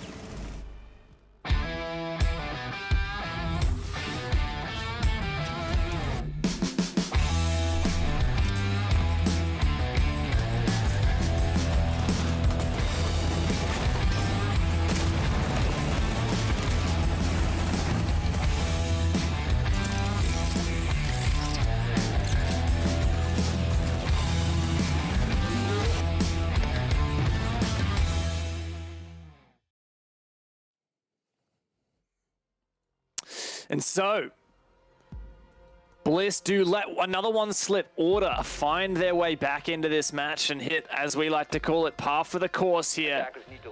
On their defensive side, they switch on to the attack with 2 rounds under their belt. But Bliss will not let up. Both of these teams historically have very close matches. In Stage 2, Bliss beat Order 8-7. In Stage 1, Bliss beat Order 8-6. And now in Stage 3, we could be on for another overtime.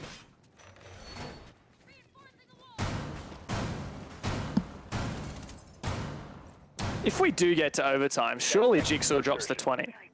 Ah, it has to. I mean, he's on 9 so far, right? And that's in 6 rounds. If he gets another 9 in the next 6 rounds, that's 18. And he just needs 2 kills in overtime. It would be rude not to, some would say. It really would.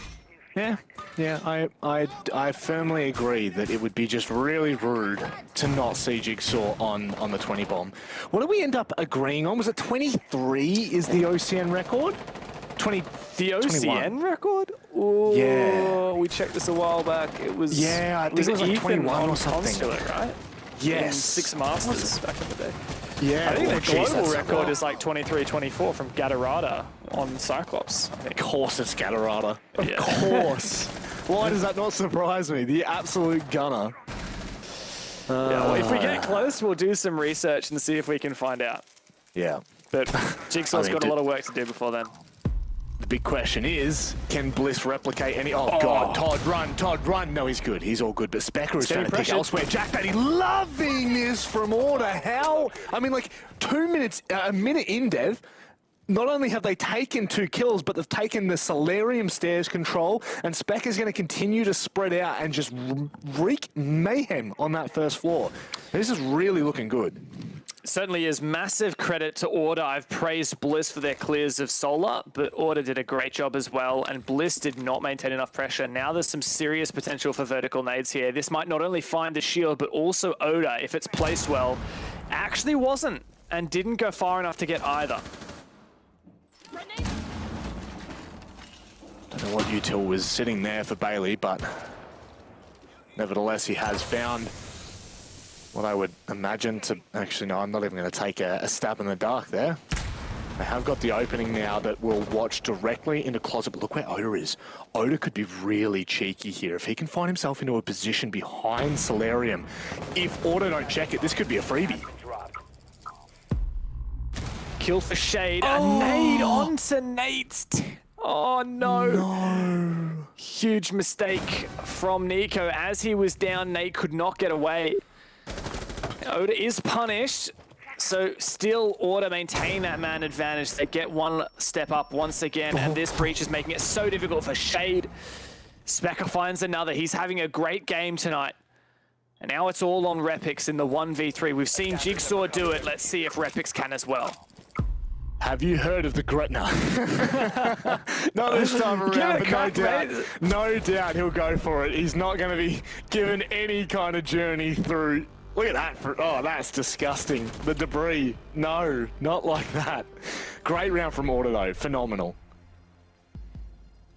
Certainly was. It's a good time to be an Order fan, seeing them return every punch that Bliss throws their way. Yep, there's a brief technical pause now while we get our good friend Jigsaw back into the lobby. But yeah, I'm going to say for Order, I'm pretty happy to see them stepping up here on Chalet. It's not a map we've seen great things from them in the past. I mean, we have seen them beat Rhythm on this very map just a couple play days ago. But beating Rhythm and beating Bliss are two very different things. Spot on. Very much spot on. And I guess digging deep Jack is wearing his PJs. Well, off to the ensuite. Oh, no, no, no,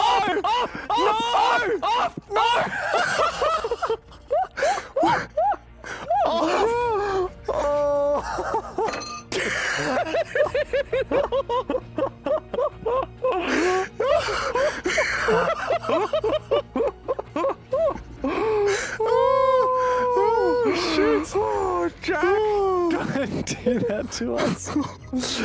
Oh my god.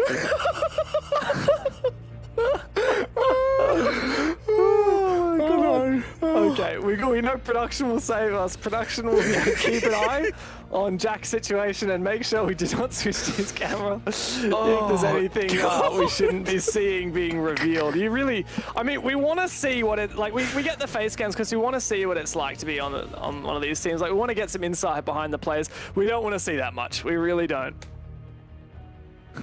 I mean, it's in his name, Daddy, right? So, you know.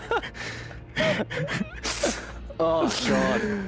But I actually need to recompose now. Sorry, this is like the first time you ever swore on stream with me. I've got the giggles again. Oh, my God. I mean, you know, when you gotta go, you gotta go. when nature calls, it's just... Oh, no. Let's move on with the discussion here. Order are looking probably the best. We've seen them. I was so scared that he was going to close that door. I was so scared. Yeah, Order now.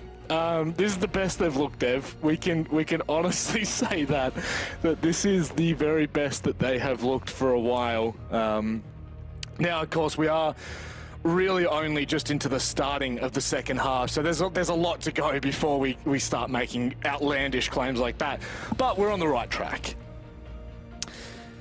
Yeah, it's not a terrible start for Order. they got par for the course on their defense. They got the 2 rounds, and now they found their opening on the attack, which is at least showing to us that that they can hang on their attack as well. We didn't see that from Wildcard or Rafflecopter in the previous match, so it would be plausible the Order would struggle on their attack. It's Bliss here that it's just not quite being as thorough as I would have expected. Like, keep in mind, you know, let's say Jigsaw didn't win that 1-on-3, which let's say he shouldn't have won. No. Order would actually be in the lead right now. And that would be a large surprise to me. That would be very unusual to see Order beating Bliss here. Yeah. So I do think we're on track at the moment for that overtime game. But despite Order playing pretty well now, I will be very surprised if they can beat Bliss. Well, the thing is, both in stage 1 and 2, it was incredibly close games, overtime. You got to remember, casting your minds all the way back to stage 1. It was on, I believe, Oregon, and that was an absolute barn burner. I still remember it to this day. Stage 2, I got to look back at that result, but that was an 8-7 on Oregon again. So the tendencies of these teams to really push it to the limit, you know, it's there. The history's there. It's just, will it repeat itself in another close game? Or are Order maybe going to take this little tech time out to kind of run with it? Which I'm pretty sure Jigsaw was the player that DC'd, so we're just going to be waiting for him to get back into the server. But nevertheless, you know, it's in a pretty good place for Order to continue to really put the pressure on.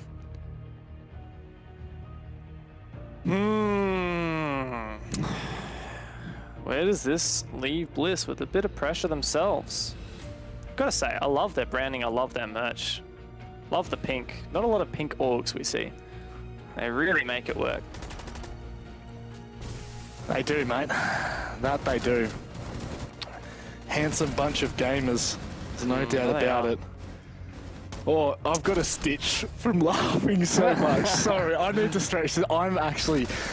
Oh, it's like in a really weird spot as well. Stretch it out, mate. I'm trying to. Do what you can. Yeah, let's get we have, oh my god.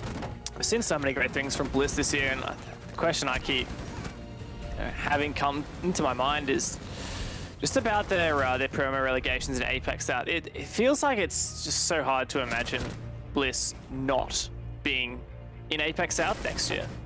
Yeah. It just feels like, you know, they are looking to be the best team in OCN. They have been aspiring that for quite some time. And look, Order is likely the team that they will be facing in that promo relegations. Or one of the teams, if not. You know, the APAC promotion bracket is actually going to be quite a trial for Bliss. They'll have a couple of games they'll have to go through. But it's a very serious chance that we will see either Order or Wildcard face Bliss for their APAC South spot. Well, that's just it. That is just it. Is that a diamond pickaxe? Gotta look in here. Can we see the diamond? Is that a diamond crossbow? I haven't played the game in about 10 years, so don't really remember how things go. That goes to say a lot about Nico, doesn't it? I wonder what his other monitor's got. So is that his? What is that on the left? Is that a vertical monitor? Yeah, with just a wallpaper. That's because he's a straight up gamer and streams over at twitch.tv/Nico. I actually don't know if that's what it is, but I know it is. I don't think that's necessarily it, mate. I don't think it's far from it.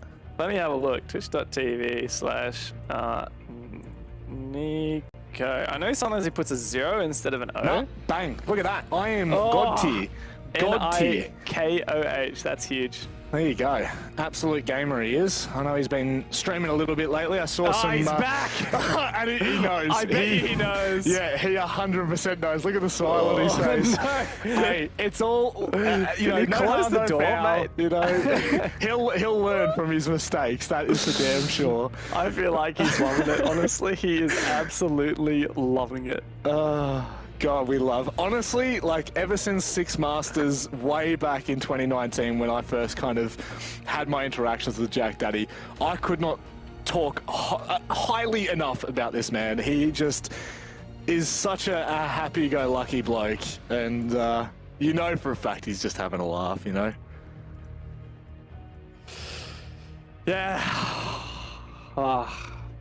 Bit of a calm day from Bailey, all things, you know? Yeah. No shenanigans on the face cams? No, because Jack Daddy's done enough for him. Wait, I'm gonna bookmark that clip and just watch it back. Whenever I need a laugh, I'll watch back Jack almost getting our account suspended for breaking TOS. Our account, as well as, you know, a global Oh my god. God, Jack Daddy, you gave us all a heart attack. Yeah. It's honestly, it is all smiles for us, because, you know, it just is. I swear this is just part of the Australian vibe at this point, you know. Yeah. Oh no, Bailey's got a tweet. Yeah, look, that wasn't from this. I will say Bailey's tweet, which you can see on Bailey with 2 E's, Bailey R6. Look, that is not from this broadcast. I will just, you know, clarify that is not from this broadcast. That is from what I get up to in their spare time, I guess. Oh God, he just Smecker is just. I mean, this whole roster is just rare units. I want to know where he got those glasses from. I want to know how he can play with them on as well. He's watching back the. I swear, if he ends up just watching this for the sake of the cheeky little how you going, God, he is just a gorgeous human. There's no doubt about it. Nico back there we go. That's what we wanted to see. Oh, and it looks like we've got 10 plays. Yes, we're starting. Let's go. That's what we want to see. We can see it from Nico's screen. It's like we don't have the clean feed. I mean, I'm not watching the clean feed. We can just see from Nico's screen. Good stuff. So yeah, apologies on the rehost. You know, it happens. But we are back in. Another meow comes out in the chat. Another meow in the chat from Nico. An aggressive meow. You can see there's a fierce rivalry developing between these two teams on who is the coolest cat.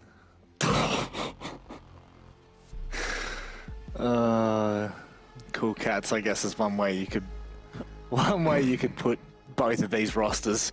So back in it, Dev. Let's hone in a little bit more, because I'd actually just completely, the second that happened, I'd completely forgotten the scoreline. I'd completely forgotten where we were in the match.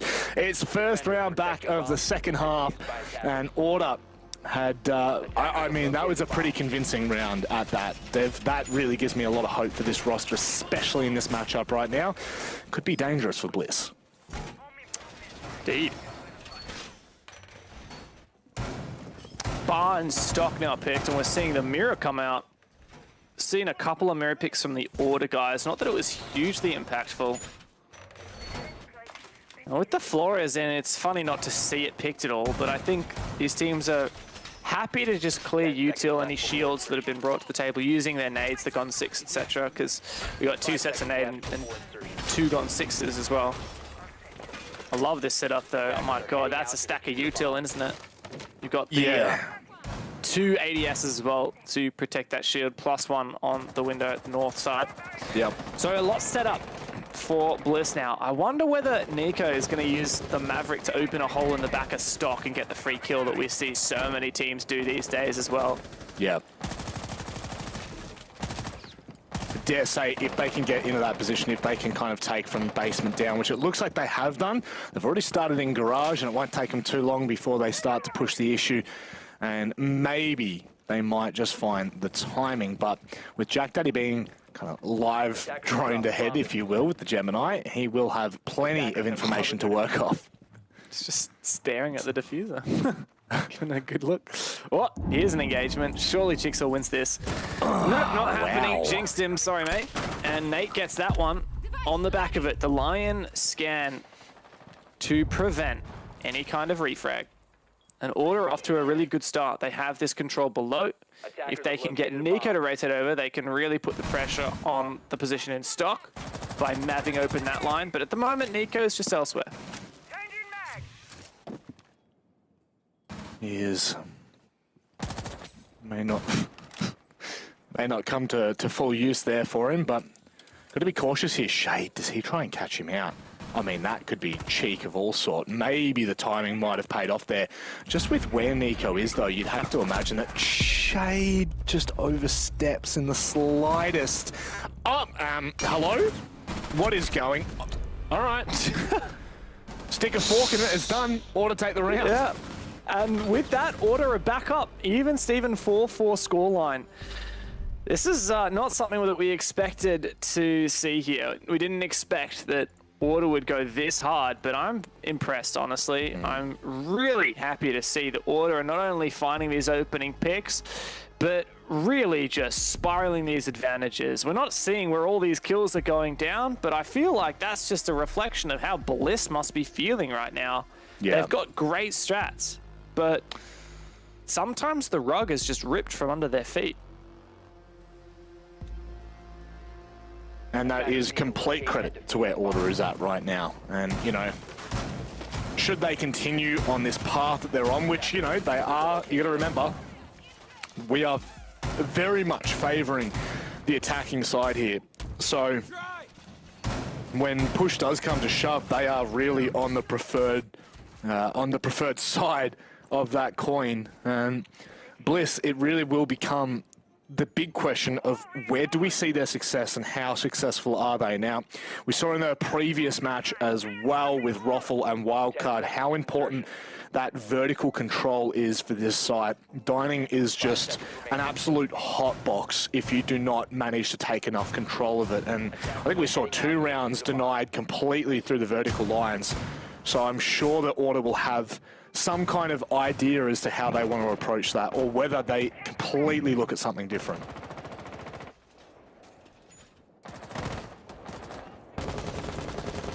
The thing with Order is they do tend to really commit. Sometimes they don't do always the most common pushes, but they commit together even when they're pushing something that's a little bit unusual, and I like that from them. Bailey's drone has managed to survive Jigsaw's lurk.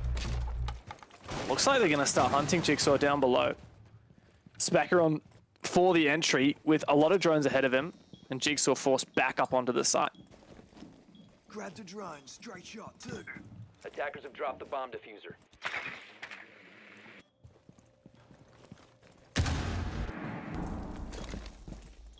Good note right now. You can see Jigsaw taking control of some of those drones, so they essentially could come in handy quite drastically here. Oh, look at this intel they're going to be able to get. This could be huge. All things considered, you just don't expect that kind of intel for Team Bliss, and if they're smart, if they can play around it and not fall like dominoes, this could be really spicy if Order try to take that fireplace control and push the lobby double wall into Dining. Sorry, my mind is just elsewhere. And so too are the kills. Nate finding one on the Shade. And the line once again is really shutting down any response from Bliss. We're seeing how effective it's being for Order. Now they're on the cusp of the bomb site. That's an entry that's going to enable some serious ground here for Order as Specker waltzes straight into this bomb site. Banshee ineffective. Repix can finish off the injure from above, but he doesn't have a lot else to do. Jigsaw's holding the line on side. Oda has denied one through the third. Jigsaw as well. And Order look to have a strong position, but not so. Jigsaw. And Oda jumps in as well. Bliss. It looked like it was starting a bit sketchy, but a nice finish. Again, we see some pretty serious impact from that vert line. And it's, again, we've already touched on this, Dev, it's not easy to flush those players out. There's a lot of work you got to do before you can even think about doing that. It looks so good for Order. They found the first pick. Nate was in trophy, starting to really push the issue for Bliss. And then just like that, you blink and the game is turned on its head. Bliss now only one away from match point, which is, you know, quite big, all things considered. It puts them in a nice position to close this out in regulation, which then really puts the pressure back onto Knights to ensure that they are not trying to fight through a semi-final in the gauntlet. Yeah, exactly. Order don't have a lot to fight for here other than their pride and their confidence, but Bliss definitely do. It's a free game. If you end up first in the OCN standings, you don't have to play the semi-final. Whereas at the moment, Bliss is sitting in that second place. Now, Chiefs can't catch up to them. Chiefs have already played their game. Knights are just 1 point ahead of Bliss at the moment, which means if Bliss get 3 points here, Knights will need an overtime win or an outright win, and Knights will guarantee first place. Yep. But yeah, I mean, it just does mean here that Bliss are really, like, they almost have their fate in their hands, right? Like, if they win with 3 points here, then they put themselves in the best possible position, and they'd just be really barracking for rhythm in the final match of today to hope that Knights lose and Bliss end up first and skip that semi-final. Yep. Especially because I'm just going to add one extra fact, right? Like, it's Chiefs who are in third place, right? If Bliss end up first and maybe Knights beat Chiefs, then Bliss won't have to play Chiefs. And consistently, it's been Chiefs that have been the team to shut Bliss down. You know what? I actually think Bliss would be really upset if that happens. I really think that Bliss want to top this off with a Chiefs and Bliss final in this stage 3, right when they're starting to get their map pool sorted. You know, this is when we really get to see them shine. Now, it's not really showing so much on Chalet right now. Order are fighting back with a vengeance. There is an extra bite to what they're achieving so far.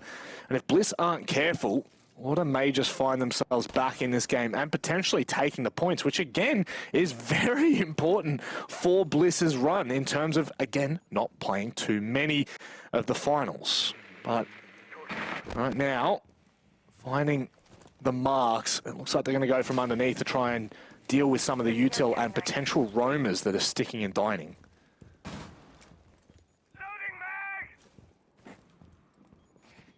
Specker's just watching these mav holes. Jigsaw contesting from the other side. He's tempted to peek it. He doesn't have the scope that the guys on the other side do, but it doesn't matter. He can just nicely pre-aim and land that shot onto Specker. Those Maverick holes seem as effective for the defense as they do for the attack. Now, Bailey's found a nade to bring the numbers back in his favor, but Nate's in a precarious position looking for Jigsaw and does shut him down. Now this is the moment when Order can really push for breakpoint.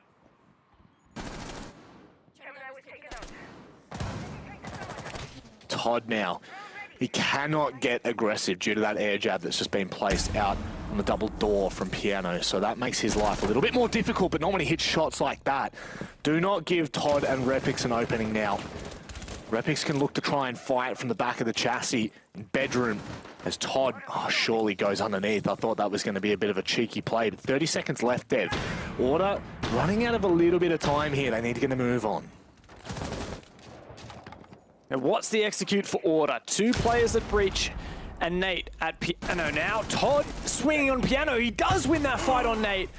Nico might be able to capitalize, but the crossfire is too good. All on Jack. Repix gets the final double, a 2 versus 4 for Repix and Todd. And that means Bliss have match point in their hands.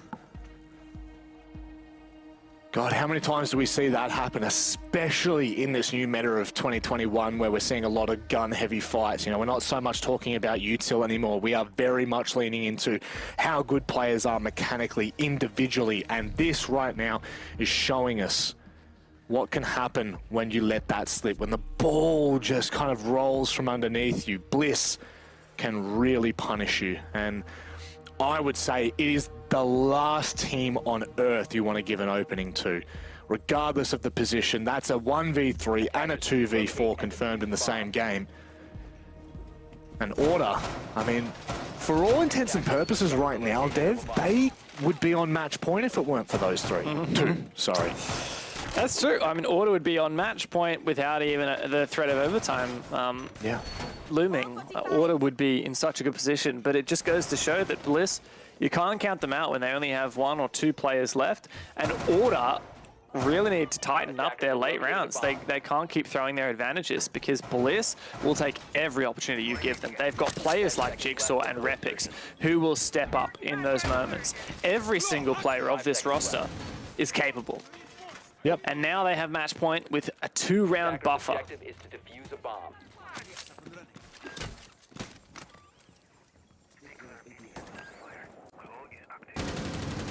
So much to work with, and we saw this attack for Bliss go swimmingly well in that first half. The Order will be able to replicate the same success. There is no one across to the Solarium side in terms of at least, you know, a body being thrown there. There's no util as well, so I'm really looking to see how quickly Order can pick up the pace and start to be pushing, you know, Piano, putting the pressure on the double window of Mez. These are the things right now where if Order let this time slip away from them, they'll get punished for it later in this round. Order haven't really taken a lot of control upstairs. That's the problem. Like, they're now starting to move on. So it's okay that it's taken them this long as they can convert here. As long as they don't waste any more time. Now, they don't have a lot of soft breach for this office wall. They're going to use some hard breach instead, likely. They still haven't made any holes on the wall facing towards top library, which is really the most effective way of clearing this top library stairs position that we see Repix holding at the moment. They've also got to worry about Jigsaw. He's got a lot of angles that he can use from this big pillar position, and there's no pressure outside of library windows, which means he's got a lot of mobility. And this will surely come back to haunt Order if they're not careful. Jigsaw just trying to spray through the wall, but not going to find anything yet. He's now falling back behind the desk. God damn. His crosshair is unbelievable. Right on the head of Bailey. Specker now trying to force the issue onto library stairs. There's 2 players there. They can just continue to swap in and out. It could even be a bait and switch for all Order know. Flashes come through as well. Bliss still have the position, and Repix can land that shot. It looks like it might be over. A valiant effort for Order, but now they will have to pull off a 2 versus 5, and Repix is ready and waiting. He's hungry for it, and he gets it. Nate shut down. Nico for the refrag, and now 4 more to find. Someone as ballsy as Nico could really pull this off, honestly. He's going to make his way back down into Fireplace, which is just not a position that's going to bow too favorably for him, though. Tries to pre-fire just in case anyone is attempting to peek from behind bar. Be able to pick up the kit, and he needs to do so. Looks like he's... Oh, that was sharp, but he should be shut down as he comes over the railing. Oda secure all 3 points for Bliss, and now the pressure is on the Knights. And that's coming up right after this. Meow, says Jigsaw, as another win for Bliss is locked in the books. Order, they couldn't get it done, not against this terrifying team. And like you say, Bliss are now on track for the first place if Knights can't beat Rhythm in our final match tonight. It certainly made that last game ever so interesting. Something on the line for Rhythm, as if they secure 3 points, they'll knock Chiefs down to 4th place. They'll kind of trade, trying to fight for first. This is probably the best outcome we could have asked for, Vast. Yes, I do think it is the best outcome we could ask for, in a sense. Yeah, I just kind of want to talk about that game at Order a little bit. Kind of actually really impressed with the Order today. I don't know. I feel like, I don't know, at least in their early game, they played a lot better. I think where they were kind of going wrong was like, when they did get the opening picks and, you know, they were successful in the early game, it's like, in that downtime when they're all kind of figuring out what to do from there and repositioning and whatnot, that just seems like the biggest opening for Bliss to get aggro. And it happened on a few occasions where in those 2v4s and whatnot, Bliss got really aggro and found those holes. And I think that was the biggest part. All in all, though, I think Order played actually quite well, but those small mistakes just kind of costed them a lot of rounds. Do you think that that's been the story for Order, Dev? It just feels like it's been, you know, small mistakes sometimes bigger mistakes, but overall, you know, it has been teams capitalizing like Bliss have done today. Yeah, look, if we had seen Order win that 3v1 onto Jigsaw and win that 4v2 onto Todd and Repix, we would be seeing a very different story right now. We'd be looking at a 6-5 position. This game would still be going, and Order would have a serious chance of winning it in regulation. Yeah. And we would be really singing their praises. So the fact that they are just, you know, 2 missed clutches or 2 like essentially like thrown advantages away from that, it's definitely a good position to be in for Order. Unfortunately, not enough to make playoffs, and it is too little too late. Does feel that way now. I mean, it doesn't feel that way, it just flat out is that way. However, for Bliss, this is only up and getting better by the day. Vast, as we look back at their Stage 3, I mean, we've got to be over the moon for this roster. They've even shown us a whole new map selection from what we saw in Stage 2. Yeah, a lot of improvements for Stage 3. I think something that you guys highlighted really well in this matchup that I've been quite impressed with is their ability to use their util. I think for a team that are like really aggressive and kind of you know, favor that play style, them being able to also have that kind of methodical util clear side, it's really impressive, and it seems like it is something that they put a lot of work into that. So I think it's cool seeing that, you know, sometimes in Siege, you don't really want to lean on one playstyle, because if it's not working, then, you know, what do you have to lean on? And it's, you know, cool to see when teams have, you know, multiple sides and, you know, multiple dimensions, whatever, to them. Yeah. Yeah, it's... I guess that's the thing for Bliss, is it's just so terrifying. You take away their util usage, and they've got mechanical skills. You take away their mechanical skills, and I mean, Dev, they've got a bunch of larrikins as well. So, you know, like, where could you go wrong with Bliss? Yeah, totally agree. I think that they're a team that has been working hard all year long. I remember speaking with Shade, I believe it was kind of end of Stage 1 or during Stage 1, and they said like they didn't have a very good practice routine in Stage 1.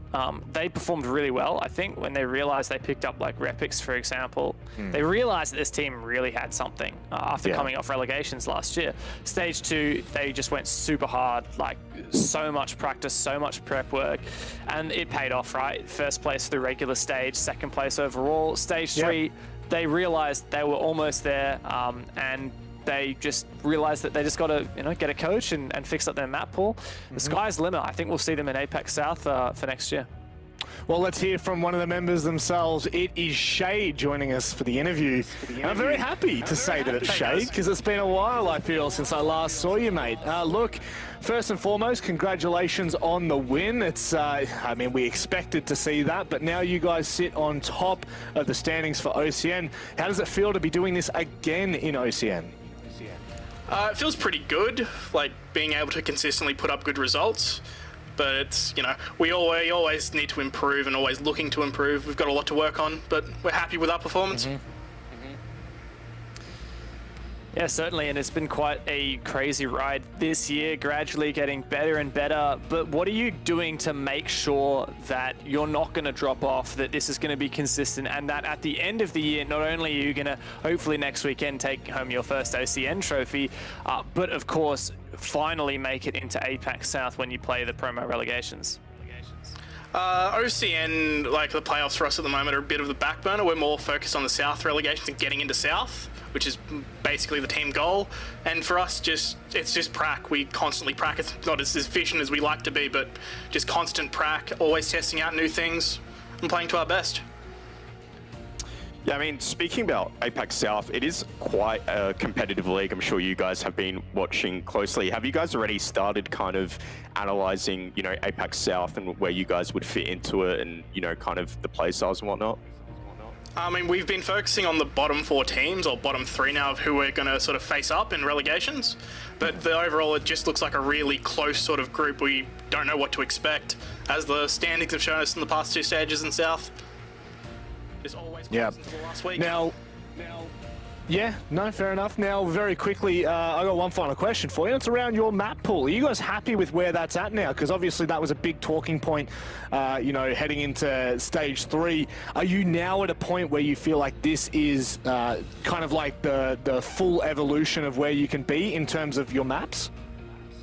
Well, we're happy with our map pool at the moment, but we can always be better. Like, we're always grinding out other maps and trying to integrate like a 7-map or a 6-map pool where we can, because in BO3s you only get 1 ban, so.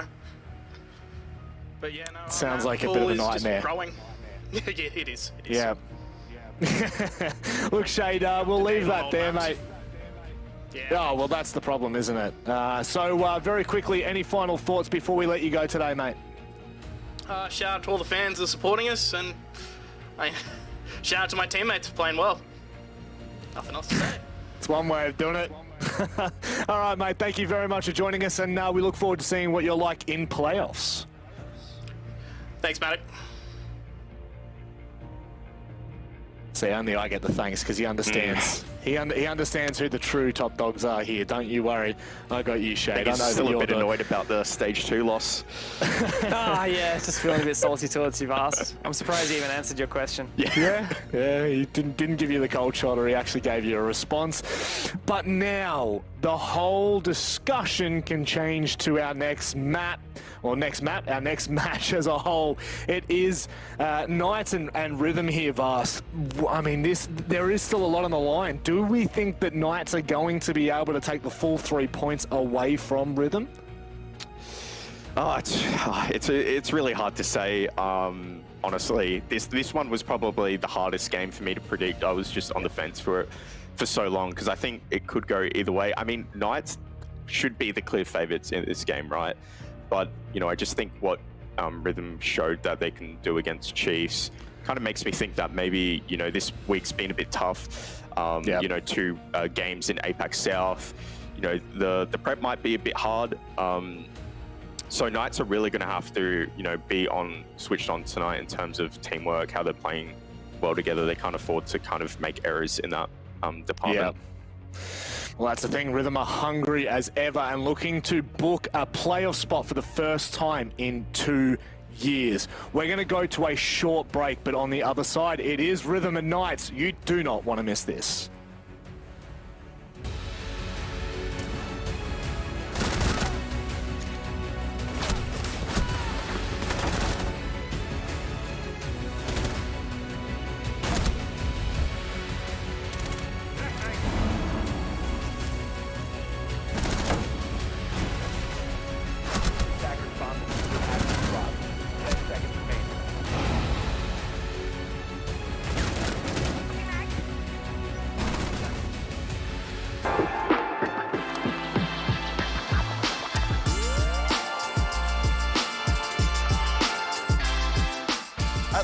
We are breaking the stigma of mental health.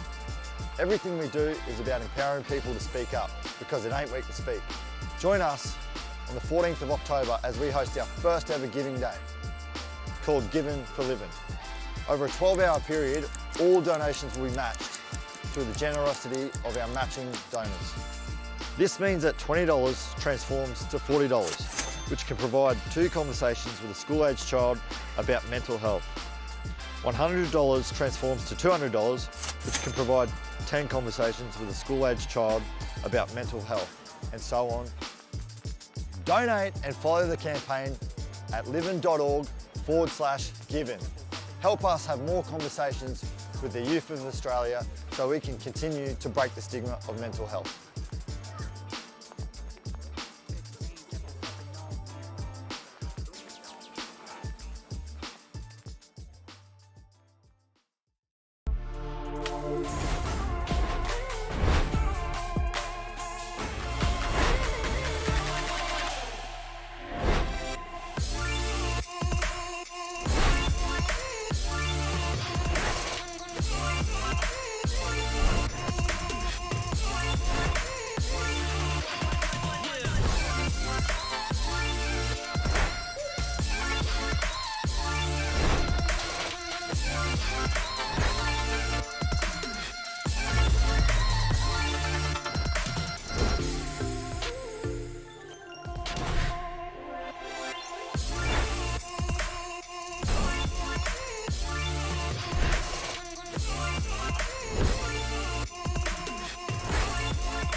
My name is Mark Angelo. I'm a flex player and I play for Pittsburgh Knights. But what you don't know about me is I love to cook, but I suck at it.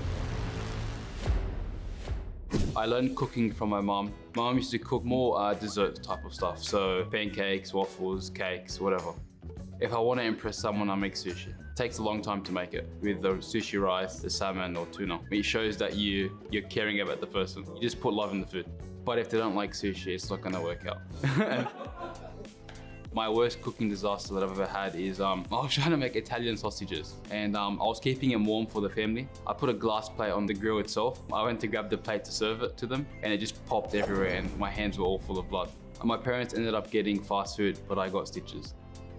If I had to pick one Siege operator to be a cook, it would be Maestro because he's Italian and he would make the best Italian food. My best cooking tip is patience. When I'm trying to impress someone or go quick, I cut myself, literally, with a knife. So that's why slow down, take your time. And also don't put a glass plate on the stove. Hi, my name is Ghoul and I'm the second entry for Rhythm. But what you don't know about me is I'm the worst guitar player in all of OCE. I realised I was awful at guitar probably around the first time I got it. I ended up getting this old thing back when I first started high school. So I'll tell ya, this has seen some stuff. This was here when I started high school, this was here when I graduated high school, this is here for my Pro League debut. It's always been in the back right there, and it gets to witness firsthand just how bad I am. I was never very good at it, but I found out pretty much from the get-go that if I want to get good at this, it's going to take some time, and I do not have the patience. Sometimes I'll just bust it out and just pretend I can play. I can do Smoke on the Water, that's about it. Have I ever taken lessons? No, but I used to actually take drum lessons back when I was in high school. Not very good on those either. I feel like I could probably play the drums a bit better than guitar because it's just smashing stuff. I realised the irony of being on a team called Rhythm and being absolutely shocking with guitar and instruments. My teammates, Leb and my old teammate BB, absolutely fantastic guitar players. Leb likes to shred every single night we're in Discord. He's been trying to give me lessons and I just keep refusing.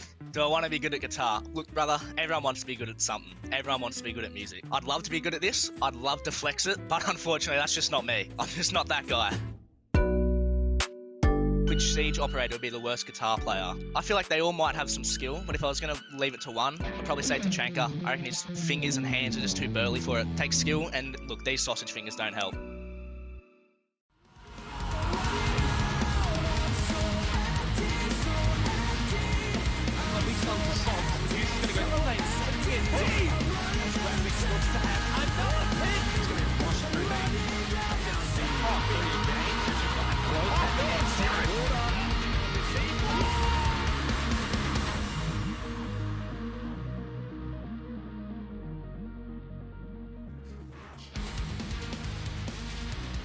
Would you believe it? It's the last game of not only the stage, but also the regular season. That's right. It concludes what has been a three-stage unbelievable banger. And now we move into Rhythm and Knights. There's a lot on the line here, Dev. Knights looking to secure first place in the gauntlet run, but also Rhythm looking to leapfrog over both Avert and Chiefs. Let's have a look at the Knights as we talk about this one a little bit deeper, and I will go to you first, Dev. I'll let you have the floor.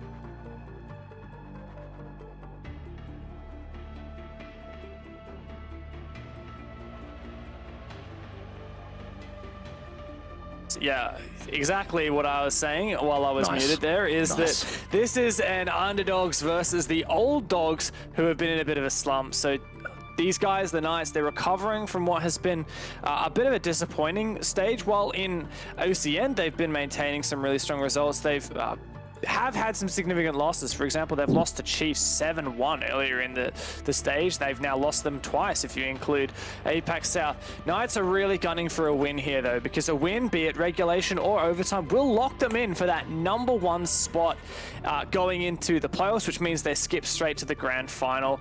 And that is exactly what these guys want. They set it themselves. Their priority is getting top in OCN. It means that they can just chill, ride the wave, and minimize the number of maps that they will have to reveal in the playoffs. Jeez, Dino, sorry, mate. Didn't realize we were kind of, you know, making you fall asleep. But yeah, look, I think this is a great opportunity for Knights to take top spot and to reclaim what has been lost, in all honesty. The whole vibe about them in OCN was lost after stage 1. But one team that is certainly reviving themselves It's Rhythm. And Vast, I'll go to you first because this roster, I mean, we came into this stage thinking, you know, we know that they can push teams to overtime, but they haven't been all that successful in completely, you know, dismantling teams. However, this stage has been completely different. Yeah, I mean, what a 360 for this team. I mean, at the start of the stage, I think we kind of were talking about, you know, some of the same things we were mentioning last season. You know, kind of looked like they were going to have another bad season. Not much was changing. And then they make a roster change. They, you know, moved Dragos from sub to core, replacing Novaex, which I've found was an interesting change. I mean, obviously, Novaex stepped down for personal reasons, but, you know, bringing in Dragos, it kind of sparked something in the team, and all of a sudden they found a bit more success and started playing a lot better, which was quite surprising. And now, you know, they've qualified for playoffs regardless of the outcome of this match. Obviously, this match still has a lot of importance. There is a chance for them to get third place, which would be just seriously insane if Rhythm were to get third place for stage 3. Dev, is it possible? Can they do it? It certainly is possible. We've seen these guys manage to beat the Chiefs in the past. If they can beat Chiefs, I feel like it. You know, they can do anything. They can certainly beat the Knights here. So look, Rhythm are a team that no one expected anything of coming into stage 3, and they have really surpassed our expectations. They've now beaten Rafflecopter, Wildcard, and the Chiefs. They've guaranteed themselves a spot in playoffs, and the sky's the limit. I think it was the moment when these guys realized they had nothing to lose was when they suddenly turned it all on. And now, you know, there's also a pretty solid chance that they won't even be in relegations, which is unbelievable.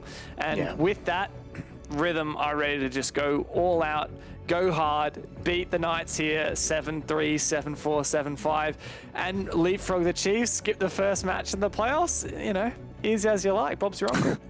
Jeez, I wish it was all that easy. Let's have a look at the vetoes and see how easy this may be. Vast, give me your thoughts. We're going to Villa.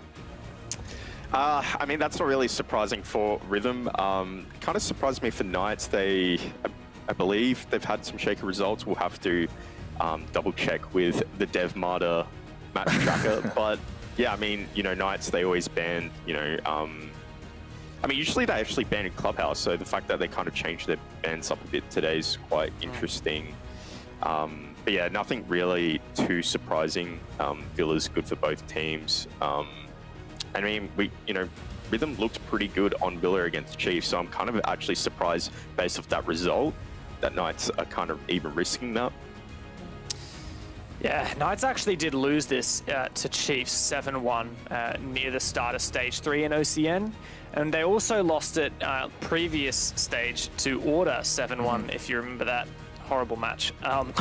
Now, I will say, though, that Rhythm did lose this as well to Overt. So it's not like Rhythm are flawless on this map. And I will add that, like, neither of these teams really like banning it. Knights in particular haven't banned it all of OCN Stage 3, and they've got some strong wins. Like, for example, their win against Bliss, who is arguably the next strongest team in the league right now, was on Villa. So I think Knights are probably, like, going to be pretty happy with this. I feel like we're going to a map that both teams are pretty strong on, though, and I think that maybe, like, if Rhythm are going in with a lot of prep, like, there's a lot of VODs out there of Knights playing Villa, so if they've done a lot of their homework, then I think it'll be a game that they could seriously give Knights a run for their money. Well, I guess that's really exciting if it is on familiar territory for both of these teams. Vast, before we get into this, give me your prediction.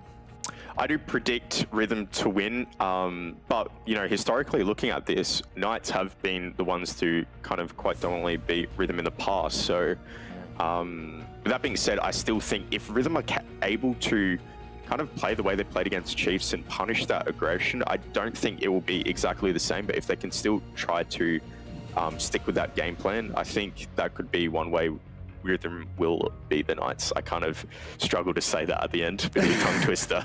Don't worry, it happens to the best of us, and I'm definitely not the best of us. I'm talking about DevMarta, and I'm also talking about Knights and Rhythm. I can't believe we're saying it, but Rhythm may actually have an opportunity to beat the Knights. I still cannot believe that is coming out of my mouth. They have shown us all stage long that they are here to fight, and they've booked their spot to the playoffs. It's just about how far they want to take this, Dev. We go to Villa for the final game of regular season.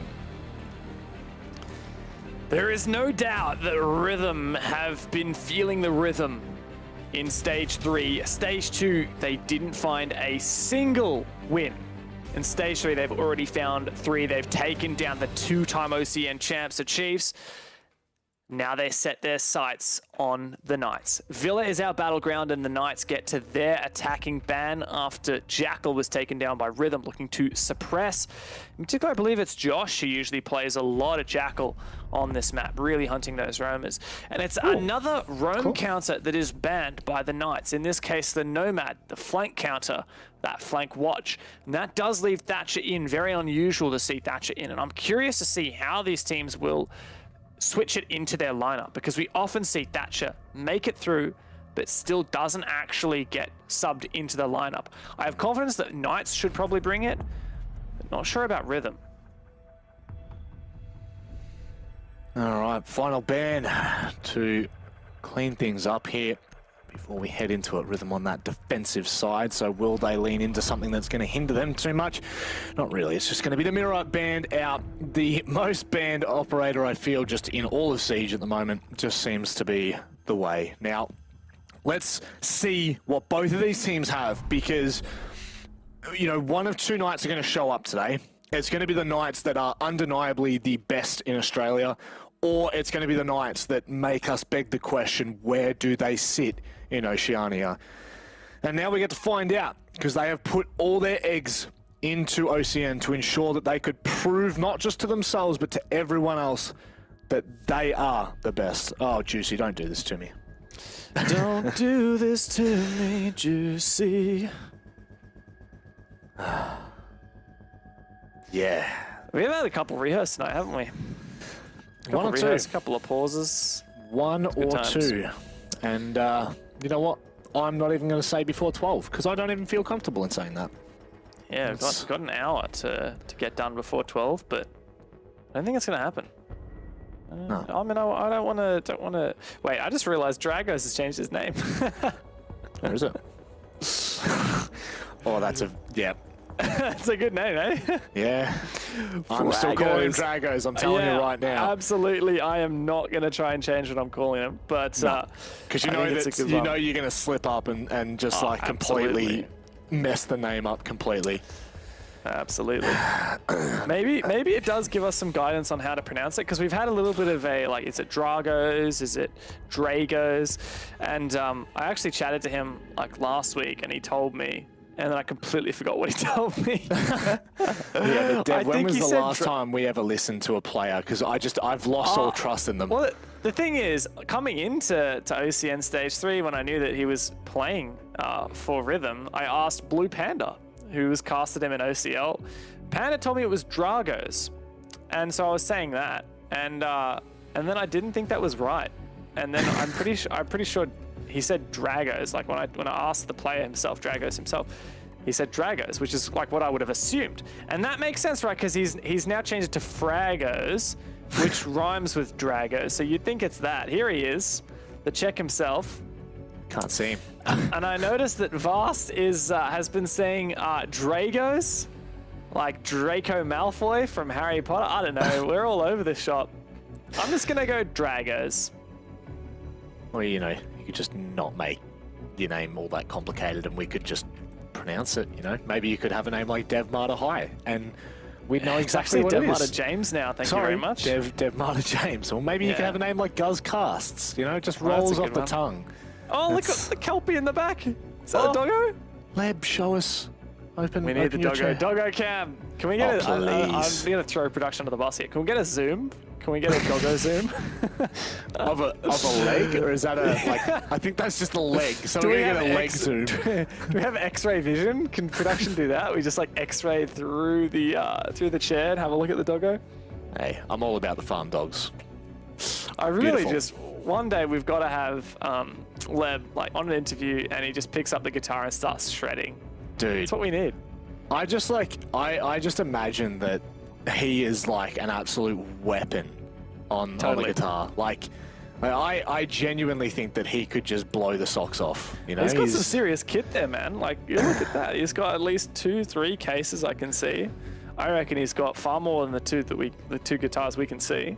I have no doubt. I mean, you're a fellow musician, so you'd be able to pick it a lot better than I could.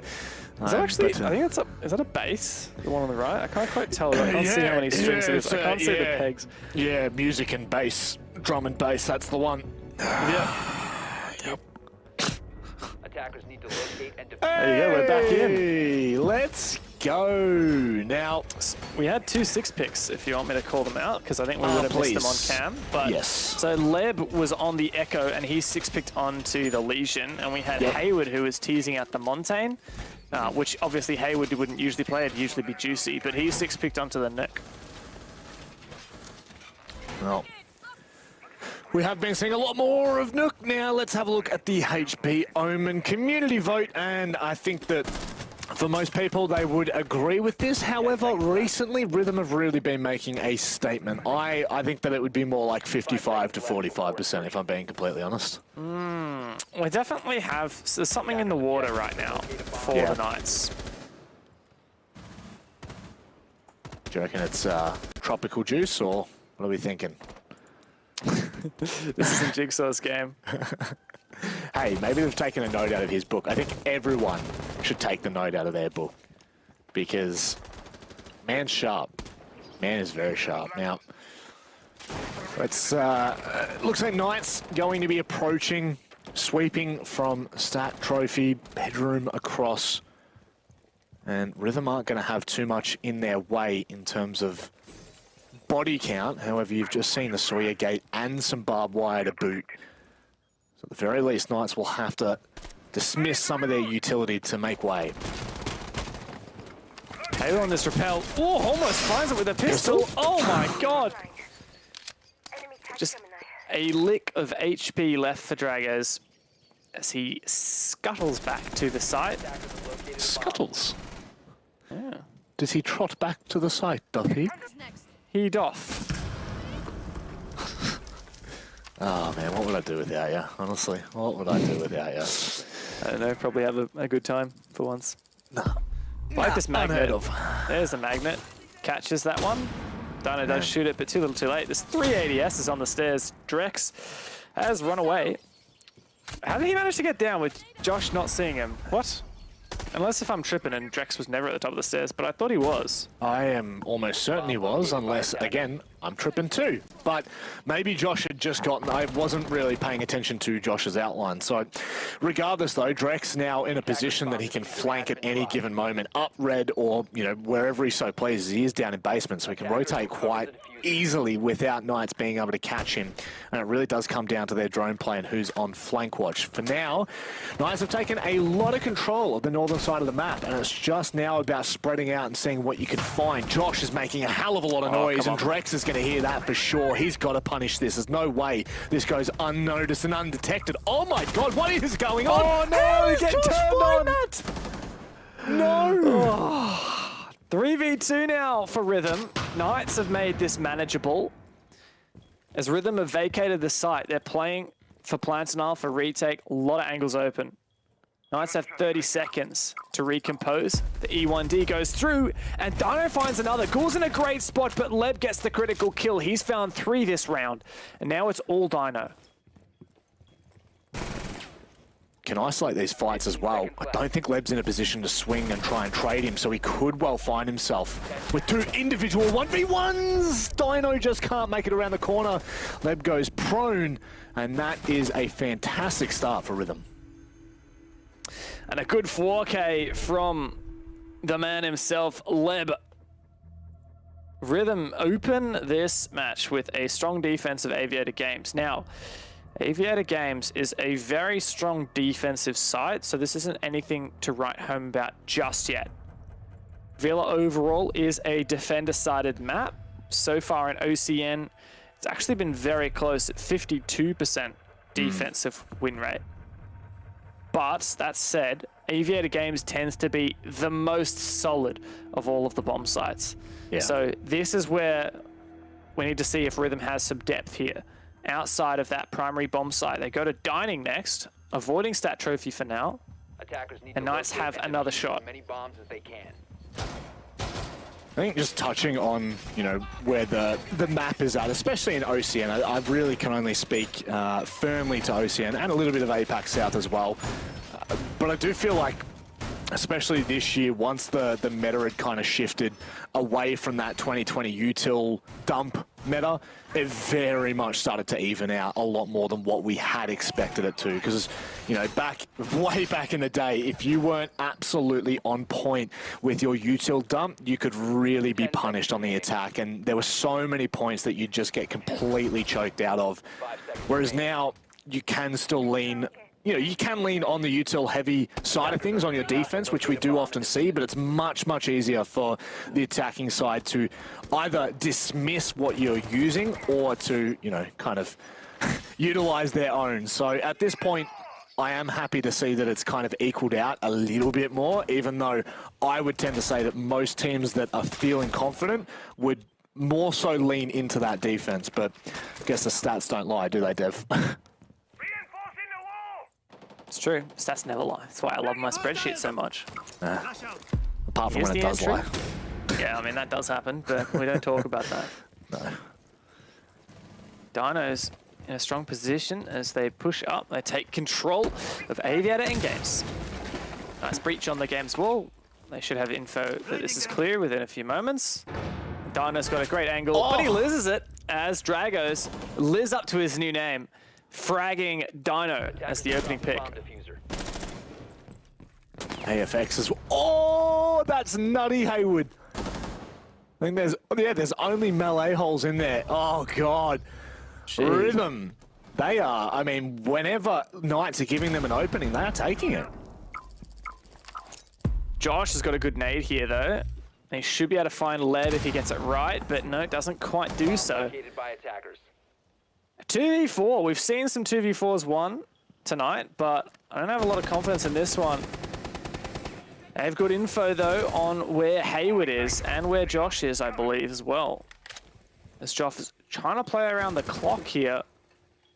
That other clock at the top of your screen is ticking down. Still a lot of time left, but Knights have to find a pick here to make this workable. Rhythm are not really being pressed at all in terms of, like, making them feel uncomfortable. Drex can really get a lot of intel here. If he was to move a little bit closer to that western wall, I reckon he'd easily be able to see Haywood. Maybe not so much Josh, who's just down on the basement staircase there. But nevertheless, Rhythm are just in the perfect position. It's just about how long Knights take to try and do something, to try and find a kill. And it looks like they're going to take a little bit of pressure off of their shoulders by nullifying some of the intel that Rhythm would have in their shoulders. Time's ticking. And Josh gets in, but gets punished. Now it's Haywood all alone. And he finds a mouthful of buckshot, thanks to Leb.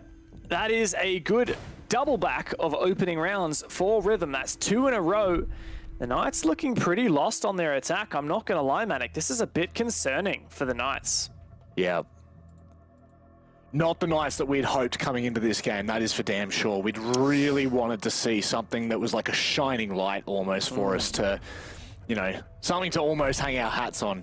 Something that firm, that solid that we could lean on and know that it wasn't going to topple. Right now, I guess the start of this Rhythm have been phenomenal. And yeah, go shoot. I know you're about to say something. Well, the stakes of this match ripple out through half the teams in the league, right? Like, if Knights win this in regulation or in overtime, then Knights will end up in first place. Rhythm will be in, I believe, 5th place. Correct. And that means that Knights get straight into that grand final. Rhythm will have to run the gauntlet. Yeah. If Rhythm win this in regulation and only in regulation, then that means that Bliss will take first place. Yeah. Bliss will get straight to the grand final. Knights will have to play the semi. And Rhythm will leapfrog over Overt and the Chiefs and skip that first match in the gauntlet. Yeah. That would be unbelievable. Can you imagine Rhythm 3rd place in this end of stage 3 standings? not with the storyline that we've been following all stages long. I should just say all season long there. That was confused myself. But, I mean, when we do look back at their performances throughout the year, they've had so many close games. Now, what's absolutely crazy is in Stage 2, Rhythm did not win a single game. And, I mean, that was just... I think that's why we came into this stage just being so... I want to say brutal of their performance. They were negative 27 rounds. In comparison, they have completely turned their own story around with 3 regular time wins with a +3 round difference. Like, this is a completely different roster to what we're used to seeing, and full credit to them. It's actually, like, thinking about it now, it's not crazy that they would finish 3rd, but boy, they have turned some storylines around in their own heads, let alone in our eyes. And they're playing well here as well in this 3rd round. Just shooting drones and falling back. 2 drones already wasted, and Knights don't have a lot of map control to work for. As they try to make their way across the map from Study, this is where they were met by quite a few roamers and lost a couple of these opening engagements. Ghoul is... he falls as Dino finds that strong entry. The Knights do have the first pick, and they take the ground with it. Which is exactly what you want to see. The second you get an advantage, what kind of space can you take? How much can you suffocate the defense? And right now, they're pretty much all on site. I think there's a little bit of an issue here with the fact that they've still got master control. They're pretty damn comfortable. This is going to be dangerous. Oh my God. That was some really nice tracking. Juicy couldn't get anything done. Kit's now down outside of master bedroom, and Knights have to be conscious of the time.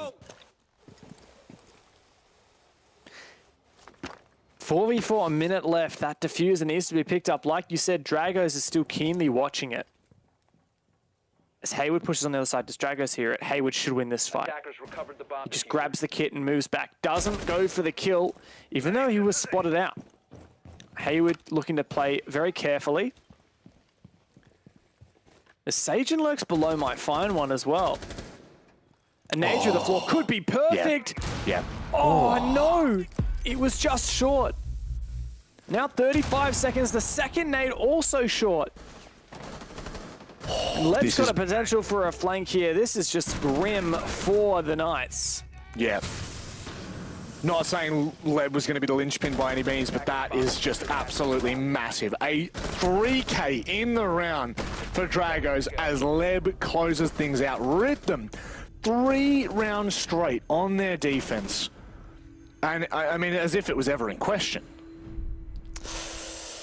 They're certainly making it look like this is their game, and they are getting animated. Dragos is pretty happy. Ghoul, I mean, always Ghoul is just, he's something else. And imagine the interview we will get with him after this match. Should they take down the Knights in a swift 7 whatever? If it's in regulation, it doesn't matter.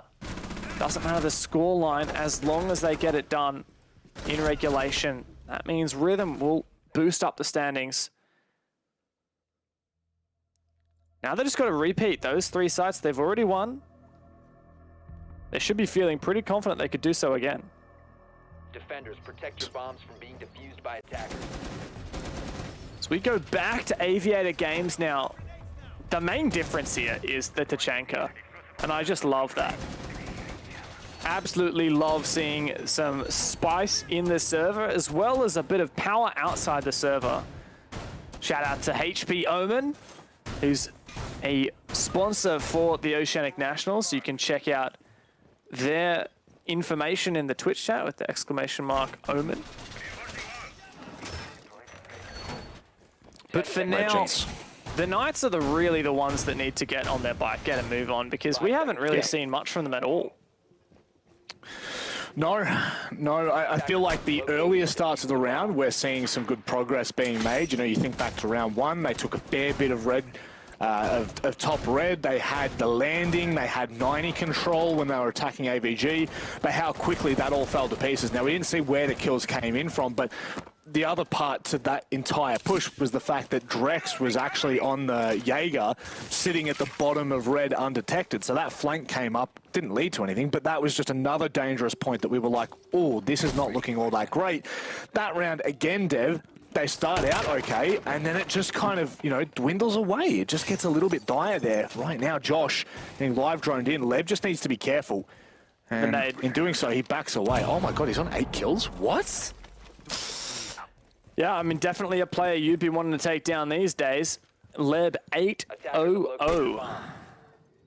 Captain of Rhythm has been stepping up and shredding in the server. A lot of a roam going on here for Rhythm. They got a lot of C4 players down.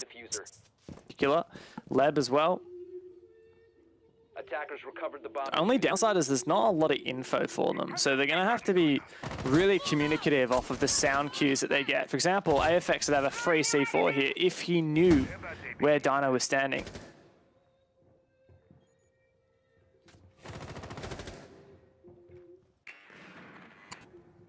The lack of intel for that particular member. Dragos as well, thought maybe might continue to get aggressive around model, but instead backs away. Now, this is the kind of control we saw from Knights in that first round. Now, what they were able to achieve after that, I just don't know. I don't really know, but one thing's for sure, util clear is on point, but with AFX in this position, he hasn't been droned, he hasn't been detected. I'm a little bit worried for them. There's a serious potential for a flank up red or up Astro, and there's a serious potential for a C4. Or just denying the plant through lines of sight. We also have a lot of plant denial for Rhythm in the form of Drex with the Tuchenka. Still 12 Shamikra grenades remaining, as he can just pepper those out and deny the entry from the Knights as long as possible. Knights still 5 alive on both sides. They need to find the entrance here. They do. One thing we saw just before we moved away from that third eye is the fact that Drex was pushed out of position, so he can't sit behind bar anymore. Leb underneath is going to be able to deny. They've got absolutely no idea. Bamboozle trying to figure out where these shots are coming from. Knights are just walking into the meat grinder, but they are fighting back. That's the key point right now. Dragos has to go massive. He can't do so, and now it's all onto Leb. He has to retake from top of main stairs. It does not look doable. 9 kills and not a single death. One of those is about to change. Juicy's on such low HP, but Sage has the crossfire. Leb taken down. And what looks to be a close round, Knights actually end up taking by storm. I just thought in all the positions they had Leb underneath being able to deny the plant behind model. You had AFX coming up from red stairs. You still had the impact of the Tuchenka on site. Like, there were so many points just then that I really thought were gonna just line up for Rhythm to find a 4th round. Importantly so, Knights are on the bike, you know. They are well and truly back in this game. We go 4-0 down, and really it starts to get a bit dire. You know, those last 2 rounds it is like mission critical at that point for Knights. But now, they've given themselves some breathing room. They've given themselves that round buffer as we move in toward this real dire part of this first half. And I guess for Rhythm as well, you don't want to be letting this slip to a 3-3 after the start that you've had. You need to tidy this up, and here's your opportunity to. Into kitchen and dining. No doubt. I think that the pivotal thing here is that it's not just about the scoreline being 3-3 if Knights win the next 2, but it's about the momentum shift that comes with. I think that Knights have already had a pretty significant go of getting the favor back on their side, that momentum back in their corner, because that was realistically probably going to be a Rhythm favored round. Like, Leb got the opening pick denying the plant. It looks like Rhythm was set up in the advantageous position, but then Knights just go deep, overwhelm Rhythm. Winning in an unfavored position like that, it gives you so much confidence, and that's exactly what Knights have right now. And if they can back that up with another round, another 2 rounds, that will be certainly more than enough momentum to carry through.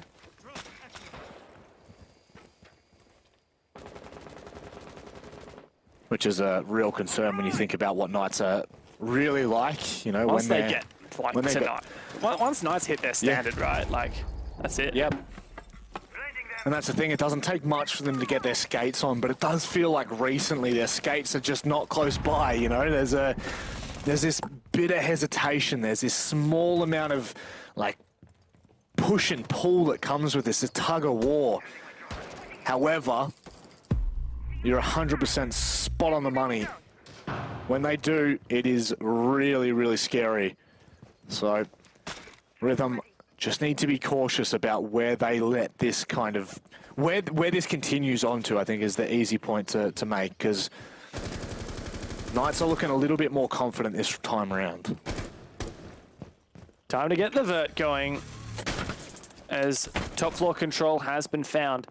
The sledge will get to work on the floor. That's Josh. A significant roam still for Rhythm, and a C4 with the assistance of the cardiac sensor. Dino takes a lot of damage. That nade comes through the floor. Drex's own C4 finds nothing. And Josh is putting so much pressure on by opening these vertical lines.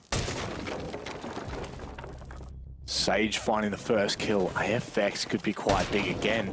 I mean, we've talked about it so many times, but it just hasn't come to fruition yet. Indicating the Knights flank watch, or at the very least, their reactions are unbelievable. There we go, Juicy again finding another kill. 2 players low here for Knights, but they're not out for the count, and that is what's really important. 5 crosshairs and 5 guns up to fight with, but Ghoul, he's going to take him down a notch. Yeah, winning a fight through the vert, not easy, but Ghoul gets it done. There's still a player lurking, it's AFX.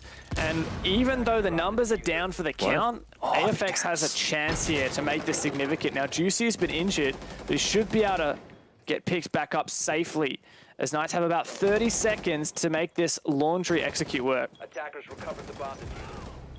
Look at this AFX now. If he can cut off this player, I think it's Juicy. Oh my God. He was staring at the timing laundry for a solid 10-15 seconds then. This is where things get spicy. The final round of the first half. Rhythm, I'm going to say, really need to find this round. They need to push this to 4-2. They do. And even though a 3-3 half statistically is pretty good for this map, like it's 52% win rate on the defense for Villa in OCN. But it's just a momentum shift, right? Like, if Knights can win this, that's 3 rounds in a row they found. That's their confidence back. Once Knights start playing like Knights play, once we see them hit their stride, once they get that confidence to just, oh, it's only Rhythm we're playing against. No, we've smashed these guys every other time we played them. Why not the same here? That's when you got to get really scared for Rhythm, especially because Knights will be switching onto their own defense. Yes. Which we know is nigh impenetrable sometimes. That's it. It's, they really are like, you know, Knights have just been that team for so long that we look to as the shining example of consistency. Now, Stage 3 hasn't really been the best stage to kind of highlight that, but what's insane about that, Dev, is they've only lost 1 game. Like, you know, they've been talking about, oh, you know, we're looking to get back on top, you know, we're really trying to focus on OCN, and all of these comments that have been made. They've lost 1 game out of 6, and they are just as strong as ever, and yet we still sit here and we're like, yeah, this isn't the Knights that we know, you know? Like, I think that's what's scary about this roster. One last shot at the half for Knights as they look to attack trophy stat. The last time this didn't go their way, they lost the opener, but I think that this focus on Master Bedroom is the way to play. Definitely brings me confidence in the Knights as they start to really mount this pressure. Rhythm are doing a fairly default hold on the main wall, and it shouldn't be too troublesome for Knights to clear off this Kaid Electric Law, the wall denial, and then start really putting pressure on. Ooh, that shield wasn't destroyed there by Dino. He just missed it. I think maybe, was he just going? Okay, maybe he was just going for the barbed wire, but nonetheless, Josh cleans it up with a nade. Might need a second nade to go over the top and clear the electric claw. But for now, Knights have made some decent progress. Still a lot more work to be done. Okay, holding on to that. I was going to say it's very ambitious. A lot of util being used. This could be massive. He could find a double here. Oh, no. Oh, it was just a fraction off hitting the mark, and that could have been nuclear. But AFX trying to hit some shots from underneath. It's actually Drex that manages to hold the long line from Stat. Or rather, Trophy, sorry. Oh, Sage just getting caught. Now things get a little bit awkward. 4v4, but Knights have a lot of control. They do, but they're somewhat spread out here, which means this could come down to some ones that we don't necessarily see Knights winning all of. Leb's caught out, though. Spotted. The gas helps him get covered. But Knights have time to burn down. They don't have to walk in through these gas. That said, Josh starts to make his move. Sajin finds the pick on Drex. Still Leb is alive, and he finds his 10th kill before he's traded back. Ambitious from Leb, but he's stuck between a rock and a hard place here. Who is that on the flank? No, Knights, no. They 100% know. AFX is forced to back away here. Ghoul can't get anything done. Knights have rebounded phenomenally after an incredible start from Rhythm. And now, with 3-3 posed as the question, what can AFX do? Knights aren't going to give him a damn thing. He's about to walk straight into Hayward's line of sight and get cut off. The Knights make a 3-round comeback to tie up the half. Can they take first place in OCN?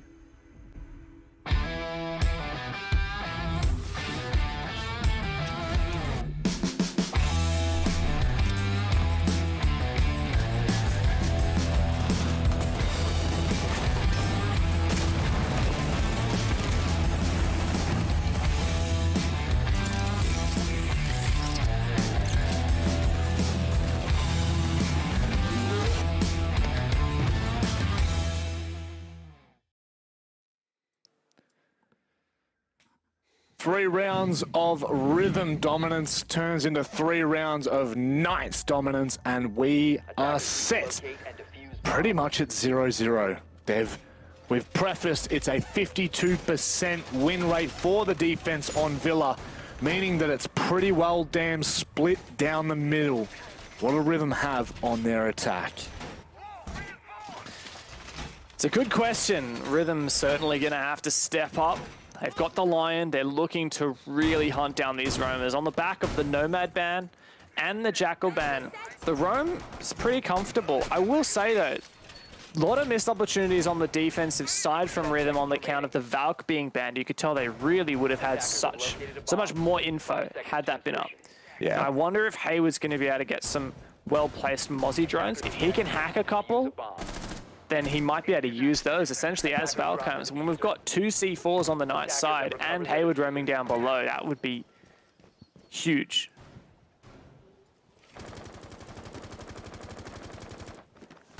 That would be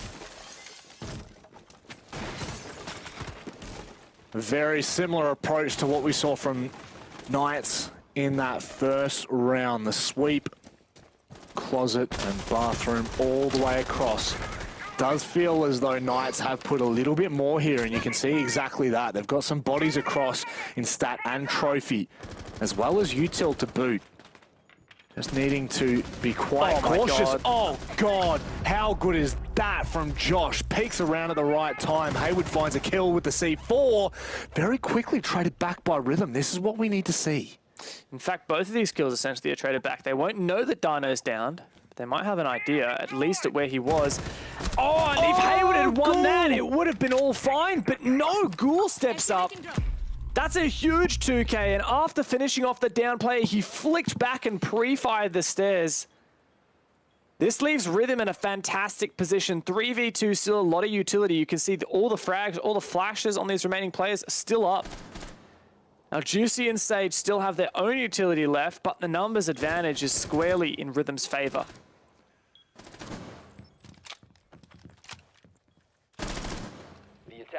May well be. Sage, easily one of the sharpest players And Juicy, who is one of the most phenomenal anchors and support players in the region, still up with 3 smoke babes in hand. The big thing here is going to be the time. That is where things are going to get a little bit tricky for them on the defense. Rhythm have the ability to maneuver and continue to waste time, or rather utility, that Knights have in the pocket. But they've got to be careful, because if they isolate 1v1s, if they are not doing their due diligence, they will be punished. Look at the way Knights have repositioned though, so smart. They've got Sage playing the close angle and Juicy playing the far angle. That way they can use their utility the best. Really means that Rhythm's going to have a hard time of executing this. Still 2 gases left for Juicy, plus the C4 from Sage, all of which could deny the plant. Sage has to use this C4 now, though, and he does. He tosses it back, and it baits out Good falling back. Now there's no plant denial, and Sage has to win this fight. The gas might do it, and indeed, Sage can deny 1. Now it's all Juicy. The gas finishes off Leb. It's Juicy versus Drex. With no time left to plant, Drex has to find the kill. Juicy sees him, and Drex has to nail this shot on the swing. Juicy gets him with the shotgun. The Knights take the lead. Huge clutch. We said that it was the utility that needed to be burnt, and they just couldn't find the right timing on it. Knights played that phenomenally. Sage and Juicy, that is unreal. I'm pretty sure Juicy's on a 10K right now. Jeez. He's got himself double digits. Not only that, it's 4 rounds straight here for the Knights. And Rhythm are trying to claw their way back. Again, just to preface what's on the line here, an overtime win for either team has pretty large implications. Rhythm leapfrog Overt and Chiefs and ensure that they don't have to play at least one of the best of 3s in the gauntlet.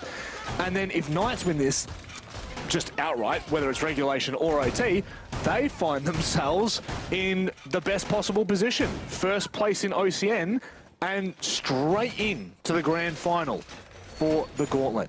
So this is a pretty serious match for both of these teams, considering where Rhythm was at and where they are now.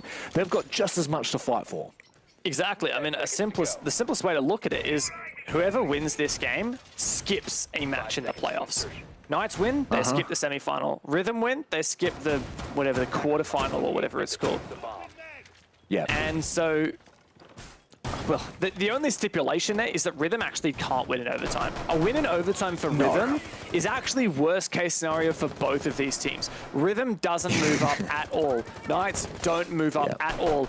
Bliss will be happy about that. Bliss will get first place. So Knights can win this in OT or regulation. Rhythm need the regulation win, and that means they can only afford to lose 1 more round this match.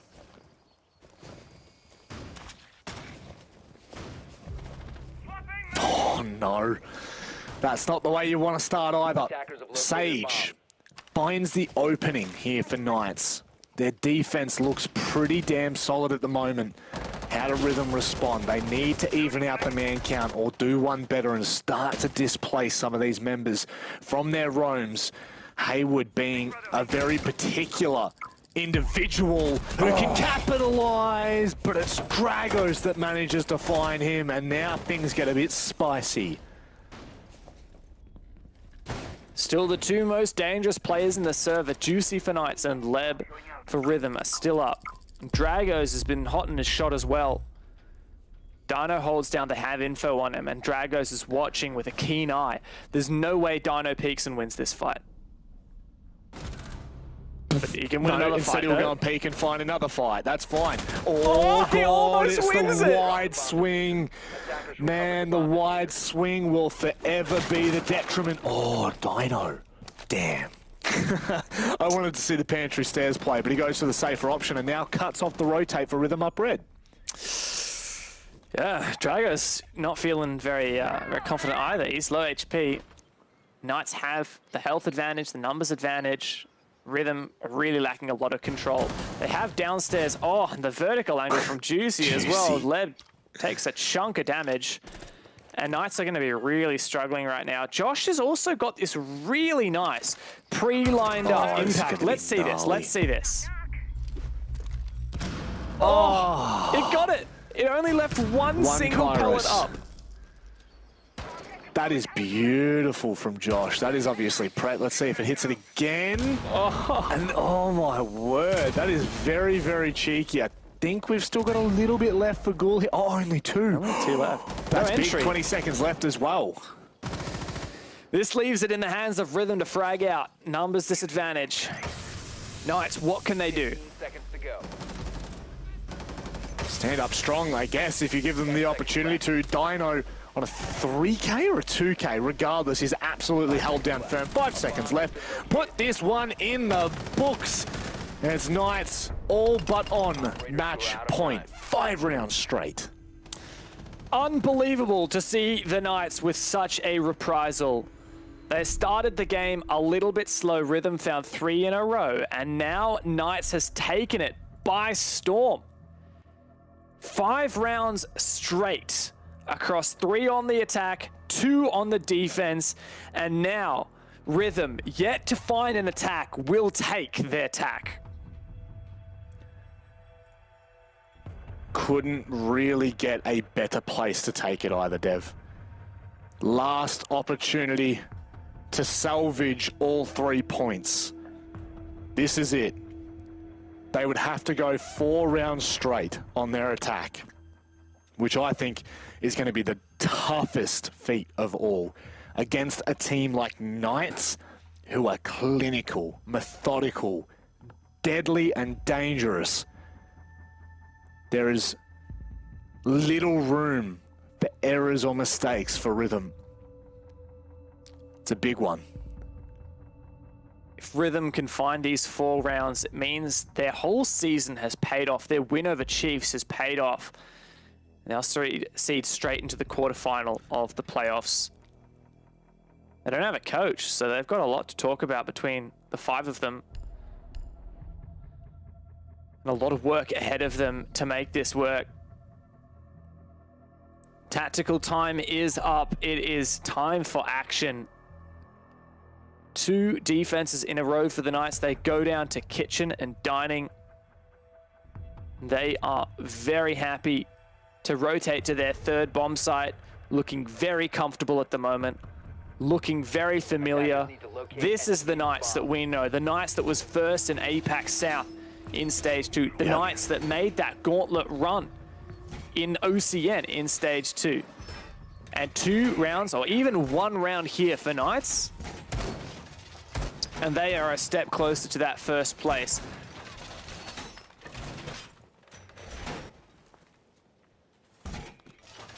This has been the question that we've really been asking for, I want to say just 2021, is who is undeniably the best in OCN? Who?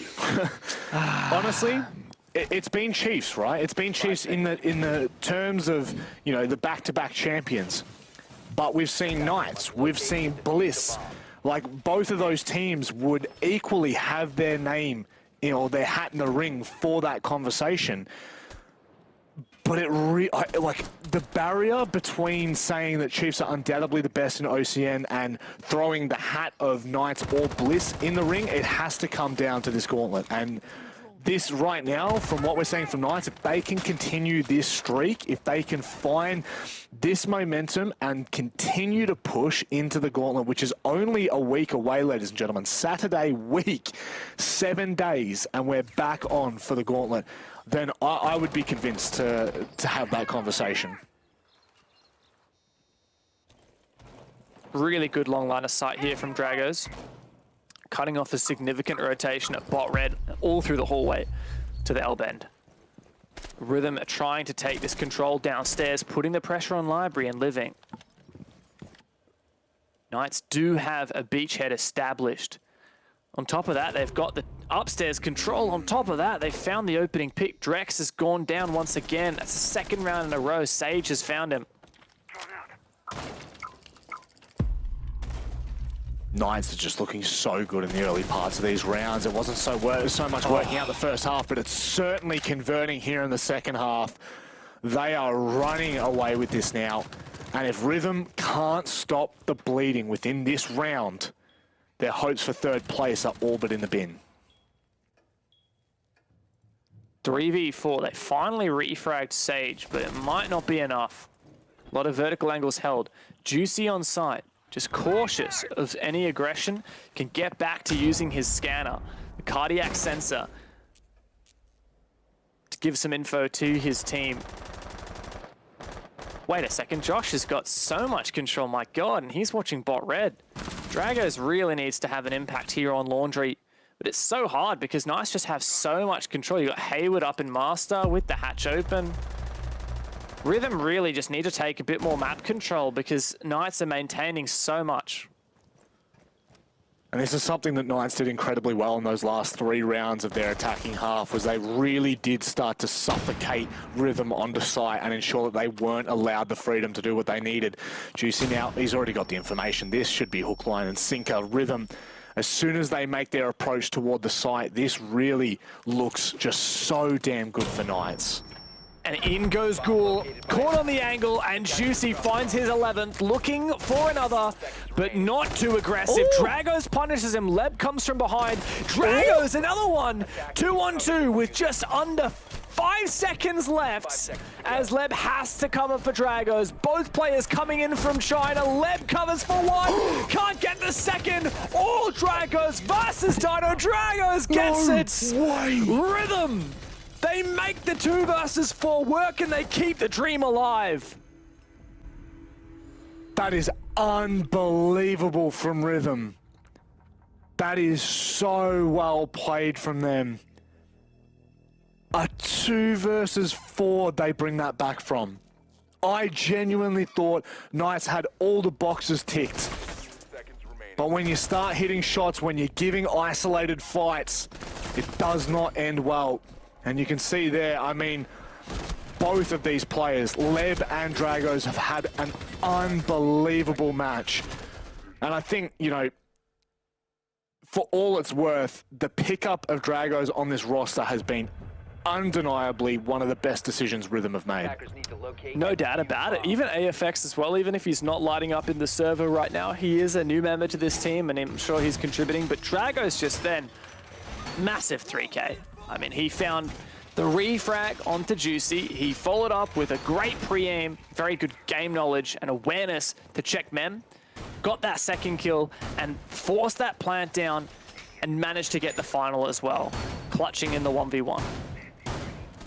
Now, Rhythm are only a single round behind, but Rob, like we said, they need 3 in a row now. Yeah. Otherwise, it's all for naught. An overtime win still isn't enough for Rhythm to leapfrog over or Chiefs. So they would stay right where they are. Knights aren't going to take any second chances here. A win will give them a free ride all the way to the grand final in the OCN playoffs. And they're looking so good. They're looking so close. But if Rhythm can keep doing unpredictable things like that, Knights are going to have a serious run for their money. That's the big issue though, Dev, isn't it? And you just used the big word, the unpredictable.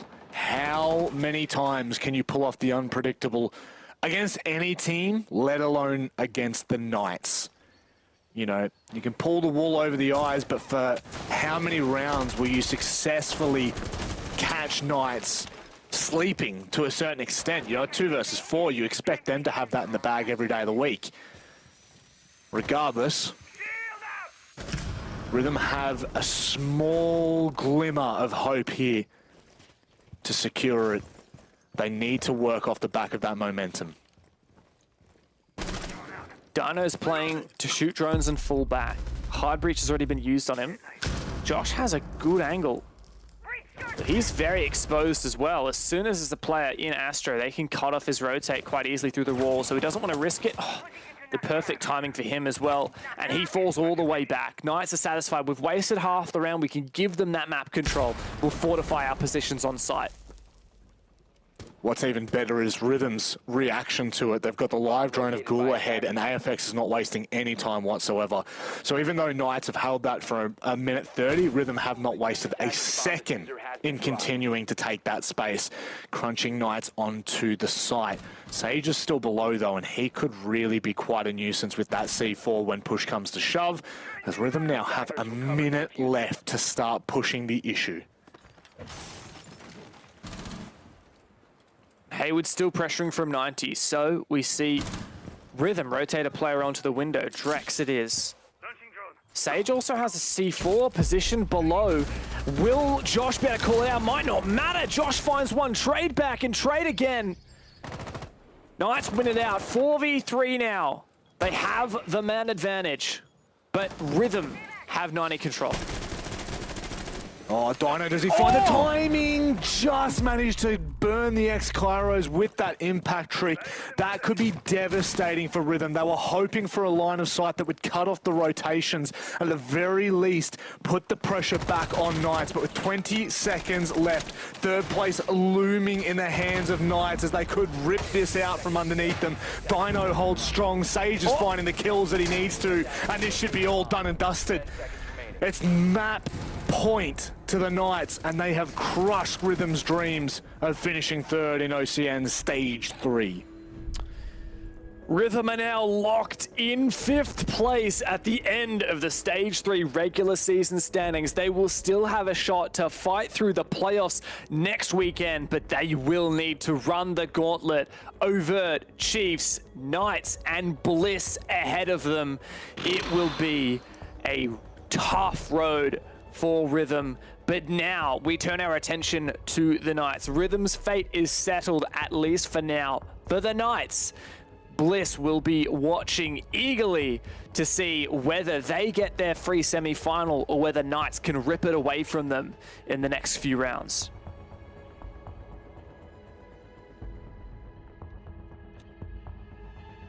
Defenders, protect your bombs from being defused by attackers. They've got 2 attempts. That's it. 2 to secure it in regulation and be undeniably the top of OCN.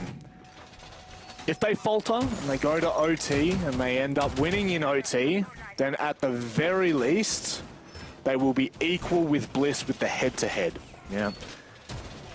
But you know that Knights are not settling for that. You know that they're more hungry than just that outcome. But hey, there is one cheeky little scenario, one last opportunity for Rhythm to steal a little bit of Knights' own hopes and dreams, and that is if Knights can actually, well, if Rhythm rather, can actually pull this back and win it in overtime.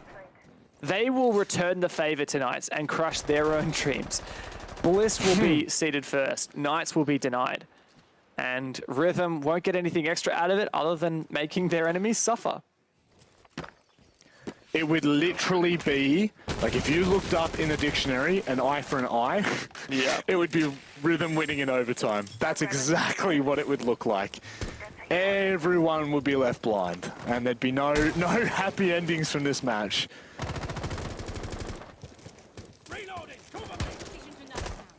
Clear across from Study for Rhythm. Knights waste their first C4, trying to dislodge the player on 90 window. It's Drex. Sage really keeping the pressure tight on him. Dragos is ready to move forward, as is AFX. Sage is keenly watching the angle though, and not eager to give this ground up to Rhythm. Big. I think that's the first time we've seen the opening frag go the way of Rhythm, if I'm not mistaken, in this second half. This is massive. AFX is going to be able to find a backstab onto Dino. They're making this work, Tev. I mean, I don't want to say it before it's, you know, before it happens. The fat lady isn't singing yet, but Rhythm, they're after Knights with a hunger. Juicy is avidly watching the angle though, and Dragos is low on HP. Drex also low on HP, and this TCSG packs a punch. May well be able to take down Drex in just one hit. Knights now retaking Master. They know that there's no pressure there from Rhythm yet. As I say that, Knights back off and Rhythm rotate a player over. It's Ghoul. Not likely to be able to get this wall denial off, but at least he can put some pressure from another angle, especially when Rhythm have the advantage in the 5v4. That should, or 5v3, that should help them. Drones have been running a little bit thin ever since the minute 30 mark. They've only been down to 4 this entire time. Now make that third. Flank watches are going to be on a minimal, and droning ahead is going to be quite hard to do, but when AFX is finding openings like that on the Haywood, it makes life almost impossible here for the Knights. It's Juicy and Sage. They've clutched up in a 2v4 again. Well, before, can they do it again? The Thatcher comes up big for Rhythm as well, but Sage finds one. This refrag would be everything. It is! Leb finds it. 15 seconds for Juicy to make this 1 versus 3. Oh, we've seen this before. Juicy with the opportunity, but it's AFX that shuts him down. We are going to round 12 to decide whether Knights are out on top indefinitely and clearly. Rhythm are really feeling the pressure right now, but as are the Knights, who take their own tactical pause. Rhythm took theirs just a few rounds ago, and on the back of it, they won their kitchen dining attack in the 2 versus 4. They broke that 5-round winning streak that Knights had been on. And now with Rhythm finding their second attack round win, Knights need to lock them out of this game.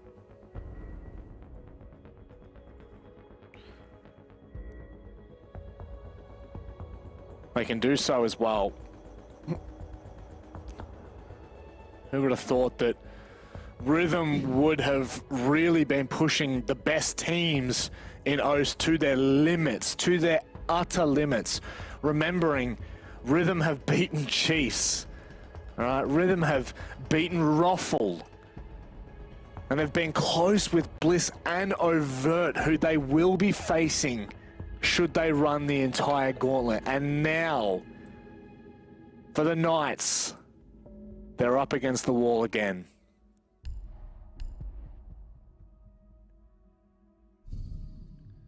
Now they've had their tack, they've had a chance to talk to their coach Picnic. They've had a chance to talk to each other. Find their composure on the last round of regulation. They go to Trophy and Stat, where they just failed to lose. They could have gone down to Kitchen Dining, but they opted to retry this Kitchen, or the Stat Trophy bomb site. We do have a change on the Rhythm side, the 6 pick onto the Flores. We have a couple changes on the Knight side. Josh going for the Rook, believe it or not. An unusual pick to be sure. Perhaps just trying to assist a little bit with the HP on these roaming players. The main change I'm seeing is Juicy on for the Frost. Now, it doesn't look like he's going for a hard hold here, but he is looking to just punish Rhythm. Now, you mentioned already, Rob, that Rhythm run really low on drones. Maybe that's something that Knights have identified as well, and are banking on that. Banking on Rhythm not having the info about these Frost mats.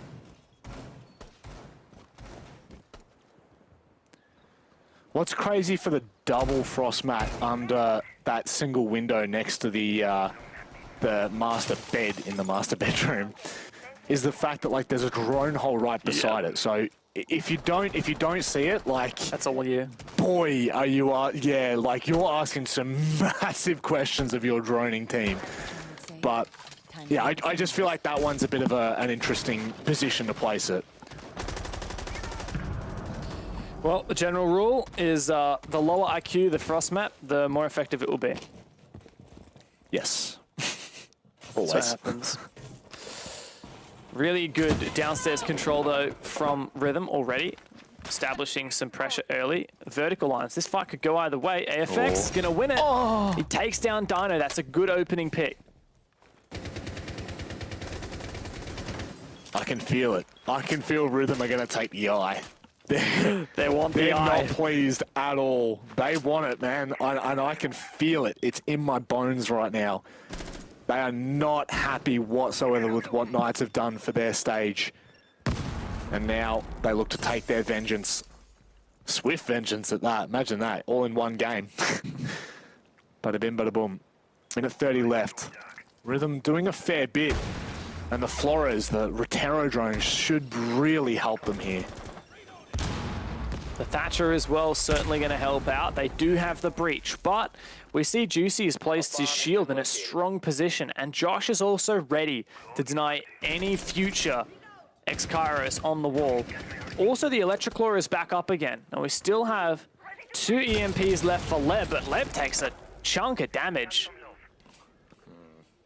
Dragos is in a very strong position, and he cuts off Sage underneath the stairs, and Sage somehow finds Leb anyway. Dragos desperate for a refrag, but it might not be possible. Oh my god, how does Sage hit that? Dragos had the opportunity to shut him down, and with Drex on the floor from the frost mats. Oh, this is how it ends. Not this like is this. how it ends. No. Rhythm. What are you doing, Rhythm? The frost mats worked. 2 players caught. And that is a warm welcome. 20 seconds, and Knights are gonna lock in number 1. Oh, it has to be done now. It just has to be done. How has this happened? Hang on a second. It's only 2 players standing for Knights right now, and they managed to make it work. Juicy collects all the name tags, and they secure first place in OCN Stage 3. And what an insane game from Juicy. The Frost pick in the final round. A fantastic showing from the Knights. After a slow start, they put Rhythm in their place. They take first place in OCN Stage 3.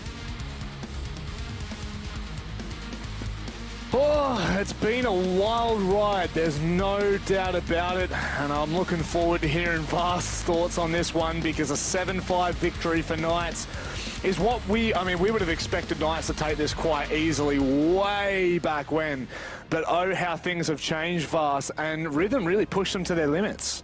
Yeah, I think with, considering everything, Rhythm played actually really well today. Again, it was just really small mistakes that really led them down. For me, the biggest mistake today was that 2v3 on their attacks. it just seemed like they were just so indecisive, and there were small glimpses of them being really indecisive on what they want to do.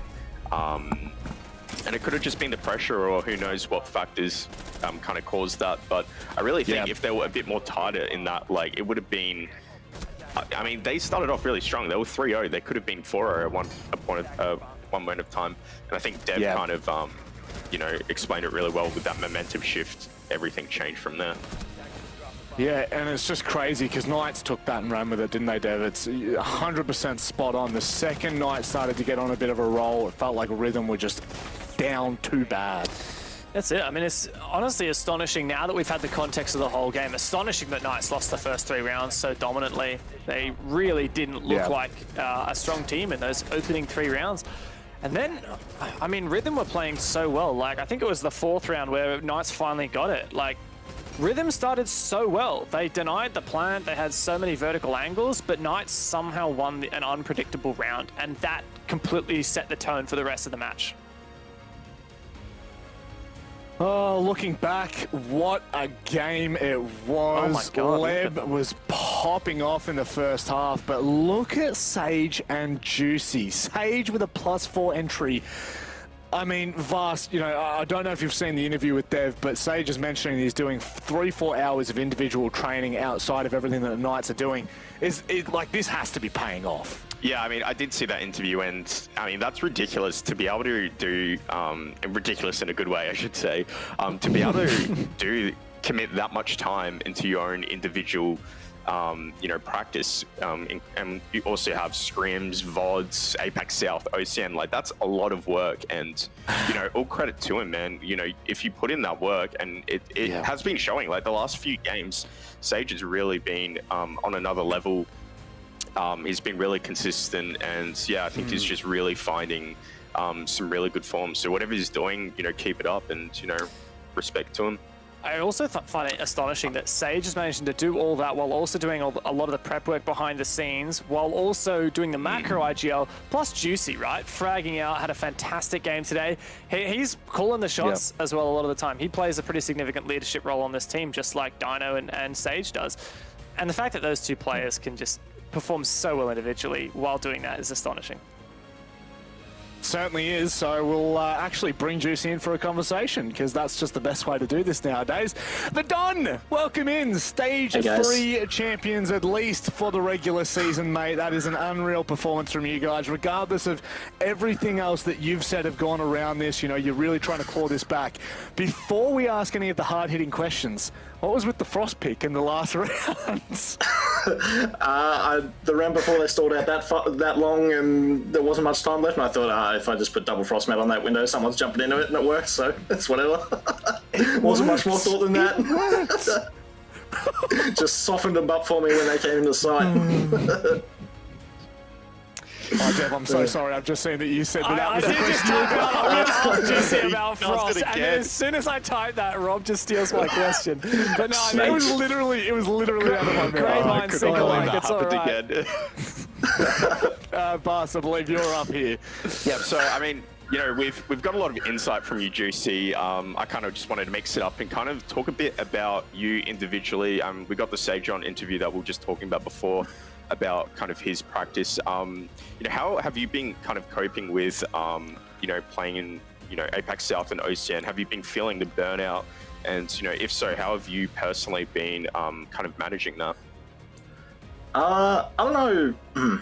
It's hard dealing with the two leagues. It really is, like, especially these, like the super weeks and stuff like that. But I think you just, I don't know. I don't really feel it. As long as you get your good enough break between the two stages, I think, you know, you can cope for the rest of the stage. So as long as that's good, you know, you can generally get through it. But I don't think any burnout. I think if maybe you played ranked maybe 8 hours a day and then all of the scrims and aim training as well, you'd be a bit screwed. But I think if you just have a right balance with playing the game outside of scrims, it's good.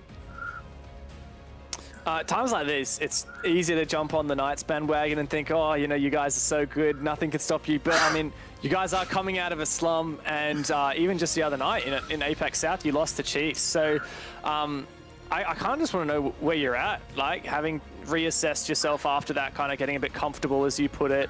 Yeah. And particularly about Chiefs, like it seems that Chiefs have got your number these days. Like, what's your opinion on that?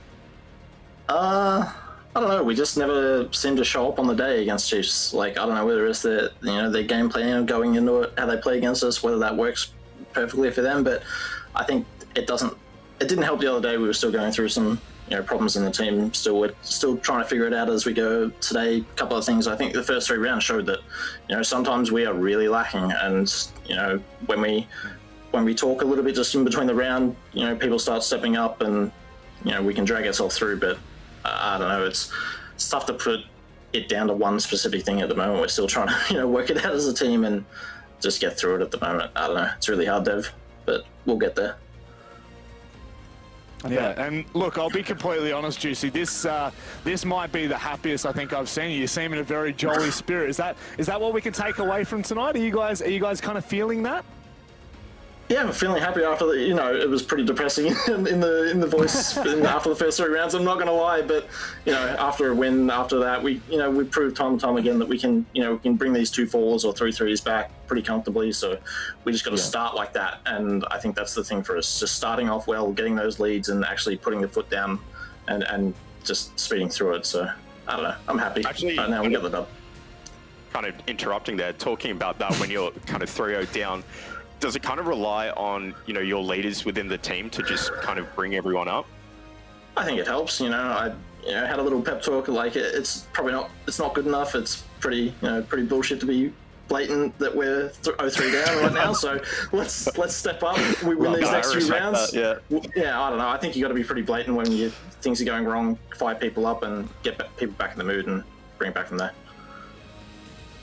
Well, look, mate, I'll be completely honest. I'm looking forward to a fired-up Knights, especially heading into these last couple of play days for Apex South and the OCN playoffs. So we'll give you the floor as per usual. We'll let you do your due diligence in terms of your interview duties. Go ahead. Lovely. All right. As always, teammates, friends, support, staff, to all the fans, and to you boys for the cast. As always, every week. I know I'm never going to change. It's going to be so vanilla. One day I'll spice it up, but I don't know. Without you guys, it doesn't happen, as I say. So thank you very much, guys. No. Look, we're waiting for the day that you've got it on a recording, you just play it and you just look at us as you do it. But anyway, Juicy, thank you very much for joining us, mate. Yeah, look, at this point, it may well, you're on here so often, mate, but thank you very much. I'm sure we'll see you in APAC South. Lovely. Thanks, boys. See you later. Can I say it? That is one of the best interviews that we've had all stage long. Great insight there. Honestly, he's looking really happy, and it feels like, Dev, the team is coming along great.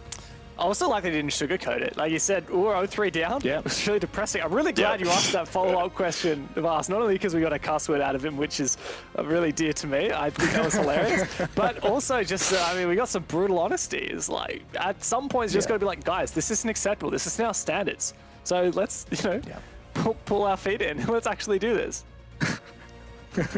Vast, I mean, is this the start of what we wanted to see for Knights? Is this where we've wanted them to be all stage, all season long? Do you think that they're starting to hit their strides? It's hard to say because their kind of progression's been kind of like a wave. We'll see one really good game and then it's kind of, you don't want to, judge it too soon. But something that I thought that was really, I wouldn't say impressive, but I kind of appreciated more from Knights was, I feel like their attitude today, just from watching it, seemed like they were playing, they wanted to win today. They weren't really messing about in the game. They took their tactical timeout at a really good point. Juicy was saying in his interview that, they were disappointed in themselves. So it was good to kind of refreshing to hear that and to see that they are having that, winner's mentality. Today's game for them only really decided if they get first place or second place, right? So I think having that mentality is a winner's mentality, and yeah, it's something that I appreciate. For sure, I guess champion sees another champion. It's you gotta respect it. But let's have a look at how the results went today, because these matches have been all over the place, Dev. We started off with 2 upsets, and then we kind of went along, and it was a bit more business as usual toward the back end of tonight. But certainly, Overt and Wildcard showed us something different. Looking at the schedule right now, I forgot that Wildcard won, and I still can't believe it. I Still love so cool. Wildcard, but I just hadn't expected that one. Obviously, the 7-2 to Overt is like a really surprising scoreline. Chiefs really just didn't rock up in the serve. It's almost the polar opposite of what you were just saying about Knights Fast. I feel like we already threw Chiefs under the bus enough, so I won't continue to do that. But, not happy, Jan. Good stuff for Wildcard, though. Really happy to see them get, a win. And even though it didn't give them anything in terms of their playoffs position, it did deny Ruffle their own playoffs position. And it's just another feat of confidence for Wildcard, which is always nice.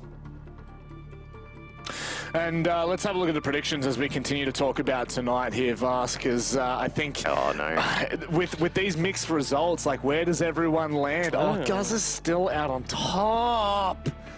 Oh, you're coming down to my level, Manic, these days, just sinking down. Yeah, I know. I went for a couple of cheeky little upsets here and there, and I think it's really started to cost me. But Vast, you said before the broadcast that you were feeling a bit off about the wildcard pick, but it's come back for you. I cannot believe the first and second game, because over in Chiefs, I was really on the fence. Like, I already told Ducky that I go for Chiefs, and then he said something back that made me change my mind. And with the wildcard and Ruffle, I like, as I was saying earlier, I have no clue why I picked wildcard. I think I remembered. I think it was more that I felt the pressure would get to Ruffle and that wildcard would have no pressure. I think that was my thought process. So I'm kind of happy I was able to bank a few wins there. But yeah, I think we have way too much faith in rhythm. Just saying. We have way too much faith in rhythm. Way too much. that one was a bit. 5 rhythm picks. I thought I was, being a bit cheeky with the rhythm pick there, and then everyone just got the rhythm pick. But like with tonight, it was a really tough one. Like every game was really on the fence. It could have gone either way. It was really hard to predict because everyone wanted tonight mattered the most. Everyone wanted the best possible result. Maybe not so much for Order and Wildcard, but I think for everyone else, they really wanted it. So it was a really kind of tough night to predict where it would kind of lean. And it seems like Bliss and Knights coming on top is how it concluded. You bring a tear to my eye, Vast. You really start to become one of us with all your on the fence. You know, your 50-50s. It could have gone either way. We're loving it. It's just the easy cop out. Like if you got nothing to say, you're just like, I'm on the fence. Oh, I'm sorry, I should say that. Yeah, that's the secret. Audience don't need to know how easy of a cop out it is. Releasing secrets. Yeah. OCN caster secrets. The trade secrets. Yeah. Yeah. Well, one person who kept a secret all night was apparently Edpan, because he absolutely went nuclear in our first matchup of the day, Dev. I mean, what a performance from Edpan. Like, honestly, I would have expected like maybe the Cairo to be as sharp as he was tonight against the Chiefs. I mean, it sounds like you're sleeping on Edpan to me, mate. He's always been a serious player for Overt. He's been stepping up massively for this roster, always fragging out. You'll often see him on pretty frag-heavy operators, like he was just nailing it on the Twitch today, and here we get to see some of his insane replays. He had a fantastic showing on this map. Just a couple of clutches, a couple of just serious lockout rounds. So many multi-kills. So many multi-kills. And so many fights that he probably shouldn't have won. He's winning anyway. He's quite emotional, isn't he, Vast? He seems to get up and about these clutches. I love how happy he's getting about winning. It's just, I don't know, it's just awesome to see. But no, he's been really impressive this season. You know, I used to scrim this lineup a while ago, back in the old ancient ancient playing times, you know, and you know, I didn't really see what I saw this season, so it's really you know, cool to see him, you know, really be really confident and aggressive. And I just think the whole team, the way they're playing together, they're just enabling each other to have these performances. And that's the thing. I mean, when you look back at their season, which we'll do right now with the standings, it kind of goes to show, or sorry, we'll look back at the stage, I should say. It kind of goes to show the full picture of what they've been able to achieve, Dev, because only 1 point away from the Chiefs in 4th place. This team came in from OCL and we weren't expecting anything, and yet look what they've been able to achieve. There is absolutely no doubt there are 2 prevailing storylines for Stage 3. The first one is Overt, who were first place in OCL Stage 1, second place in OCL Stage 2, and now 4th place in OCN Stage 3, and that's not it. They could go higher depending on how they go in playoffs. They'll be playing Rhythm in their first playoffs game. The other storyline is Rhythm. I mean, where did they come from? And how did they manage to be above Rufflecopter, Wildcard, and Order? Man, from Stage 2, where they didn't win a single game, to Stage 3, where they've been pushing literally the best teams that Australia has to offer, it's been incredible. Now, one thing we get to do when we look at this is, of course, set expectations for the gauntlet. Let's have a look at where we are going. Of course, you've already mentioned Overt and Rhythm Play. Winner of that then goes on to Chiefs, and so on and so forth, all the way up until the Knights. Vast, do you think that, I personally think that this is a fair kind of overall overarching view of how this stage has gone? Would you agree? Pretty close. I probably wouldn't have put Knights first, to be honest. I thought I probably would have put Knights third, but you know, they managed to have some really good performances against Bliss and a few other teams that have enabled them to get more points. Kind of expect Chiefs to be second or not. If Chiefs got fourth, I don't know. I would have been lost for words, but I kind of expected them, you know, second, third. That's, I think that it's, I don't know, it's kind of 6 in one, half dozen in the other with this, isn't it, Dev? Because, you know, all 3 of those teams at the top have been doing this since Stage 1. Yeah, look, I think those top 3 teams in the league have really cemented themselves as the top 3 in the league. The only thing that I guess I hadn't thought about that I'm now seeing is that Bliss is guaranteed to win Stage 3, all right? Because that's the curse, right? Whoever ends up seeding in second place and goes into that semi-final wins it. We've seen Overt did it in Stage 1 of OCL, Chiefs did it in Stage 1 of OCN. We saw Fury did it in Stage 2 of OCL, Chiefs did it in Stage 2 of OCN. Time for Stage 3 to continue the trend. What? That's crazy. I really did not expect that. I'll be completely honest with you. And, I mean, outside of the Stage 2 performance from Knights, yeah, bliss up, that's for damn sure. Outside of Knights' performance in Stage 2, which they lost to Order like 7-1 on the last Playday, we literally would have had the top 3 teams from Stage 1, Stage 2, Stage 3 be Bliss, Chiefs, and Knights, which is pretty crazy to see the consistency of all 3 of those teams across the stages. However, gentlemen, I mean, it's getting down to the hairy end now. I guess we might give everyone a chance to kind of summarize what they've seen tonight and throughout the stage. Vast, we'll go to you first. Where do I even begin, to be honest? I mean, the biggest storylines being Rhythm and Overt, and then, you know, the downfall of Order and Wildcard. It's been crazy, and I definitely have been enjoying the shift in kind of, I guess, the position of where certain teams sit. You know, with Chiefs, Bliss, and Knights, hasn't been so clear. All those teams have been really in a dogfight, really battling for that, you know, first place. I think the true fight will come in playoffs for those 3 teams. I'm not really, like, you know, I do have a lot of high hopes for Overt, but trying to beat Chiefs, Bliss, and then Knights into like BO3s and then BO5. Look, I don't know. All credit to them. I wish them the best, but that's a tough one. It is the only way that they will be able to make it to the, well, dodging relegations, right? Over currently sitting in relegation spot. The only way they can dodge that is they got to beat Rhythm, they got to beat Chiefs, they got to beat Bliss, and then they got to beat Knights. They got to come first in Stage 3, and then that'll be it. Then they'll make it. Could you imagine, though? Could you imagine? Oh, God. Imagine the sight on our faces. You can clip this moment right now where we're all smiling going, there's no way, there's no possible way. But no, look, there may well be. But ladies and gentlemen, that's almost going to conclude us. One thing you cannot forget is that we have The Reload, the show where we go over everything OCN. We bring in players, we bring in washed up Vast sometimes, you know, depending on his availability, but we talk... When you don't have anyone else. I mean, I wasn't going to say it, okay? I wasn't going to dog you like that, but I guess that's kind of the way it goes. We do sit back and we shoot the breeze over everything that is OCN and OCL as well sometimes, don't forget that.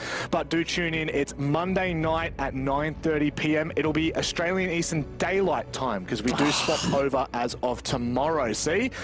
Bang. He's too good. When does He's it tick too over, quick. actually? When does it? Because it's 12:18 a.m. right now. Does that mean that when it hits 1 o'clock, it'll just be 12 o'clock again, or am I going the wrong way? No, I can't remember. Oh, God, no. Now you've spun me. Ladies and gentlemen, we are going to close the show on that one. That is a terrible... There you go. At 2 a.m., it will be 3 a.m., so just make sure you're prepared for that. But thank you so much for joining us this stage. It has been an absolute thrill and a joy. However, make sure you pencil it in. It's next week. It's the Gauntlet, and it's game on.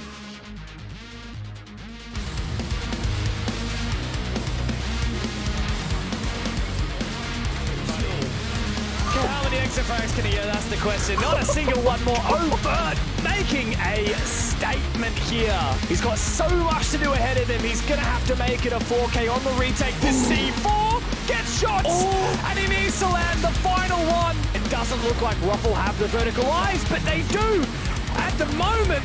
And Emo, he has to win that, and he doesn't. But Gio's keeping it alive. The wild card.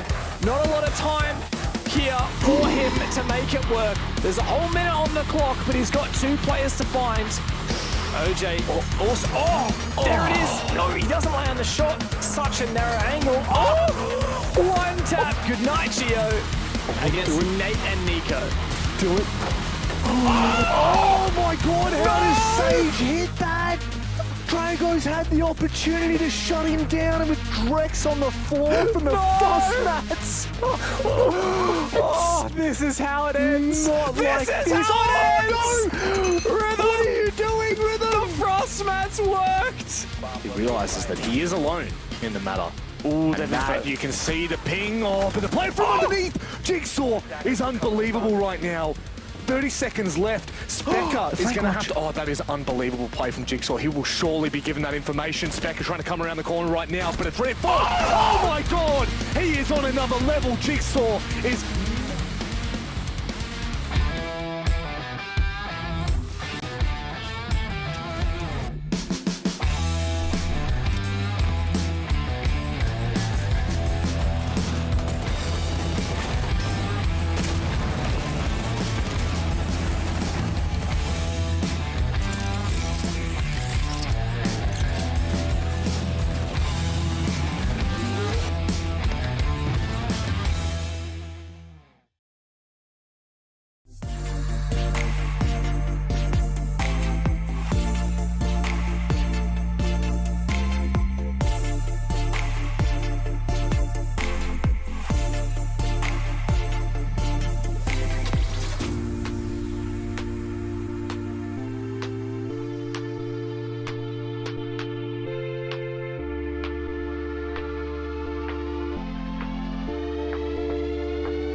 I'm running out of time. I'm running out of feeling, so I'm running out of time.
Let me see the rainbow.